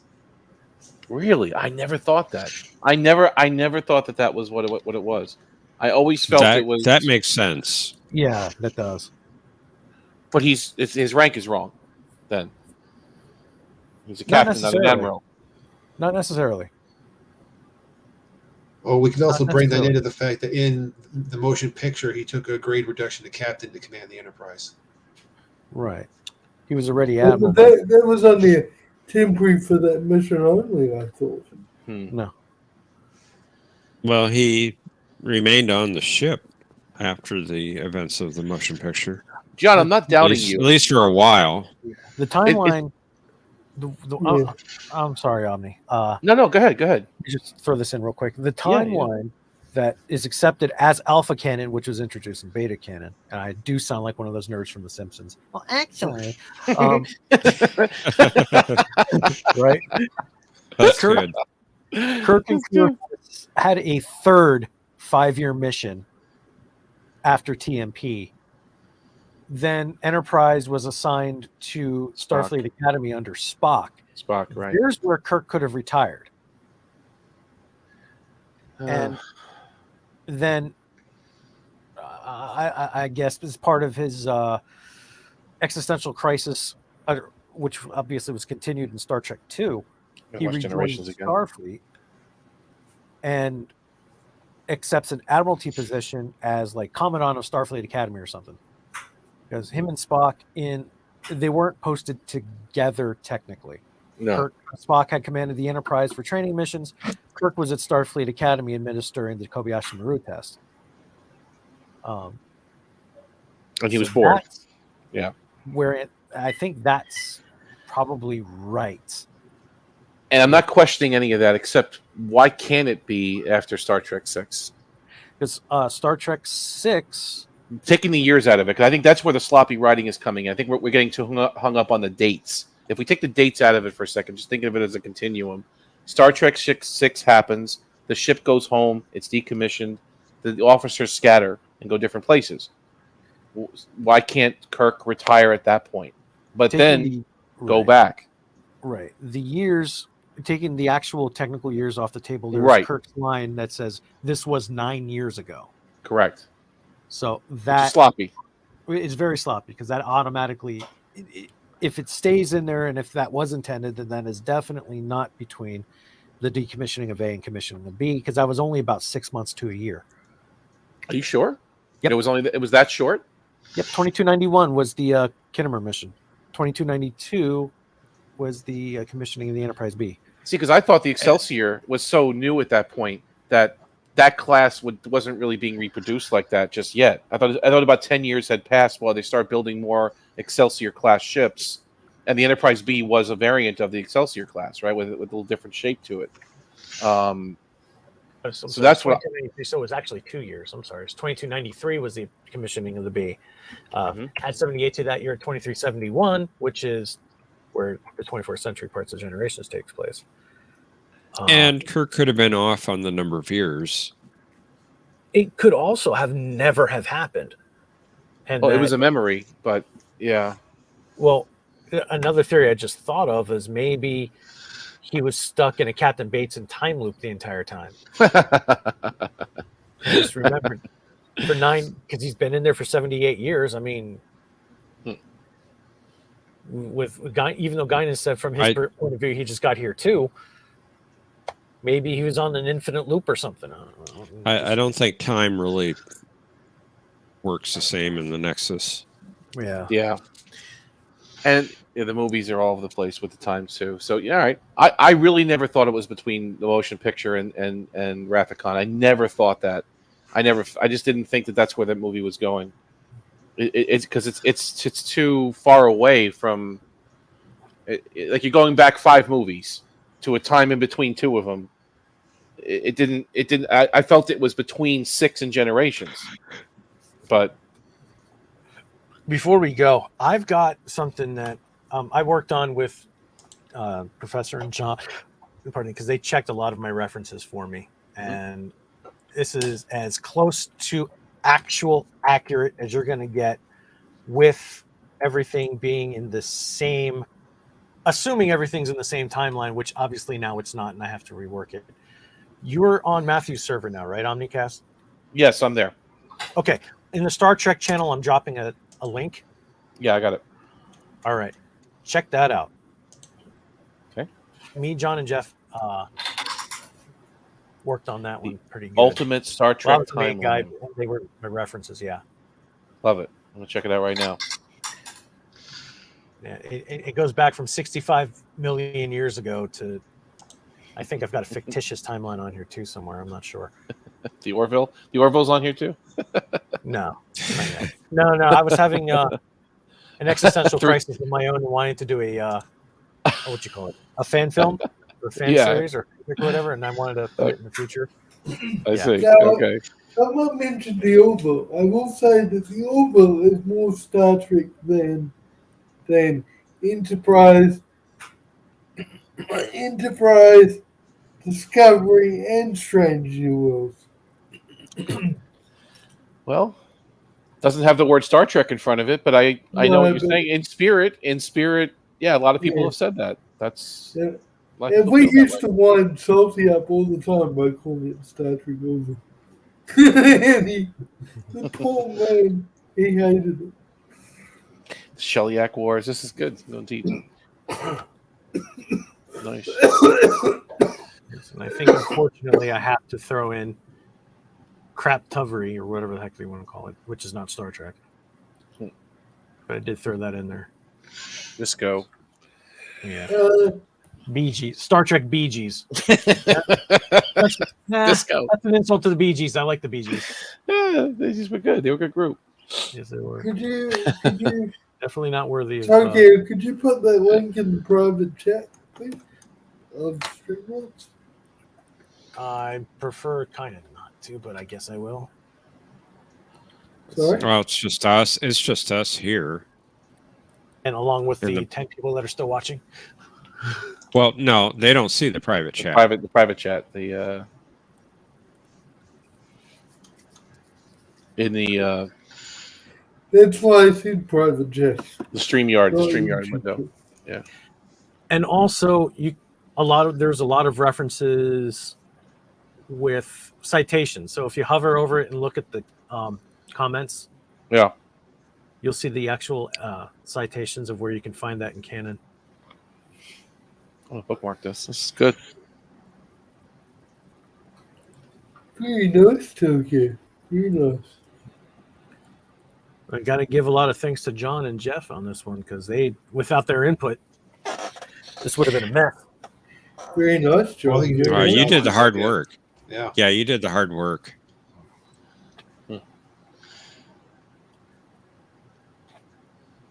Now, this was a lot of fun to make, but it had to be made because nobody has an actual thing of it. And I'm revising the timeline because of unfortunately, we have our problem now with Strange New Worlds. I agree. Strange New Worlds is a problem. Well, you mean 1990, the con problem, right? They delayed it by 30 years. Yeah. And the World War III being delayed and all that. Yeah. Yeah, just ignore Strange New Worlds, problem solved. So Zephyr Cochrane is delayed, huh? Or there's still enough later, or what? There's still enough time, right? All right, so World War III happened, let's say, in 2025 or 20, right? Zephyr Cochrane was 2040. What was it? 2041? 2063. 2063. Excuse me. Cochrane was supposed to be 10 years after World War III ended, but right. The question is, how much are they going to delay World War III if they've just delayed the eugenics wars already by 30 years plus? Yeah. But they kind of had to. The plight of Captain Christopher. Why did they have to? Because we're way past 1997 now. I mean, it's well, I know it's not real. We're not living in that universe. True, but it kind of is. Where does real history and Star Trek history diverge? Like Star Trek, the original series went back in time a lot. They went back to 1969. They went back to 1984. I mean, that was supposed to be our time, the current, time. Where did it split off into this other time? Is the question. So if Star Trek is still going in the 2040s, did they delay it again? Well, that's what we're talking about. You're right. How much delay do we have to do? And you'd have to move First Contact, because what if Star Trek is still, I don't think it will be, but what if it's still going on in the 2060s? Yeah. Yeah, then it would just they'll just give up.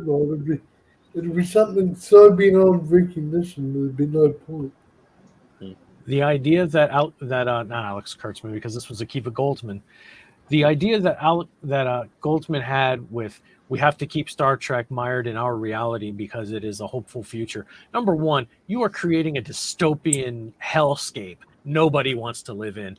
Yeah, so that's true. Number two, it doesn't have to line up with real world. It's called an escape for reasons.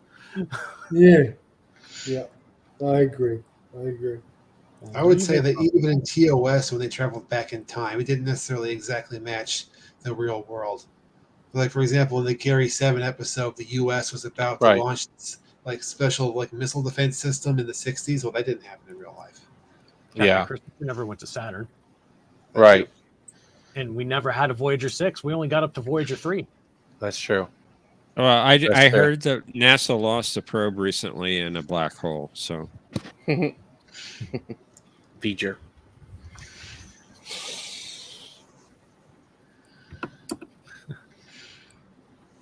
I think the closest that we've gotten to actual Trek history inside of so-called normal history was Picard season 2, with all the nuggets that we had with Nomad and Chris Brenner from DS9 and the Bell riots. So really close, and I think that's acceptable because we know those happened in TOS in the first place, but we don't necessarily, again, we don't need to move Khan from the 1990s to 20-something. The only thing moved right now is really Khan and the eugenics wars. Not that that's a small thing, but I'm saying that's the only thing that really shifted so far, right? There were a lot of, Goldsman said that he's integrating real history into Trek now. So that means that there's no Captain Christopher and his Saturn mission. Okay. That means there's there's no Nomad, which flies in the face of Picard season 2. Right. As bad as that was. And that means that there's no advanced sleeper ships that Khan could have hijacked. Yes. And there's no Earth Space Probe Agency that Khan infiltrated. Yeah. So it makes absolutely no sense. What he's saying makes absolutely no sense. Thomas, I don't know what a will prove is or a vegger. What are you going on about? Will prove. The whale prove is greater than Vegger. What he means is the whale prove is greater than. Well, yes, like in Picard season 2, like Thomas said, they had the Sanctuary District signed. So, are they keeping the Bell riots at the same time but postponing the eugenics wars? Why would they move one but not the other? Right. They did. The whole thing is just season 2 did a good job with their history, Mr. President.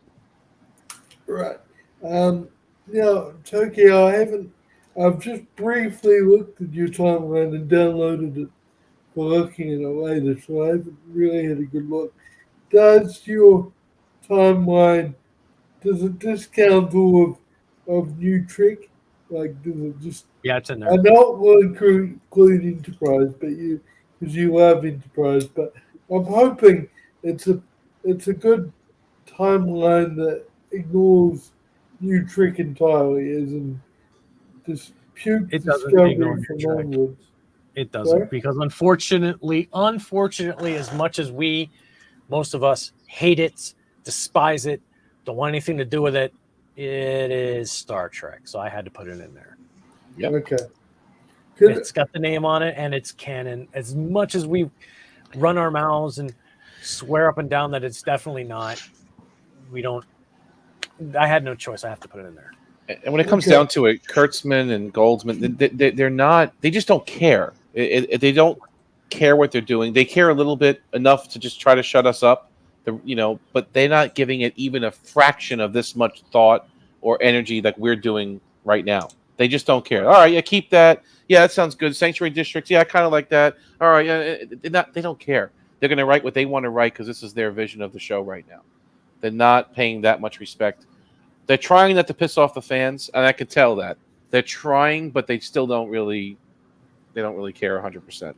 Right. And you can see how sloppy it was in Picard season 2. Oh, yeah. It was, managed by Akiva Goldsman and Alex Kurtzman, written and almost halfway produced by Michael Chabon before he got fired. Right. But they tried to put this all on Terry Matalas. Like, say, Star Trek, Picard season 3 was so good and you worship at the feet of Terry Matalas, but he gave us Picard season 2 and that was the worst. Yes, Picard season 2 was the worst. Yes, I'm he was gonna showrunner. eat it, No, he didn't write it or design it or do anything with it because Michael Chabon had already done the footwork before he got fired. So that's why you're seeing like the Punk on the Bus come back in LA. That's why you're seeing the sanctuary districts where they're supposed to be. That's why you're seeing things about the eugenics wars have already happened the way they're supposed to be. A little scene with Project Khan from 1996. Right. In Zoom's drawer. He respects already it. happened. Yeah.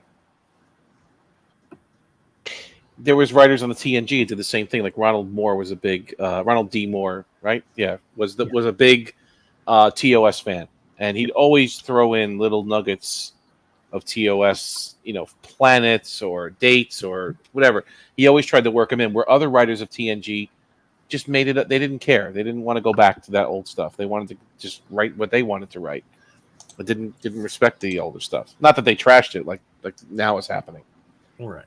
And I hate. I love Family Guy, but I hate what they did. When they coined the phrase "member berries." Yeah, because now it's absolutely offensive. Everyone says it now. It's a member berry. Yeah, Remember that? Remember that? Yeah. It's all being said against us. People that like Picard season 3, but hated it because, Picard saved the day when it wasn't a POC. We're a walk. I'm sorry. Yeah.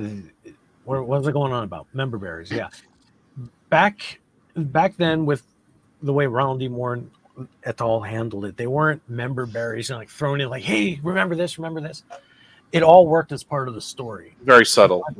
Yeah, it wasn't in your face. And season 3 of Picard was in your face, but it had to be because it was supposed to be designed as the ultimate ending to Star Trek: The Next Generation, an ending that we never got. In Nemesis, right? That's true. And that's you couldn't do the stories without any of the way that it was presented. You couldn't do it. It was wonderfully done. That's how it's supposed to be done. In the 90s, that's how it was supposed to be done. Now with Discovery abusing it, and they do abuse it beyond reproach, become offensive. Mr. President? So, with all the timeline stuff, all the things that we don't like about New Trek, I'm gonna say, I've said it before and I say it again. Man, I love being a turtle. Goodbye. I do love being a turtle because I love the Ninja Turtles too. The original Ninja Turtles, that is, not the remakes. Right. Yeah. I might be gracious and modify my old saying a little bit because I used to say that Star Trek should have died with dignity because after a while it gets going for so many years, you run out of ideas, and that's when crazy things happen, like the Kuzma stuff. And I used to say that it should have died with dignity after Voyager. At that point, the franchise lasted from the 60s to the 90s.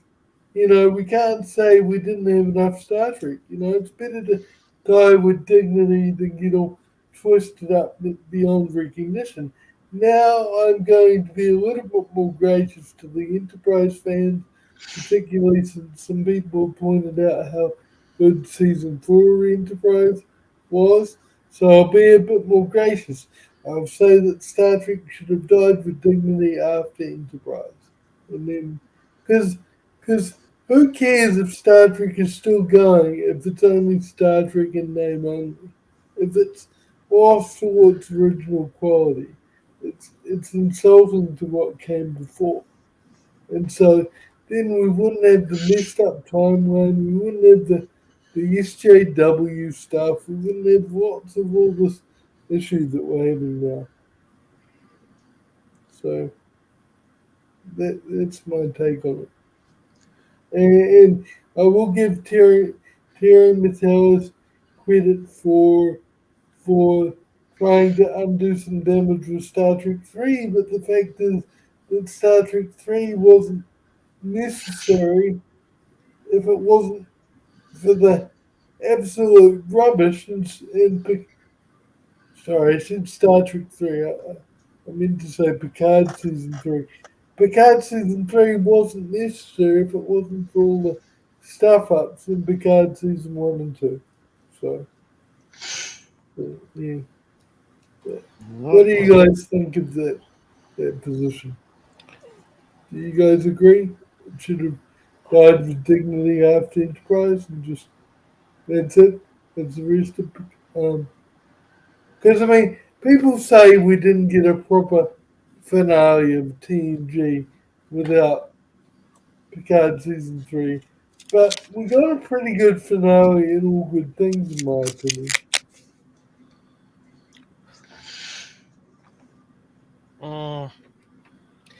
Picard Season 3 wouldn't have been necessary if we'd gotten that as Picard Season 1. That's what I mean. That's where I stand on that. And it should have come a lot sooner. But I'll also say that Star Trek should now die with dignity. Star Trek shouldn't have been canceled in the first place because the cancellation reasons were bogus. Well, and I mean Enterprise. The cancellation reasons with Enterprise were bogus. Yeah, fair enough. But well, unfortunately, it was not getting the ratings. That was because of the NBA. You can't say that because each local market had a different station basically broadcasting. It wasn't like a big network like ABC where every station broadcasted the same thing. You had lots of smaller stations that all banded together under the UPN marketing, and a lot of those stations would preempt their normal UPN programming for sports, but not all of them did. You can't blame the NBA or anything. I mean, the station I watched as the UPN station did not have basketball on it. It had baseball. Were you in Ohio at the time? Yeah, Cleveland, the Cleveland area.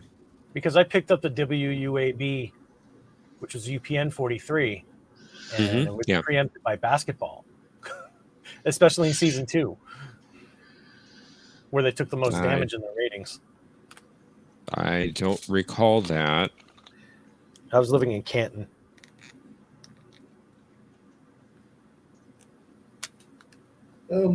Yeah, and then they wouldn't rerun the episode, so you wouldn't have any idea if it was good or bad because you were having to dodge basketball. They always reran the episodes. It was on twice a week on UAB. That I don't recall. They did the same thing with DS9 because it was on the same station.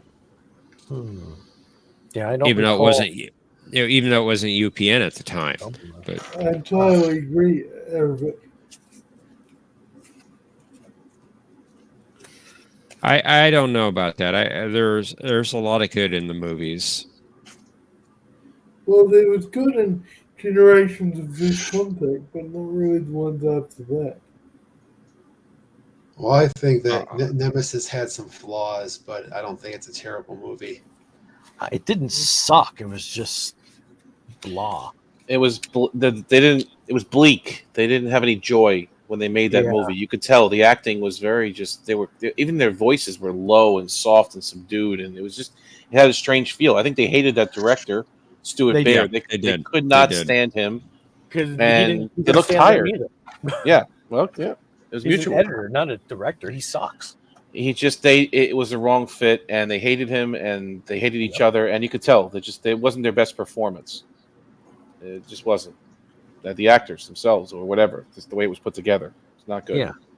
But some of the action sequences were good. I watched it just recently because of tomorrow. We got that the show coming up, and it was good. It kept my attention. I'm like, oh, I forgot about that. I forgot about this, and it wasn't so bad.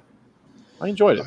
I think there were some scenes that were deleted from the end of the movie that if they had put them back in, would have given a better sense of closure for the characters. Yeah, maybe it made the ending not feel quite so lackluster. Yeah. What you mean, like the ending with Wolf taking